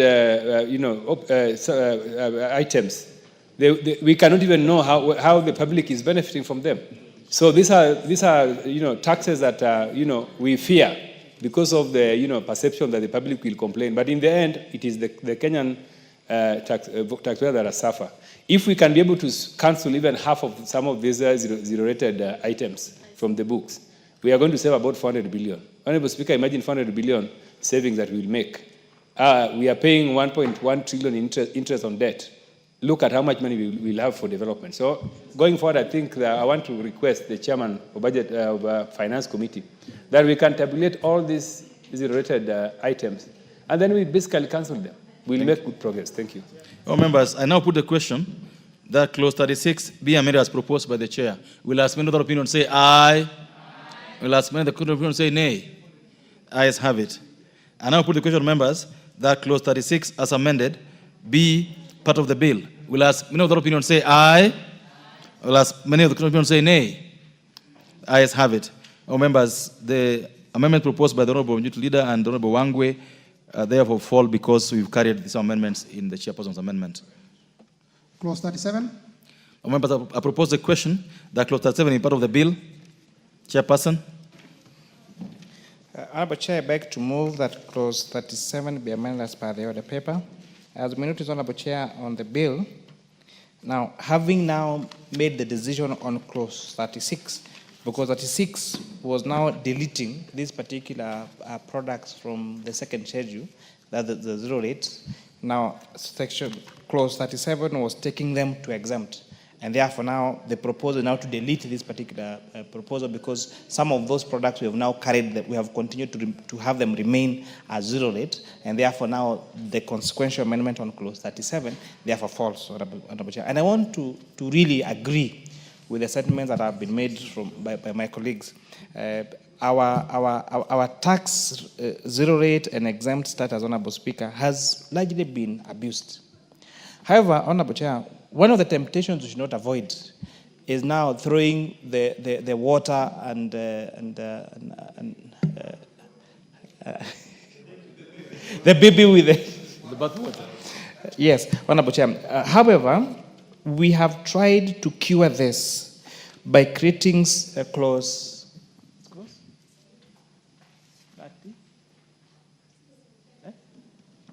35. We have tried to cure this by introducing a clause 35.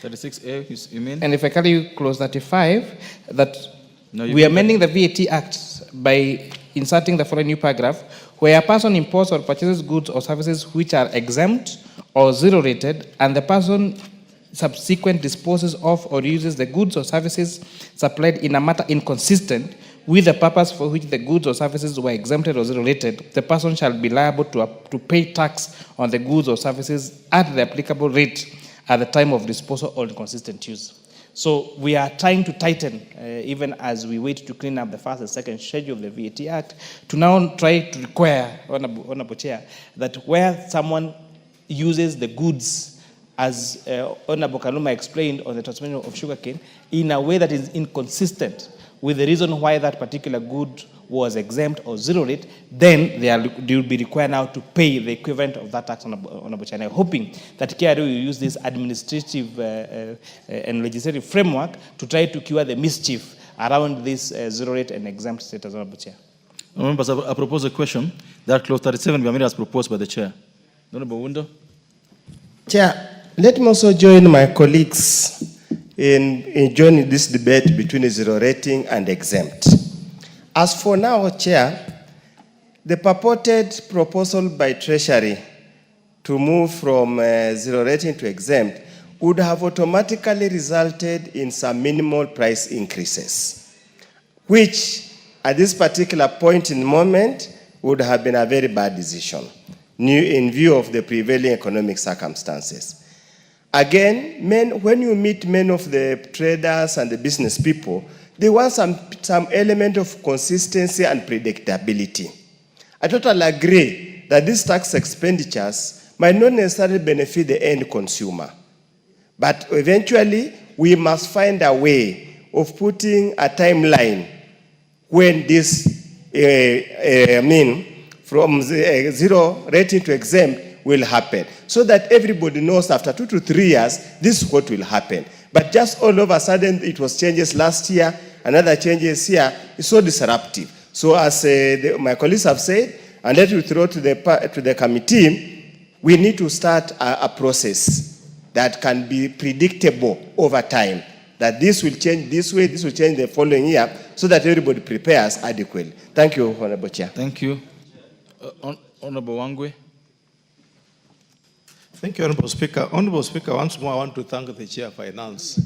By him now correcting the issue after the voting in the Section 36, it puts to rest, Honorable Speaker, any avenue, Honorable Chair, any avenue for corruption. What is likely to happen, Honorable Chair, is that the tax agents will take advantage that this is not aligned with the initial provision in a Section 36. Now to even now go and find out more in terms of pushing the traders to give them more money for nothing. Therefore, Honorable Speaker, the cleanup is important, is timely, and I would want to say thank you, and I support this amendment. Members, I put the question that clause 37 be amended as proposed by the chair. Will as many other opinion say aye? Will as many other opinion say nay? Ayes have it. I now put the question, members, that clause 37 as amended be part of the bill. Will as many other opinion say aye? Will as many other opinion say nay? Ayes have it. Members, there was a proposed amendment by the Honorable Wangwe, which falls because the substance of the same has been carried by the committee's amendment. New clause 30A. The Honorable Chair move new clause 30A for second reading. Honorable Chair, I beg to move that clause 38 be now read. No, it's 30A. No. Oh, new clause 30A. 38 and 30A. Clause 30A. So, Honorable Chair, I beg to move that new clause 30A be now read a second time. This amendment is seeking to provide that the VAT payable on disposable realization of a security for a debt should be paid by the debtor. Honorable Chair, this new clause reads as follows. Section 5 of the VAT Act is amended by deleting subsection 3 and substituting therefore the following new subsection. The tax on taxable supply shall be a liability of the registered person making the supply, and subject to the provision of this Act relating to accounting and payment shall become due at the time of supply. Provided that where the taxable supply involves a sale or an auction of goods or recover unpaid debt to enforce or give effect to a security charge or encumbrance, tax on the taxable supply shall, subject to the provision of this Act, be the liability of the debtor. Honorable Chair, as you may, for example, if a credit lending entity recovers an item from a security item from you, so maybe it was a motor vehicle, then the sale of that item is a vatable transaction. So this now, the creditor wants to recover the debt that they advanced you. And therefore now we are requiring that the debtor be the one who is eligible to pay for the tax payable for that particular good when now it's being auctioned or repossessed from the debtor. So we are taking the obligation from the creditor to the debtor. I beg to move, Honorable Chair. Members, I propose a question that new clause 30A be read a second time. This is Honorable Mboko. It's important that, Chair, you come back and clarify the real importance of that process, because you are now transferring the tax to be paid by the debtor. Thank you. So that the country and ourselves, especially me, I may understand how beneficial this will be. Thank you, Chair. Member for Nandi. Honorable Chair, I think Mwalimu Mboko Milema has been able to prosecute my concern as well, because, Honorable Chair, looking at it, it looks like the person who was not even able to to settle their bills or their debts is again added a further liability of paying the taxes that is owed by the taxing institution. So, Honorable Chair, I think the Chair should do us justice to explain it to us so that probably we can get another perspective, because so far the perspective we are getting is an addition of a burden to the person who is already not able to pay their debts. Member for Samburu West. Thank you, Chairman. I do not understand the import at all of this amendment, Chairman, because the creditor will probably sell whatever needs to be sold, and will be able to recover not only the amount that was owed, but including even profit, whatever, they'll get more than probably because maybe what you used as a guarantee will be sold at a more expensive, they will receive more money. And then the person who was not able to pay that loan or debt is now being told, pay tax, you pay tax. So I don't understand how KRA will be able to raise money from this. It should just continue to be the creditor so that when they're disposing whatever asset it is, they factor in the tax. So it is important for the chairman to explain this, otherwise I will definitely oppose. The Honorable, I don't want a debate on this matter because the question is the same. She should just clarify to us. The member for Dagoretti North. Thank you, Chair. Mine is just to understand. You see, when you bring in such a proposal, you must start asking yourselves who are normally the debtors and who are the creditors. I think that is what every Kenyan will be trying to ask he or herself. What does this come? Because I'll put it, for example, mortgage. This can be very well also misused in many, many assets, not just small assets we are looking at, but a bank can really go rogue using this. Yeah. Chairman, all they're saying clarity. So you're paying the auctioneer's fee, you've paid the debt, then they put all this together, then you carry the tax on all this. Is that the position, and why must that happen? That's the question. So maybe let us start from the time when a credit entity issues a loan to a debtor. The issue of that loan is exempt. So the issue of that loan, when they are loaning you for this to buy your asset, then that is an exempt transaction. Then you default, for whatever reason, to honor your obligation. But there was a collateral in which now you're being advanced, and which transaction was exempt.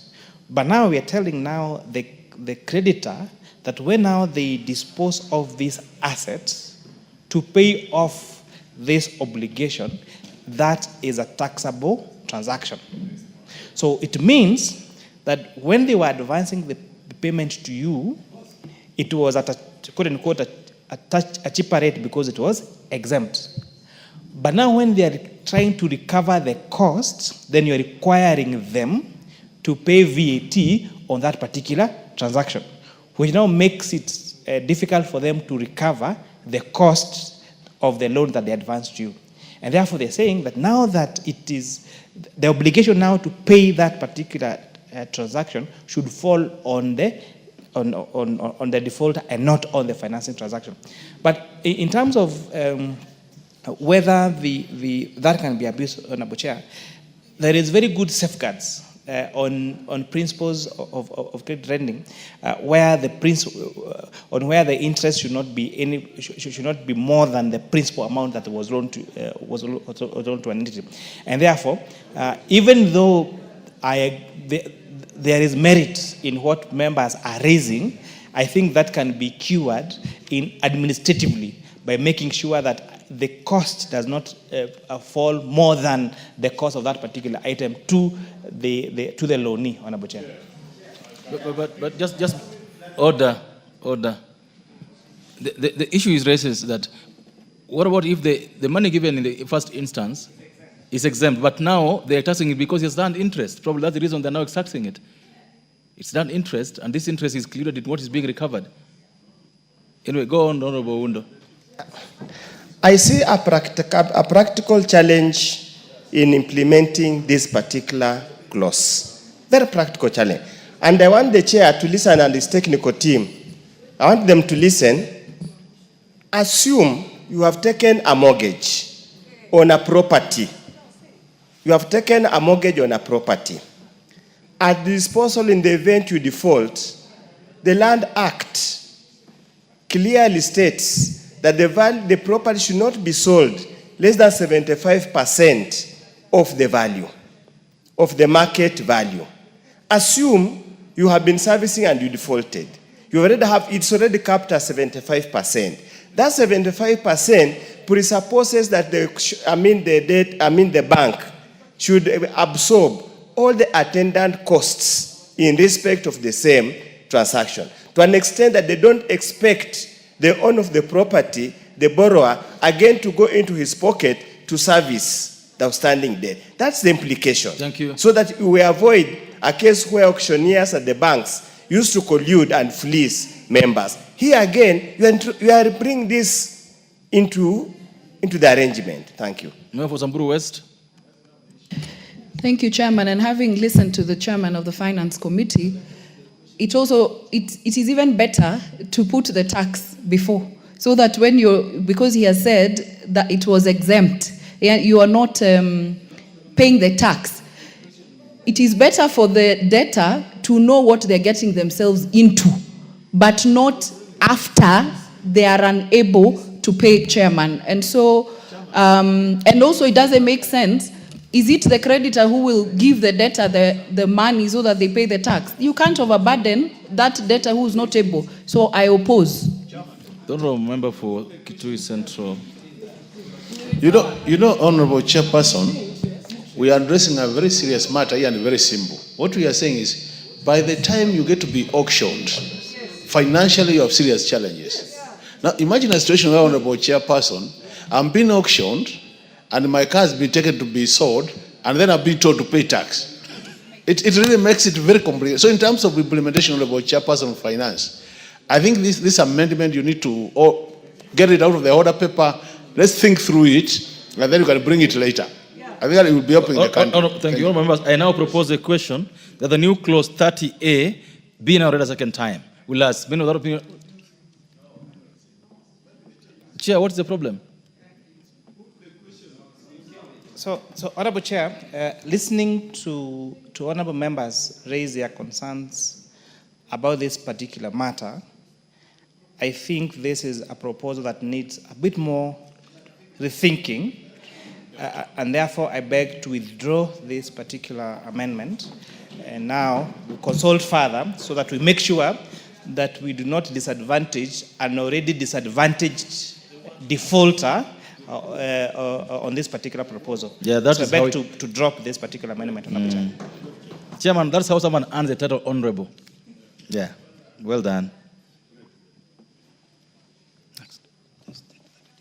I therefore note for records that the new clause 30A is hereby withdrawn. Next clause. New clause 36A. All members, I propose a question that the new clause 36A is to be moved for second reading by the chair. Thank you, Honorable Chair. Honorable Chair, I beg to move that new clause 36A be now read a second time.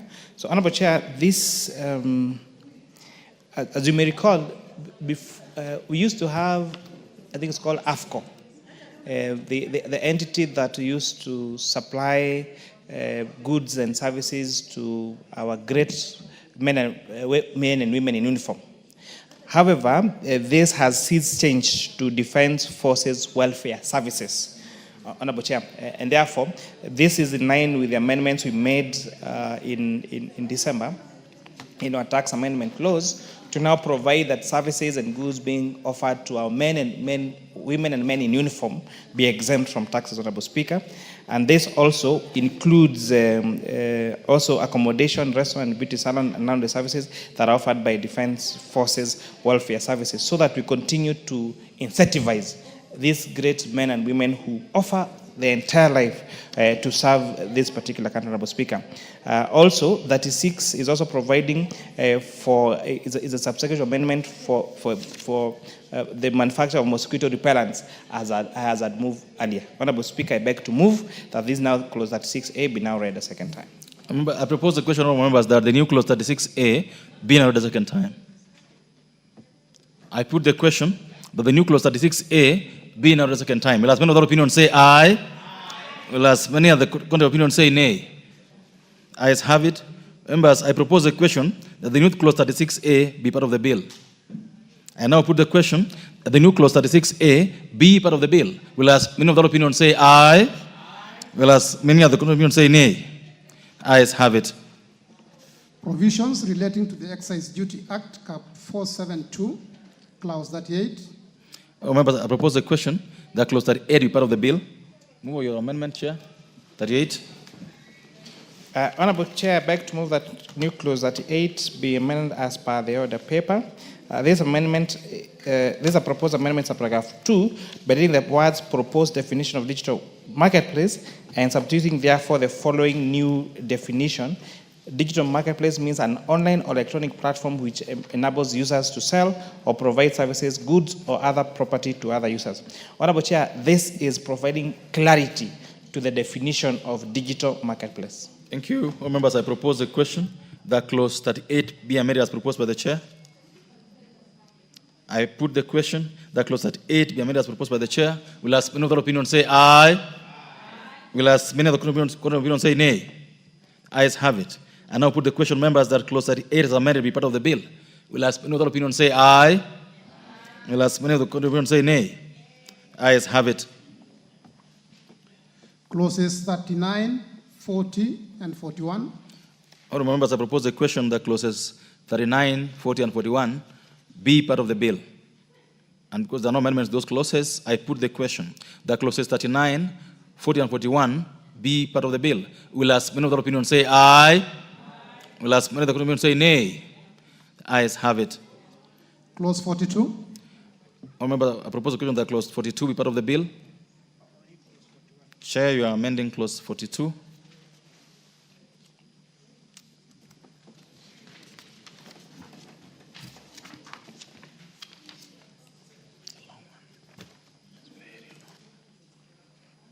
Honorable Chair, I beg to move that clause 42 be amended as per the order paper. Honorable Chair, this is providing clarity on particular clauses. You know, one of them is differentiating between imported table eggs and imported eggs that are used for a chicken, for hatching our chicken. Honorable Chair.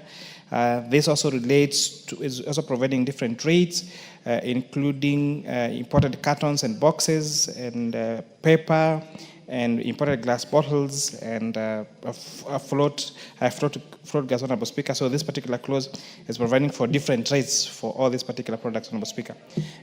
Honorable Chair, this is one of the steps that we're saying we must be selfish as a country. That we cannot continue to grow our economy if we become a supermarket.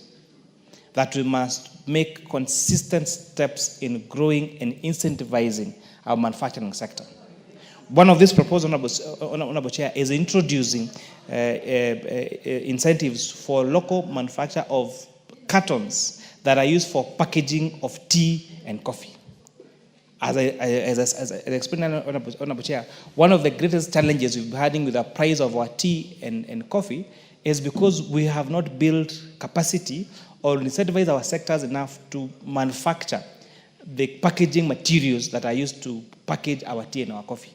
And therefore, we end up exporting our tea and coffee at a very cheap rate, Honorable Chair, in gunias, only for them to end up in our neighboring countries, in Sri Lanka and Dubai, become packaged and come back at almost 1,000 times more than the cost of these particular items. Therefore, we give a very low yield to our farmers, Honorable Speaker, but we have just few people who are just importing our raw materials and bringing them back at exorbitant prices, making all the profit. I beg to move, Honorable Chair. All members, I propose the question that clause 42 be made as proposed by the Chair. Honorable Member for Samburu West. Thank you, Chairman. I do support. Value addition is very important for us as a country, as it will increase the yields, as it has been said, and so I support. Members, I put the question, therefore, that clause 42 amended as proposed by the Chair. Will as many of the opinion say aye? Will as many of the opinion say nay? Ayes have it. And I put the question, members, that clause 42 was amended to be part of the bill. Will as many of the opinion say aye? Will as many of the opinion say nay? Ayes have it. New clause 40A. Members, when the mover move the new clause 40A for second reading. Honorable Chair, I beg to move that new clause 40A be now read a second time. Honorable Chair, during public participation, I'll give an example of one entity that came to our committee. They are called Koru Ram. This is a manufacturer based in Koru, in Muhoroni, who converts sugarcane into methanol and prepares a fantastic rum.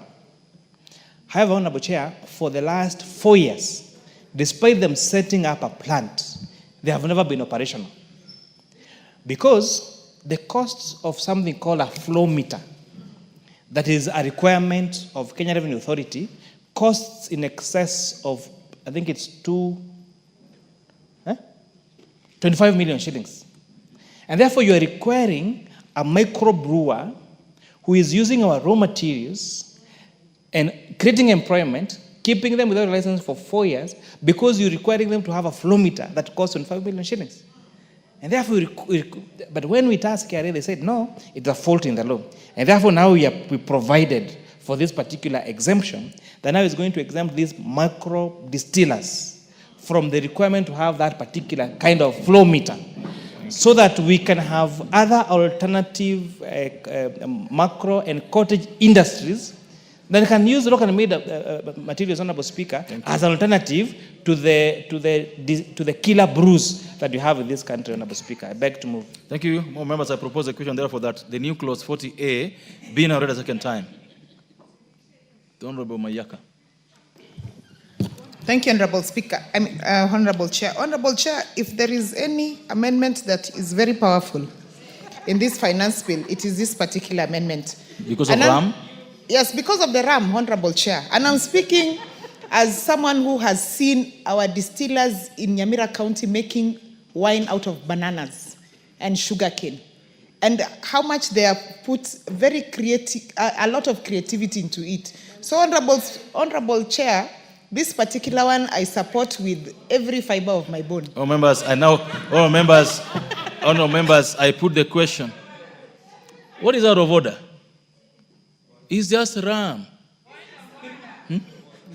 The honorable member force. This is the majority whip or minority whip?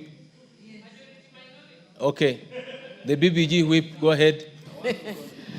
Thank you, Mr. Speaker. I think it's a rule in this House that members must declare interest. Can Honorable Mayaka declare personal interest on this issue? On this amendment, which she says is the most important in the finance bill, can she declare interest? She did already. She said she's kissy. The Honorable Kaluma. Chair, thank you for the opportunity. Chair, the reasons given by the chair are very good. Very good. But so that we don't appear to be favoring just some sectors, have we done an overview of all sectors which are similarly affected, so that we don't just go for one or two? Thank you. Yeah, and if so, where are those others? Honorable Chair, there's a question. Order. Honorable Majority Leader, allow us to proceed for a minute. Order. Allow us to proceed for a minute before you go back to this. Just respond to this question, then you can go back to him. This question is, are there other sectors that have been identified the way you've identified the RAM one? So I just gave that an example, and I think I also need to make a clarification. Actually, that amendment refers to the next I'm going to speak to, but this clause 40A is speaking to making what we call restricted items, which only includes ethanol. But what you've seen is that now the guys that make this illicit liquor have become smart. They're not just using ethanol, they're also using methanol. So we are now putting methanol as a restricted product, so that it's from its production all the way to the end is actually observed. But the issue that we are speaking to is actually now in the next amendment, which is also is very crucial. And I just pick Koruram as one of the examples. But Honorable Chair, one of the things that we must agree as a House, as a correct way to end the menace of illicit brews is if we allow other products that are used locally manufactured products into making of liquor, Honorable Chair. We have left the people that want to have a good evening after their nyama choma to very expensive drinks, Honorable Chair. And therefore, the only alternative they have has been this cheap liquor. Methanol, less alcohol, Honorable Chair. And you must agree, it's okay that Honorable Chair, you are titatola, which is fine. But you must agree that Honorable Kimani Ichung'wah here likes to enjoy his drink after having his nyama choma, and you must provide him with other alternatives. Chair, you know where I come from. Chair, you know where I come from. We make the best changa. So it doesn't matter whether I'm titular or not. But so to be clear, order. So just a minute, Chair. So to be clear, 40A is about restricting the importation of methanol. You have to be clear like that. That 40 is about restricting importation of methanol to make so that we're able to use more healthier ways of making our alcohol. Is that okay? All members, I therefore put the question that the new clause 40A be now read a second time. Will ask another opinion say aye. Will ask another opinion say nay. Ayes have it. Members, I propose the question therefore that the new clause 40A be part of the bill. And now put the question that new clause 40A be part of the bill. Will ask another opinion say aye. And ask another opinion say nay. Ayes have it. New clause 41A. Honorable Chair, move order. New 41A for... So, Honorable Chair, I beg to move that new clause 41A be now read a second time. And just that we carry the members along, new clause 41 read this as follows. That section 25 of the Excess Duty Act is amended by inserting the following new subsections immediately after subsection 2. Notwithstanding subsection 1A, a licensed micro distiller shall be exempt from the requirement for automation, continuous piping and use of mass flow meters. And 2B, that the production of volume of such a licensed microdistiller shall be ascertained and monitored through the use of excise stamps or such other mechanism as the Commissioner may prescribe by notice in the Gazette. So, Honorable Chair, this is now the matter that we are debating earlier. You explained it very well. That now we are requiring that these micro distillers are not required to have a flow meter that costs in excess of 25 million shillings so that we are able to have an alternative, Honorable Speaker, and end the menace of illicit brews in our country, Honorable Chair. Thank you. I beg to move. I propose a question, therefore, that the new clause 41A be now read a second time. The majority leader? Chair, let me say I support that amendment, but cautiously. And the caution is this, Honorable Speaker. Any distiller, whether you call him a small or micro or a big distiller, 25 million shillings for a distillery is not too much to ask. Therefore, I want to ask the chair, because I wish we had restricted that probably to a period of maybe 3 or 4 to 5 years, so that beyond 3 to 5 years, you must install a flow meter. Because the danger is this, Honorable Speaker, Honorable Chair. And I know the Honorable Kimani Kuri had mixed up his earlier statement when he called you a teetotaler, and I am the teetotaler. And he knows, being an elder in my church, you're also mixing up anything close to alcohol. You're also mixing issues. I don't take alcohol also. We are both teetotalers. So say both of us. Or he mixed up, he wanted to say the chair and the Kimani Ichung'wah are teetotalers, while the chair of finance enjoys his drink. Because me and you know, my church, if I came anywhere close to these things, I would be excommunicated. But I was saying the danger, Chair, is with stamps. Chair, you know, whether it is cigarettes, whether it is drinking water or alcohol, the affixing of stamps on bottles and cigarette packets has been riddled in the past with a lot of many fake stamps. Many done from China. They are sold in the streets, back streets in downtown Nairobi. Therefore, maybe I would want to ask Chair, maybe in the subsequent bill, we restrict this flow meter business to a period of a maximum of 3 years. After 3 years, anyone who is in business should have made money to install the flow meter. Because the flow meter, you will never cheat. But with stamps, cheating will become the order of the day. So I will support for now, but probably ask the chair, maybe in the next year, to ensure that we restrict that particular provision to be time-bound, maybe to a period of 3 to 5 years. Any business that has operated for 3 to 5 years in the distillery world should be able to make money. And lastly, Honorable Speaker, although it's overtaken by time, let me support the issue of regulating the production of methanol. Because if there is anything that has killed people in this country, especially young people, is consumption of illicit alcohol. The illicit alcohol that is sold to many people in our villages is not ethanol. Most of it is methanol, an industrial alcohol that should never be consumed. Therefore, controlling its production is very commendable, and I thank the committee. Thank you. The member for Githunguri. Chair, thank you very much. I rise to give my reservations to the proposal that is made by the chair regarding flow meters. In as much as I support any effort to regulate illicit alcohol manufacturing in this country, and in as much as we come up with such recommendations like introducing flow meters, we need to be careful. Because we don't know, some of us don't know, and would want to understand from the chair, these flow meters, how much are they? Is this a heavy investment that will make small businesses not able to afford these flow meters? He said it's 25 million. It is 25 million. So it means that once we introduce these flow meters, in as much as we want to discourage the illicit alcohol manufacture in this country, we might force some people out of business, which are legal business. They have been making the right quantity, the right quality of alcohol. 25 million is hell lot of investment. So how are we going to make sure that we don't force people out of this business? Thank you. Number two, Mr. Speaker and Mr. Chairman, I am worried that in this proposal where the chairman is talking about the commissioner, we are giving commissioner of taxes a lot of powers. And these powers, if they are not checked, they are going to be misused. Member for Seme. No, this is the last person on this. Please allow me to remove. As I support these amendments, an issue is coming here, which seems to be an issue of regulation. Why is a flow meter necessary?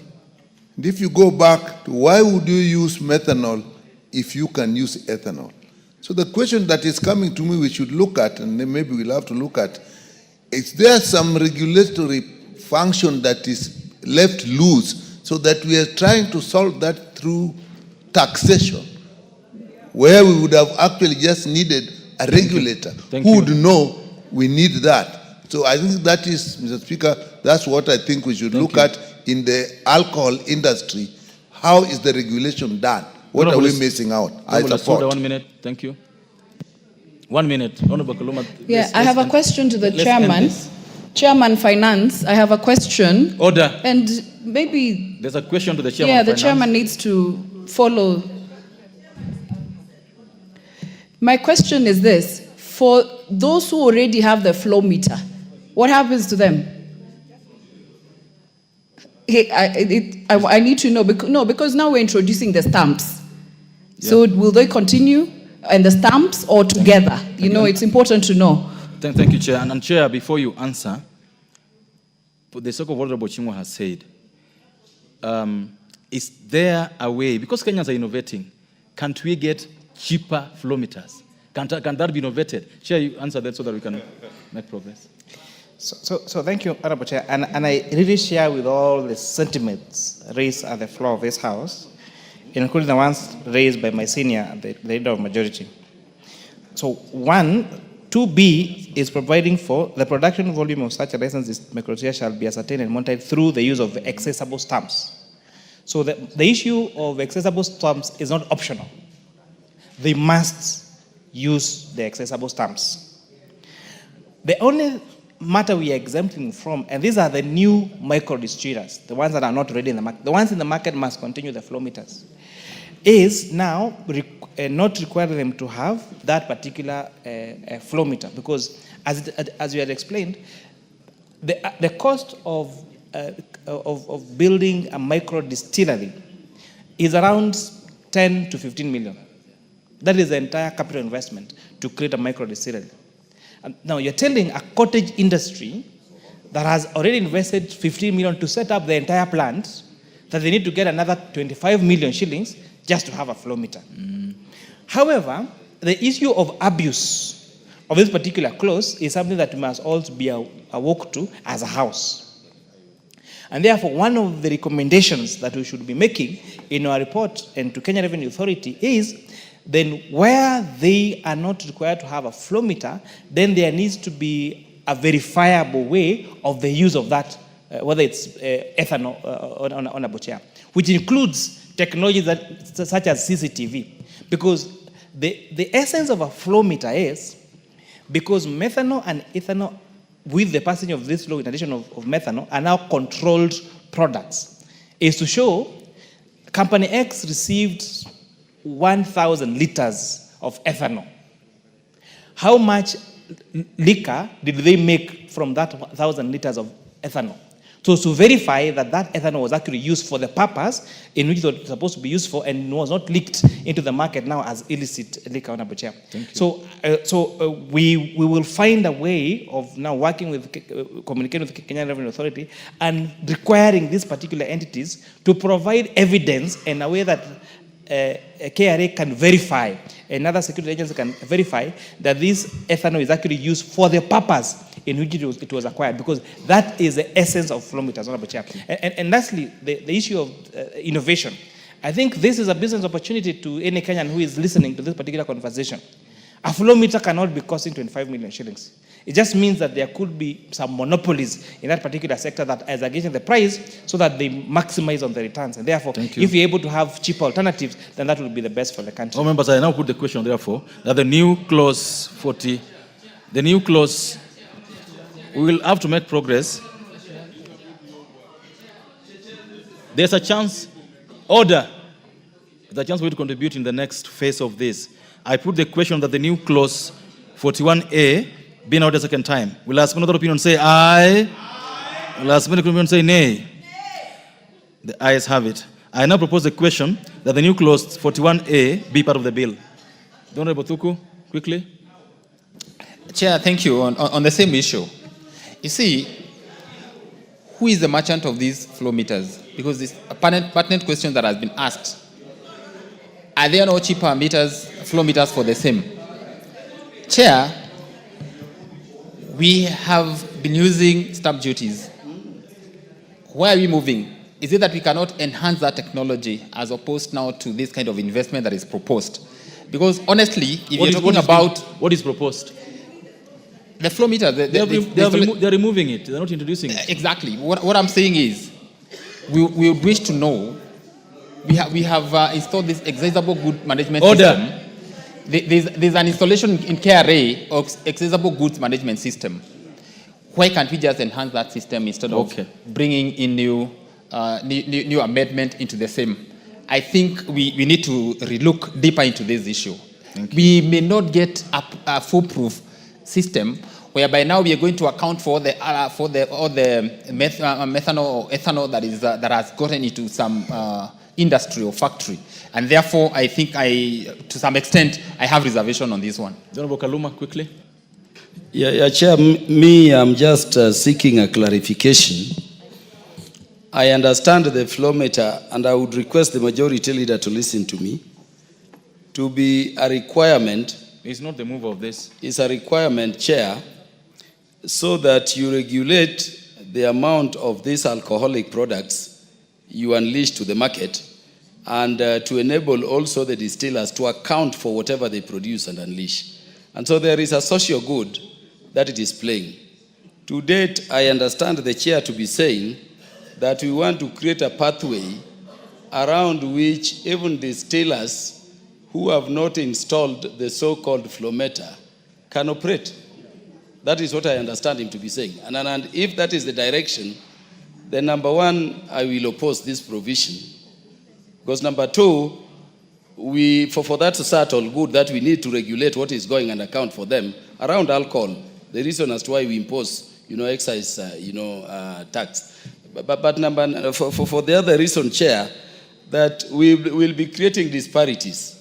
Some people have incurred costs, installed these flow meters. You are allowing others to enter the market without installing them.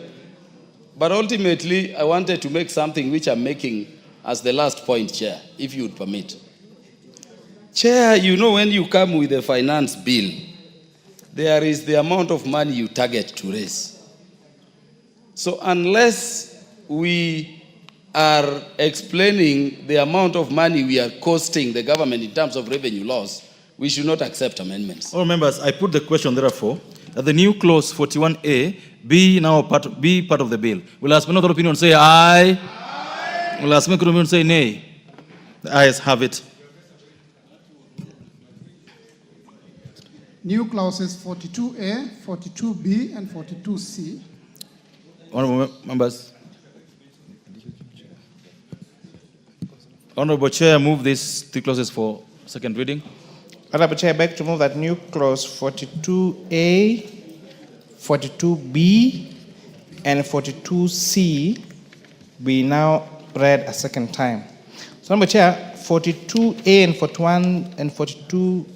So 42A is seeking to impose a 5% excess duty on amounts deposited in a customer's wallet. And this amendment is seeking to impose excess on fees charged on transaction by virtual asset providers. So two things. When you're placing a bet, the current acquisition regime is, say you have money on your mobile wallet, whether it's M-Pesa or Airtel money. And then you transfer that money to the wallet of the betting company. So the time of charging of excise duty is when you place a bet, when that money already is placed in the wallet of the betting institution. Now we are changing that to now making this excise duty to be payable when you transfer money from your mobile wallet to the betting company wallet. So this has this impact. There are so many institutions that operate virtually, for example, in the country, and therefore we're not able to get this excess duty from them. But now it means that every time you transfer money from their mobile wallet to the wallet of the betting company, then that is a time when excess duty is paid. And secondly is, again, as a question amendment to what we provided earlier on excess duty now being paid for virtual assets on transaction fee and not the transaction amount. 42B is defining the term amount deposited in the customer's wallet, as I have explained. And 42C is again, as a constitutional amendment that I had spoken to earlier, about accessible services offered by Kenya Defence Forces Welfare Services. I beg to move, Honorable Chair. Members, I propose the question that the new clauses 42A, 42B, and 42C be now read a second time.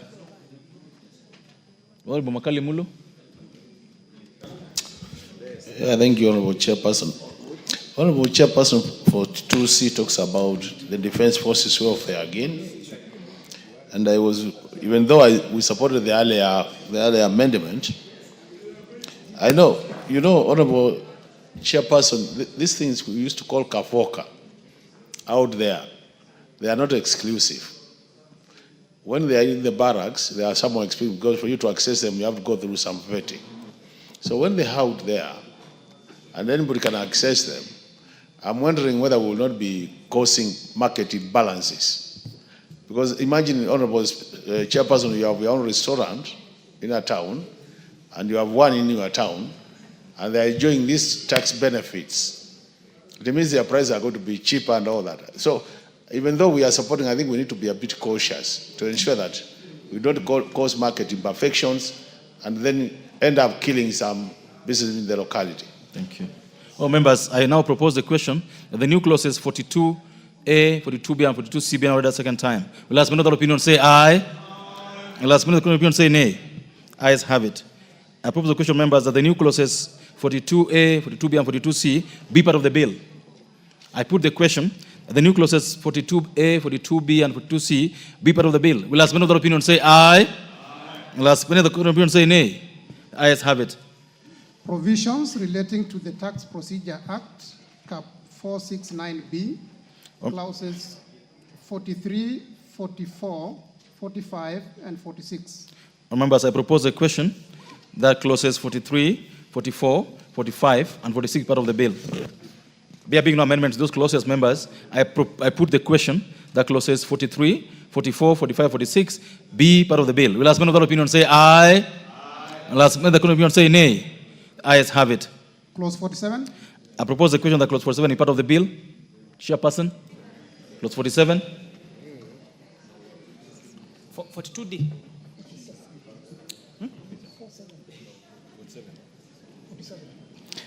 Honorable Chair, I beg to move that clause 47 be amended as per the order paper.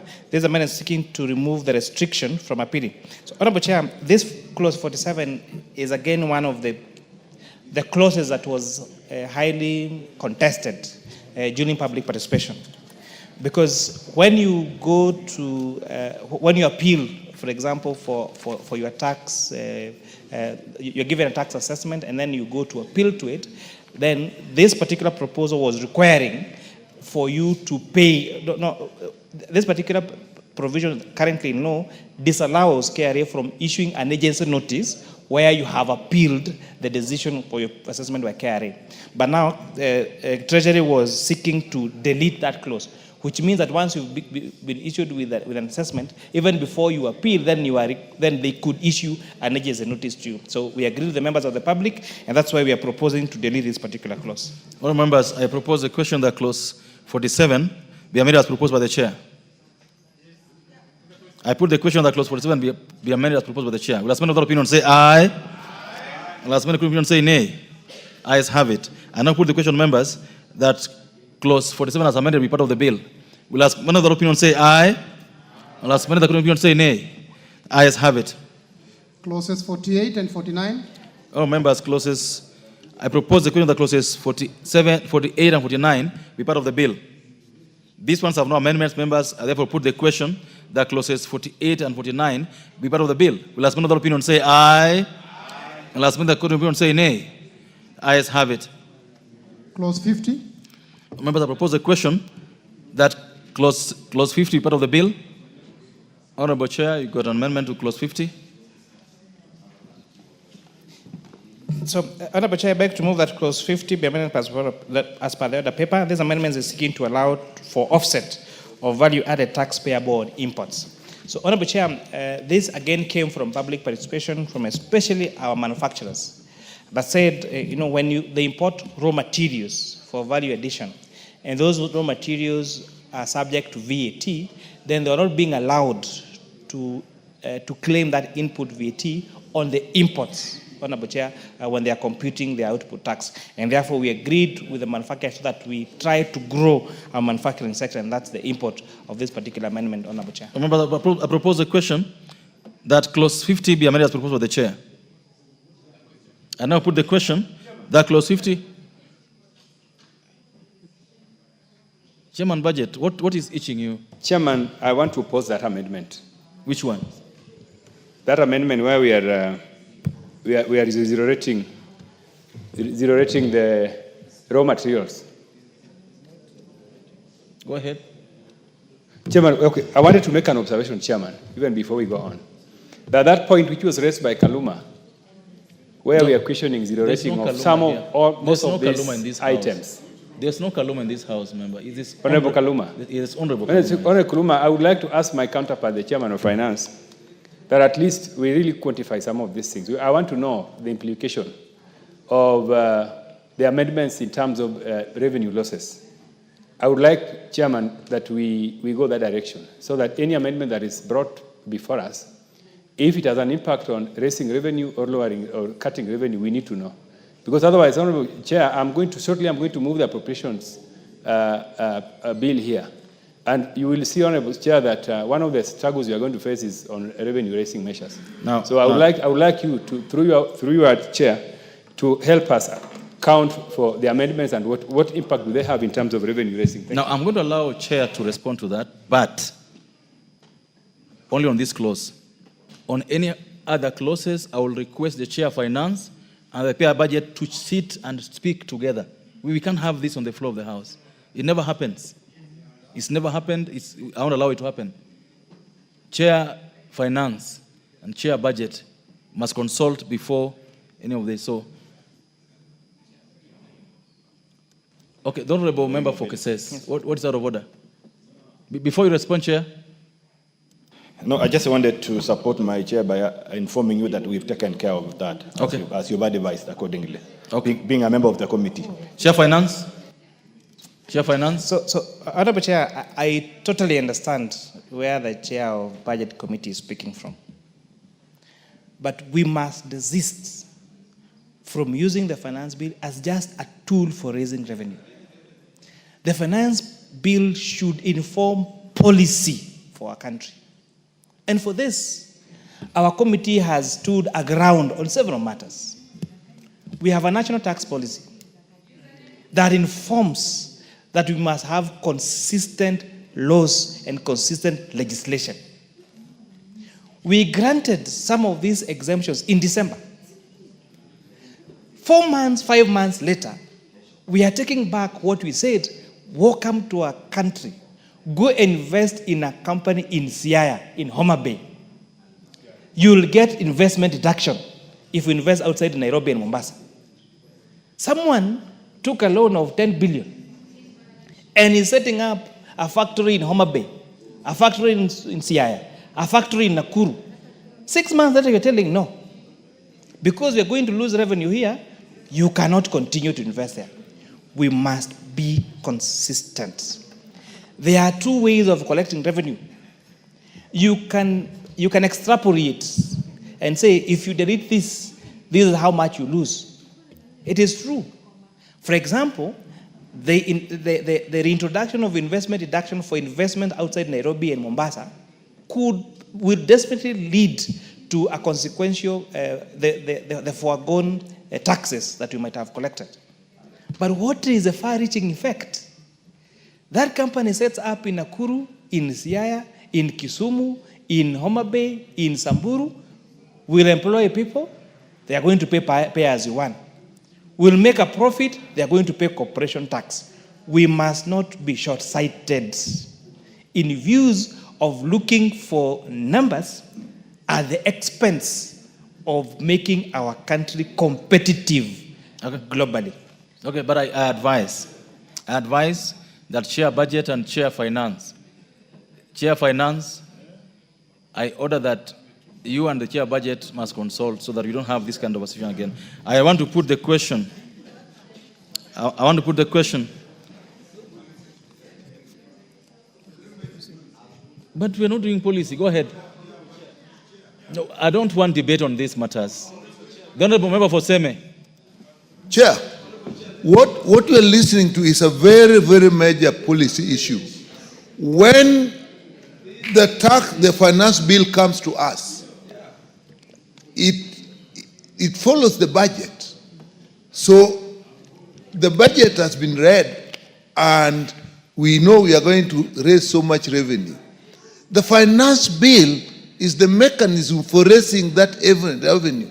And one would expect that there was an earlier consideration, and that is how we reached this finance bill, so that we'll raise that revenue. If now comes out that actually there was no consultation earlier, so that the chair of finance and the chair of the budget don't agree, then we are not sure what you are saying, that in the future, we are actually going to have a problem with our revenue. Thank you. The member for Odhaya. Thank you, Chair. Chair, Chair Finance. Chair, the same way, what the Chair is saying is there people have already started investing because of the relief that of taxes. The same way, can he protect the people who have invested here? You are the levy, people have borrowed money, have invested, have planned to do business, then you are the levy. The plan which was there was based by the policy of the country. And then, when you have started doing business, already you have invested, you have planned, you have consulted, you have already bought the machine, you are the levy without consulting the country. You are killing the people, the same thing you are protecting those people you are investing today. Protect the same people, Chair Finance. the people who have invested, the people who have already invested, before you add the policy, shake those people first. Thank you. The Honorable Majority Leader. Majority Leader. Chair, and this is the last word on this. Chair, I think that matter is more or less settled between the two chairs. But I just want to say, we should not be worried. This is the beauty of democracy. The chair finance is protecting his staff. The chair budget is protecting the expenditure side. Just the revenue mobilizer is protecting the revenue mobilization. And I know the chair budget also has a stake in the revenue that is raised, because he will not expend anything without the revenue being raised by Honorable Kimani. However, the two of them, the two chairs, have one common person between them, which is the National Treasury, that now will balance the expenditure side and the revenue side. So we shouldn't be worried. And they serve one country. I propose the question, honorable members. I put the question, honorable members, that I put the question. I now put the question. There is nothing questionable about this.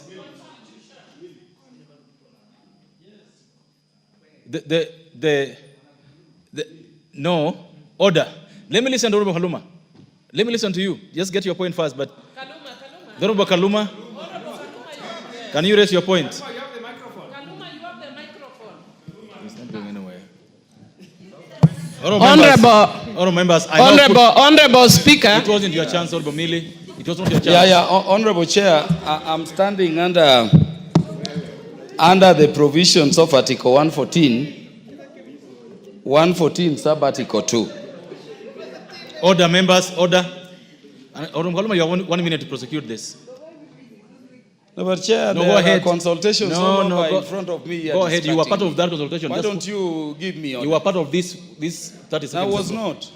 Order, members. Go ahead. Yes. I thank you, Honorable Chair. Chair, my position is that the finance bill is a money bill under Article 114.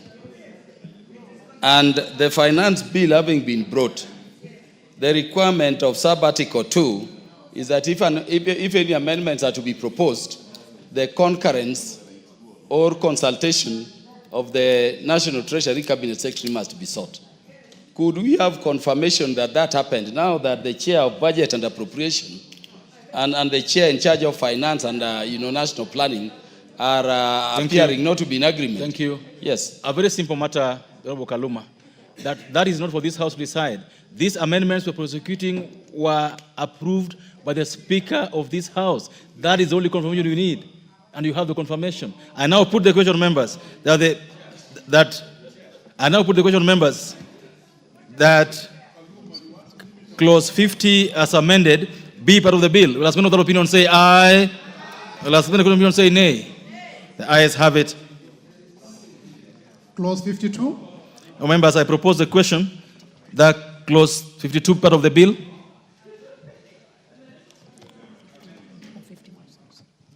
Sorry, members, just 1 minute, Honorable Chair. Clause 51 first. Yeah, clause 51. I propose the question that clause 51 is part of the bill. Honorable Chair. Honorable Chair, beg to remove that clause 51 be amended as per the order paper. Clause 51 of the bill be amended in the proposed subsection 7b, by deleting the words computed and subbing therefore with the words computed from. This amendment, Honorable Chair, is just a cleanup. Members, I propose the question that clause 51 be amended as proposed by the Chair. I put the question that clause 51 be amended as proposed by the Chair. Suspend other opinion say aye. Suspend the opinion say nay. Ayes have it. I now put the question that clause 51 as amended be part of the bill. Will suspend other opinion say aye? Will suspend the opinion say nay? Ayes have it. Clause 52. Members, I propose the question that clause 52 be deleted. Honorable Chair. Honorable Chair, I beg to move that clause 52 be deleted as per the order paper. Honorable Chair, clause 52, as in the bill, was reads as follows: Section 59A of the Tax Procedures Act is amended by deleting subsection 1B.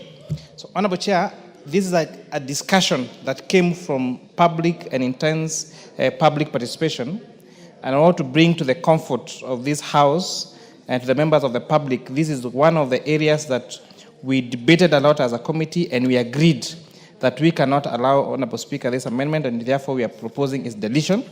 This was a proposal that was now removing the restriction. And Honorable Chair, allow me just to take 3 minutes to take you through this proposal. You have one. Section 59A of the Tax Procedures Act reads as follows: Data management and reporting system. The commissioner may establish a data management and reporting system for the submission of electronic documents, including detailed transaction data relating to the documents. Then 1A, that the commissioner may by notice in writing require permission to integrate the electronic tax system authorized under section 75 to the system referred to in section 1, in subsection 1 of the for the purpose of submission of electronic documents, including detailed transaction data in the precise form. So this therefore means, Honorable Chair, that the commissioner has powers to require you to integrate your system with that of Kenya Revenue Authority. However, in the wisdom of this House, it provided for another section 1B, which reads as follows: the commissioner shall not, know the words, shall not require a person to integrate or share data relating to A, trade secrets, and B, private or personal data held on behalf of the customers or collected in the course of business. Now, this clause 52 was proposed to delete 59(1)B, which was now excluding that when you are integrate, that the commissioner will not require you to integrate data relating to 1, trade secrets, and 2, private and personal data. All the members of the public that appeared before us said that that provision needs to be deleted. Okay. And we agree with the members of the public that this particular provision be deleted. It goes against our constitutional right to privacy and goes even against our other laws on data, on data and privacy, Honorable Chair. Members, I propose a question, therefore, that clause 52 be deleted. I put the question, that clause 52 be deleted. Last many other opinion say aye. Last many other opinion say nay.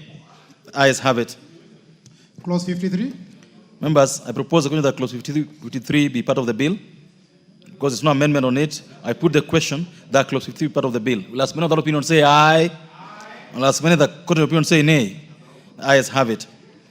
Clause 54. I propose the question of members that the clause 54 be deleted. Honorable Chair, I beg to move that clause 54 be amended as per the order paper. Honorable Chair, the tax amendment, again, the tax procedures amendment bill, act now, or bill that we did in this Honorable Chair, sought to exclude weekends and public holidays when calculating time. Now, the Treasury now wanted to bring back the issue that of not excluding weekends and weekdays and public holidays in calculation of time. We disagree with National Treasury and agree with the members of the public that we need to exclude weekends and public holidays in calculation of the time when you're supposed to either reply to the commissioner or submit particular data to KRA. Thank you. All members, I propose the question that clause 54 be deleted. I now put the question that clause 4 be deleted. As many of the opinion say aye. And as many of the opinion say nay. Ayes have it. Clauses 55 and 56. All members, I propose that clauses 55 and 56 be part of the bill. And because there are no amendments there, members, I put the question that clauses 55 and 56 part of the bill. Will as many of the opinion say aye. Will as many of the opinion say nay. Ayes have it. New clause 42D. Honorable Chair, move clause 42D for second reading. Clause 42D. The new clause 42D for second reading. Honorable Chair, I beg to move that new clause 42D be now read a second time. So, Honorable Chair, this clause is seeking to define what we are calling certificate of origin. So, Honorable Chair, this is meant to cure a mischief that happens. So, when some goods are being imported into the country, they are declared as raw materials. Honorable Chair, only for you to realize they are actually finished products. And a good example has been in edible oils, where some scrupulous business people have been importing edible oils as a finished product, but declaring it as a semi-processed or raw material, Honorable Chair. And therefore, this has led to a lot of leakage in terms of our revenue, Honorable Speaker. So we We are now requiring that during, Honorable Chair, the leader of majority party is naming some names, which I want to request to him to adhere to our standing orders when they need to name names in this House, Honorable Chair. So this now will require them that they must present a document from the certificate of origin, certified by credible institutions, to show what cargo is coming to this country. And this will cure now the issue of misdeclaration at our points of entry, Honorable Chair. I beg to... All members, I propose the question therefore, that the new clause 42D be now read a second time. The Honorable Owundo. Chair, I strongly support with this amendment. And this, Chair, is also trying to enhance the amendments that we did on the business laws bill in December that made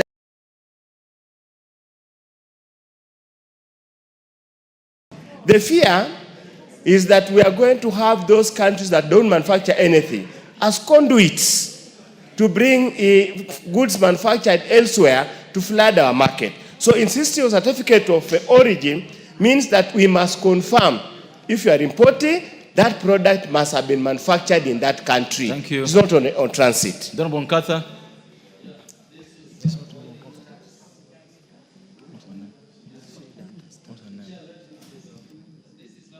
Honorable member, I cannot see your card. Go ahead. I don't know. What's her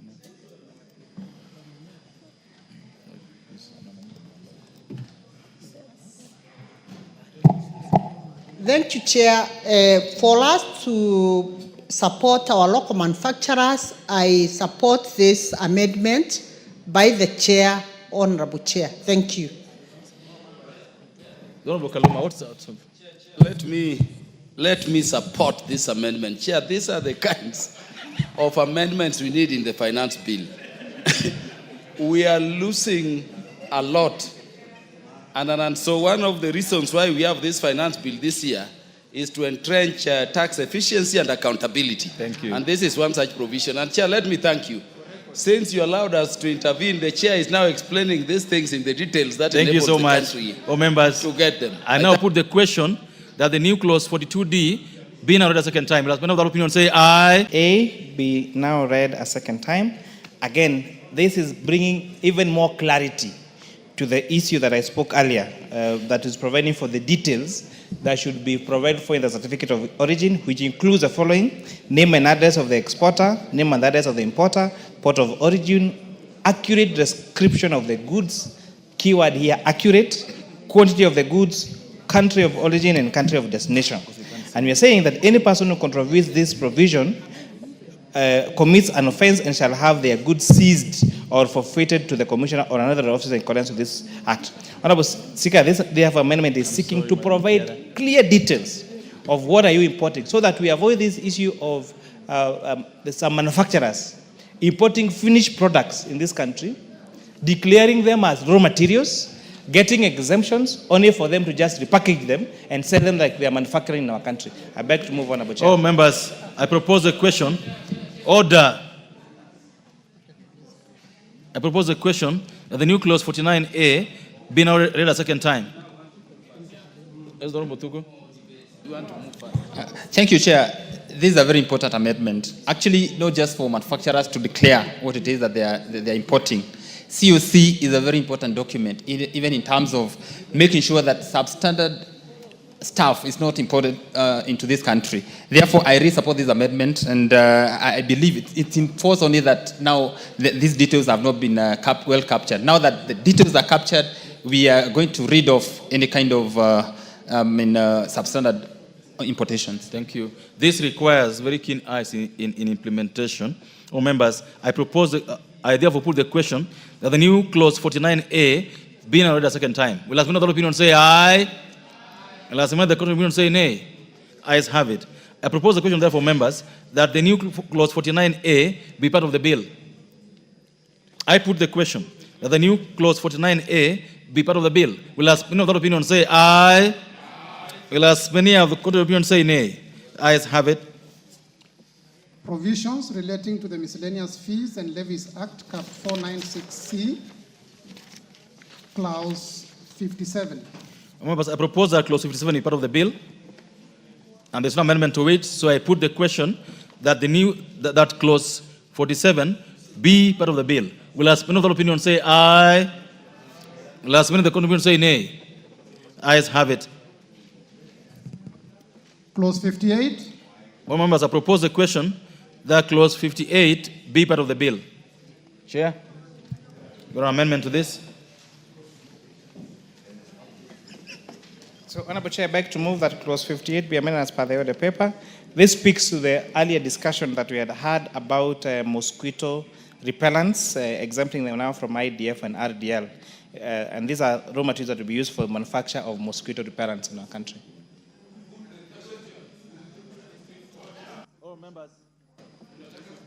Members, order. Members, I propose the question that Clause 58 be amended as proposed by the Chair. I now put the question that Clause 58 be amended as proposed by the Chair. Will as many of that opinion say aye?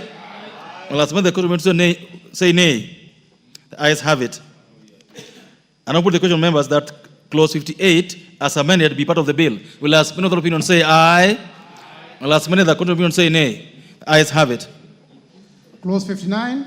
Members, I propose the question that Clause 59 be part of the bill. Chair. Chair, Clause 59.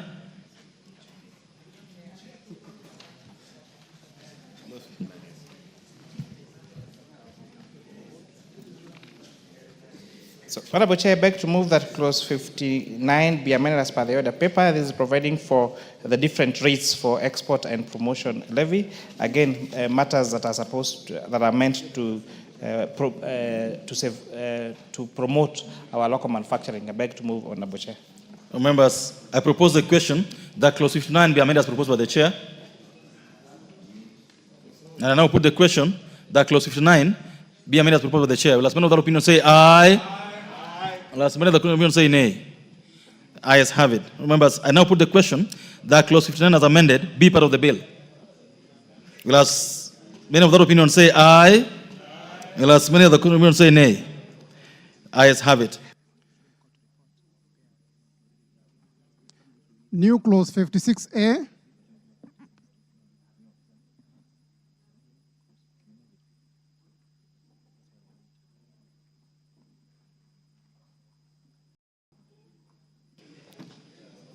Honorable members, I now call the Chair to move the new Clause 56A for second reading.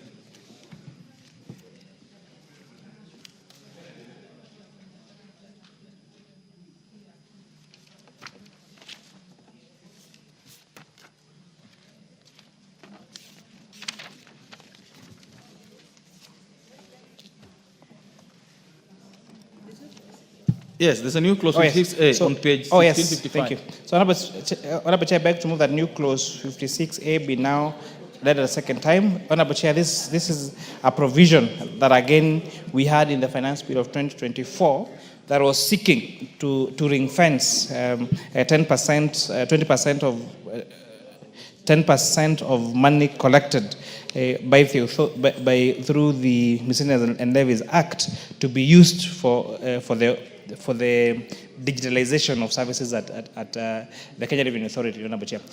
One of the things, Honorable Chair, that you may realize, and even to the issue that was spoken earlier, that we're now amending the Tax Procedures Act to require some particular details on the certificate of origin, is when goods arrive in our points of entry, there is now that form that we fill, the CIF that we fill, showing I've imported goods of this particular description. But, Honorable Chair, it takes a manual inspection comparing what the importer has filled in their documentation and looking at the physical good to verify if the two details match. Honorable Chair, at the time, and I'm happy that this House was having a discussion in the morning about artificial intelligence, during at a time when we have such technologies, including AI, it's important that some of these particular services be digitalized so that it's not a manual confirmation of what someone has declared and, again, the goods. Because, again, these are some of the revenue leakages that you've seen that is leading to a lot of revenue, Honorable Chair.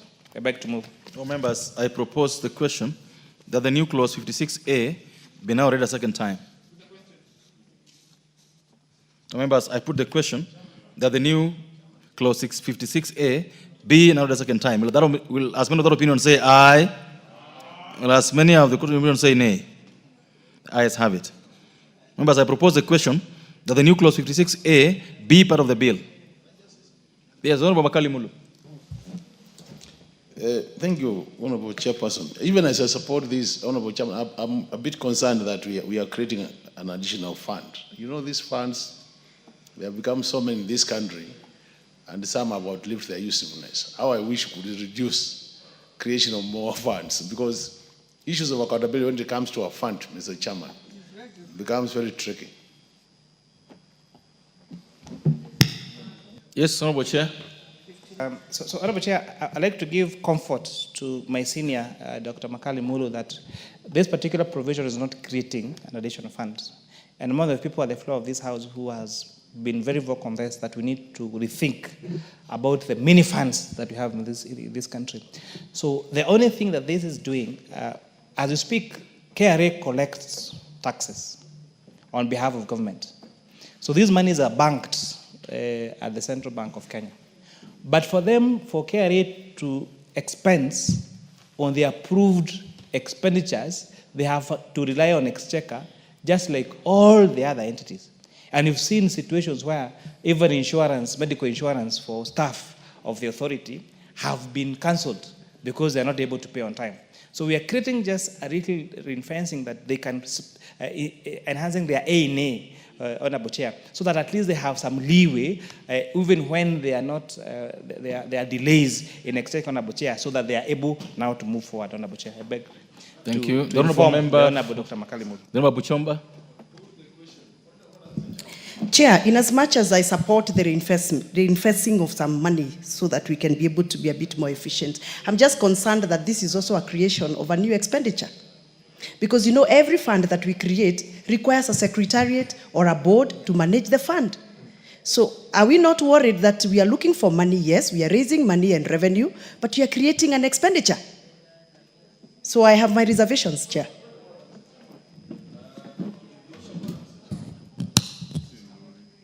Honorable Makali Mulu.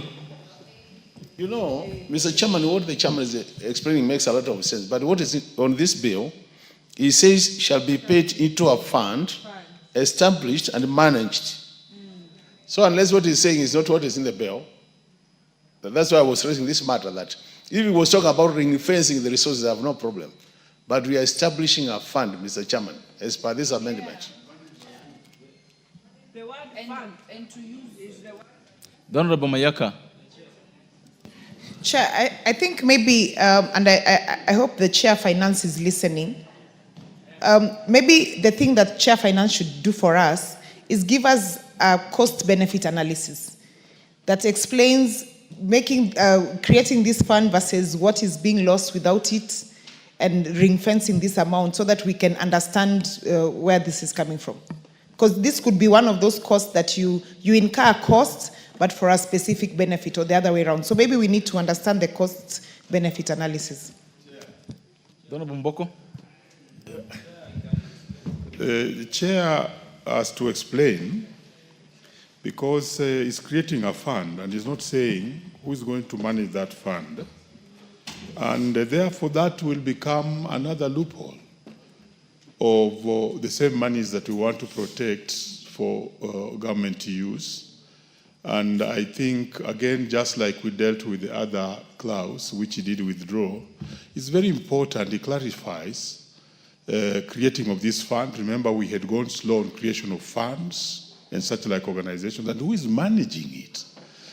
So it is dangerous for ourselves and the operations of government. Thank you. The member for Homa Bay Town. Yeah, Chair, we have a budget of over 4 trillion, and that budget, the revenue for it is mainly to be collected by Kenya Revenue Authority. By practice and by international, practice, the revenue authorities are usually to be budgeted about between 1.5 to 2% of the revenue. Now, because of our fiscal space, Chair, we are giving them far, far less.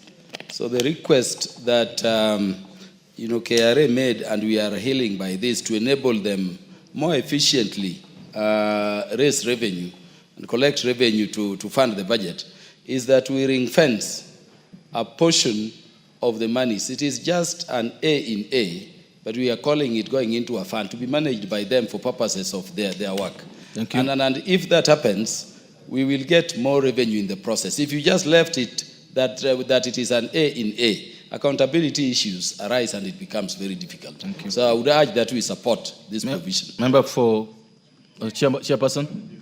Chairperson, go ahead. So maybe if I could, and thank you, honorable members, for raising your concerns. Just to give clarity to what this is. If you read the Miscellaneous Fees and Levies Act, Part 3 on imposition of levies and fees, 7, there shall be a fee to be known as the import declaration fee on all goods imported into the country for home use. So if you check now 2A, 5, an importer shall present 6. Out of the fee collected under subsection 2, 10% shall be paid to a fund, into a fund established and managed according to the Public Finance Management Act, Cap 412A. 7, the monies in the fund under subsection 6 shall be used for the payment of Kenya's contribution to the African Union and other international organizations to which Kenya has a financial obligation. So there already exists a fund where, as you speak, 10% of monies collected as import declaration fee goes into to pay for foreign obligations, correct, including the African Union and other international obligations. So what you're saying, into these funds is an increase of an additional 10% that now will go into reinforcing the digitalization of operations within the Kenya Revenue Authority. So there is no creation of an additional fund. We're just saying that where these monies are going to pay international obligations, can we also have some operations that goes now to digitizing these particular services that are done by KRA? And remember, we are coming from a point where we have no fiscal space, to fund some of these expenditures, Honorable Chair, by the authority. Thank you. Thank you. Just for clarity, Chair, they currently get 10% of this fund, right? Yes. No, Chair. Okay, Chair budget. I wanted to say just something. Chair, the amendment is good, but we have the potential of giving KRA resources they don't need. Because when we were doing the budgets, KRA appeared before us through the Finance Committee, and they never told us that KRA needs excessive amounts of money, Mr. Chairman. So I think what the Chairman needs to do is to tell us what will be the amount of these resources. And KRA is well funded, Mr. Chairman. Under my leadership, KRA is well funded to collect resources, to collect taxes. So unless we know this 10% will be how much money. Thank you. Now, I said it, and I think this should be the last time. Chair Budget and Chair Finance, this is a spectacle that is never seen in Parliament at this stage. You should avoid it in future. Member for Keses. Thank you, Chair. I want to liken this particular discussion with a farmer, the traditional farmer who uses oxen to plow. At most of the time, when a farmer uses oxen to plow, the farmer always reserves the produce to feed back the oxen to give back their energy.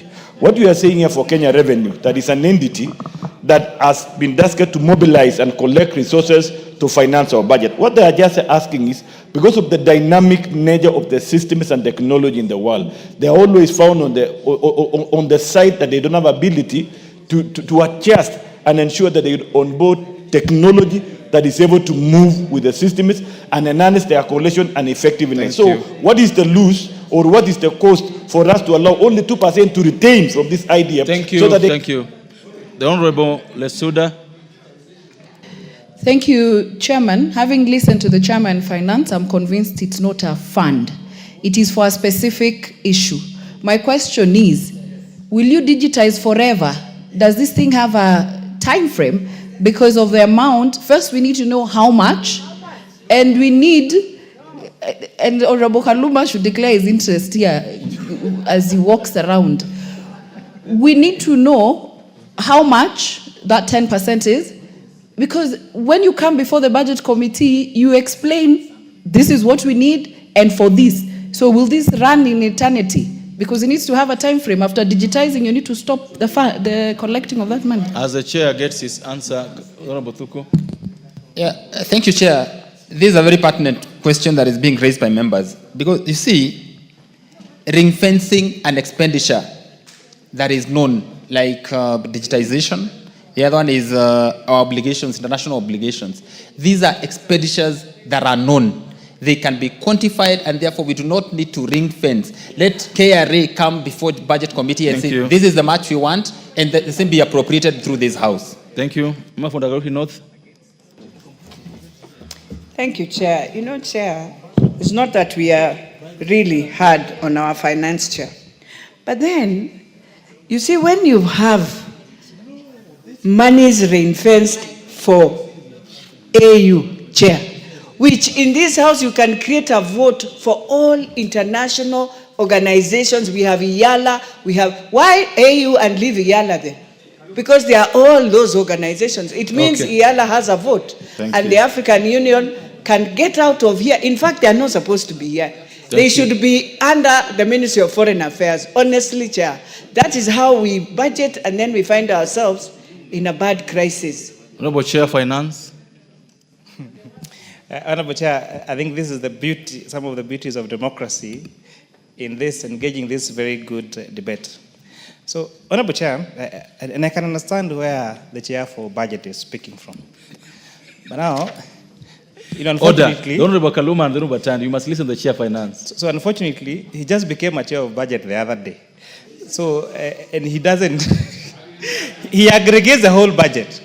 The state departments around National Treasury, including KRA, is an entity that is oversighted by the Committee of Finance and National Planning. And I dare say, Honorable Chair, hold your horses, Honorable Atandi. I'll explain to you. You're going to have a chance. The resource requirement for Kenya Revenue Authority is 56 billion as per their presentation before our committee. KRA does not present to budget committee, they present to the Committee of Finance and National Planning, because we're the ones who is the department committee. Out of this 56 billion, we were only able to accommodate 32 billion shillings. And they're telling us, you want to give us roles to go and raise revenue. Yet, we don't even have our own medical insurance. And unfortunately, after I had a discussion with the chair budget, I said, well, where can we raise an additional 20 billion? There was no fiscal space. The KRA Act, Honorable Chair, provides that KRA shall be funded up to 2% of their collection. As we speak, this particular budget, which is the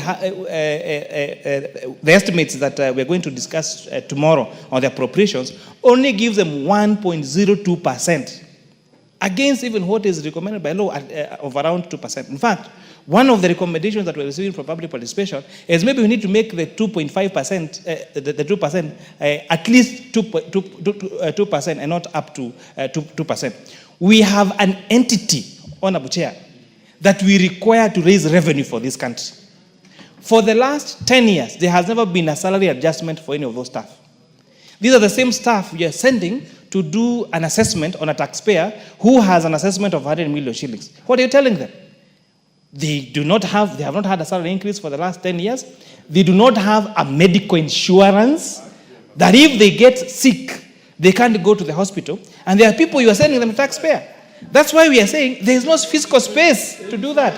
That is why we are saying, Honorable Chair, can we have creative ways of funding these particular entities without increasing taxation? And this is one of the proposals that this proposal is seeking to do, Honorable Chair. Okay, this is done. Honorable Tandi, the last word on this so that we Chair, the Chair of Finance is my friend, and when we joined Parliament, we sat with him in the Finance Committee. And I understand the explanation he's giving us towards justifying this particular fund for KRA. Honorable Chair, you are a member of Budget Committee. When the chairman came before us to defend his budget, departmental budgets, he never told us that KRA needs such amount of money. That did not come. I can even produce the answer. And Chair, if it is a matter of KRA sorting out the issues to do with career staff in terms of their staff increases, salary increases. That we can do, Chairman, and that we have done, and you know we have done that. Chairman, I'm of the view that if we are to give blanket, allocation to KRA, this is something that other government agencies will also want. And I don't think we want to do it. Let us collect taxes and put it in one basket, and people who want that money come to budget committee, defend themselves, and then we give them the money. This is a very bad precedent. Members, I would like you to reject this particular amendment. Thank you. This will then go either way, members. I therefore put the question that the new clause 57, the new clause 56A, be now read a second time. Will as many of that opinion say aye? Will as many of that opinion say nay? The ayes have it. The ayes have it. Oh, members, I propose order. Order. Oh, members, I propose the question that the new clause 56A be part of the bill. I now put the question that the new clause 56A be part of the bill. Will as many of the opinion say aye? Will as many of the opinion say nay? The ayes have it.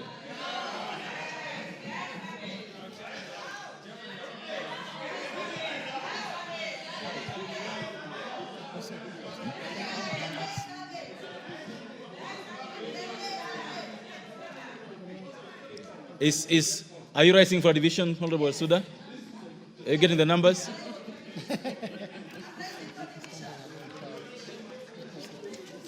Next clause.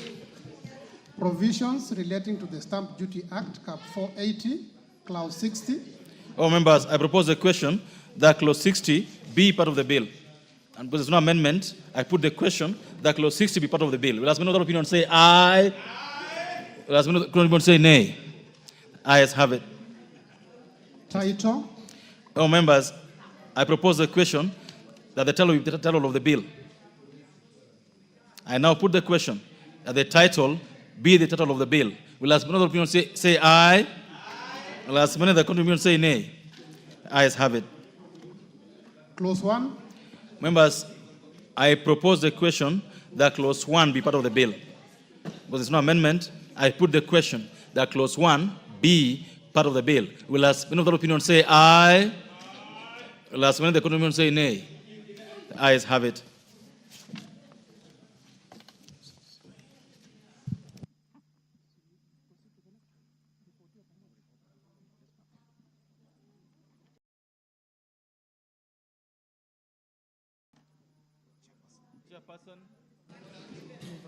Chairperson.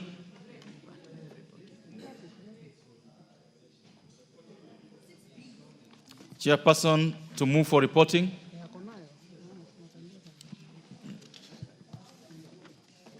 Give him the mic.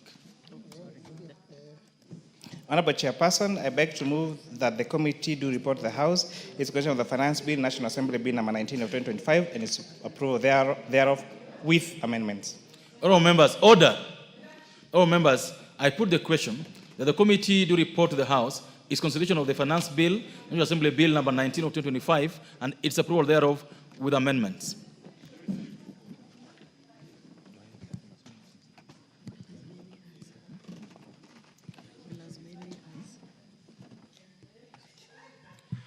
Will as many of the opinion say aye?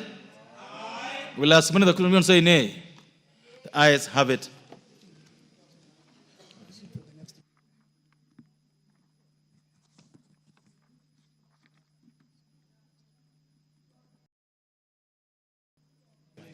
Members, the next bill in the order paper for the Committee of the All House this afternoon, or this evening, is the Kenya National Council for Population and Development Bill, National Bill, Assembly Bill number 72 of 2023.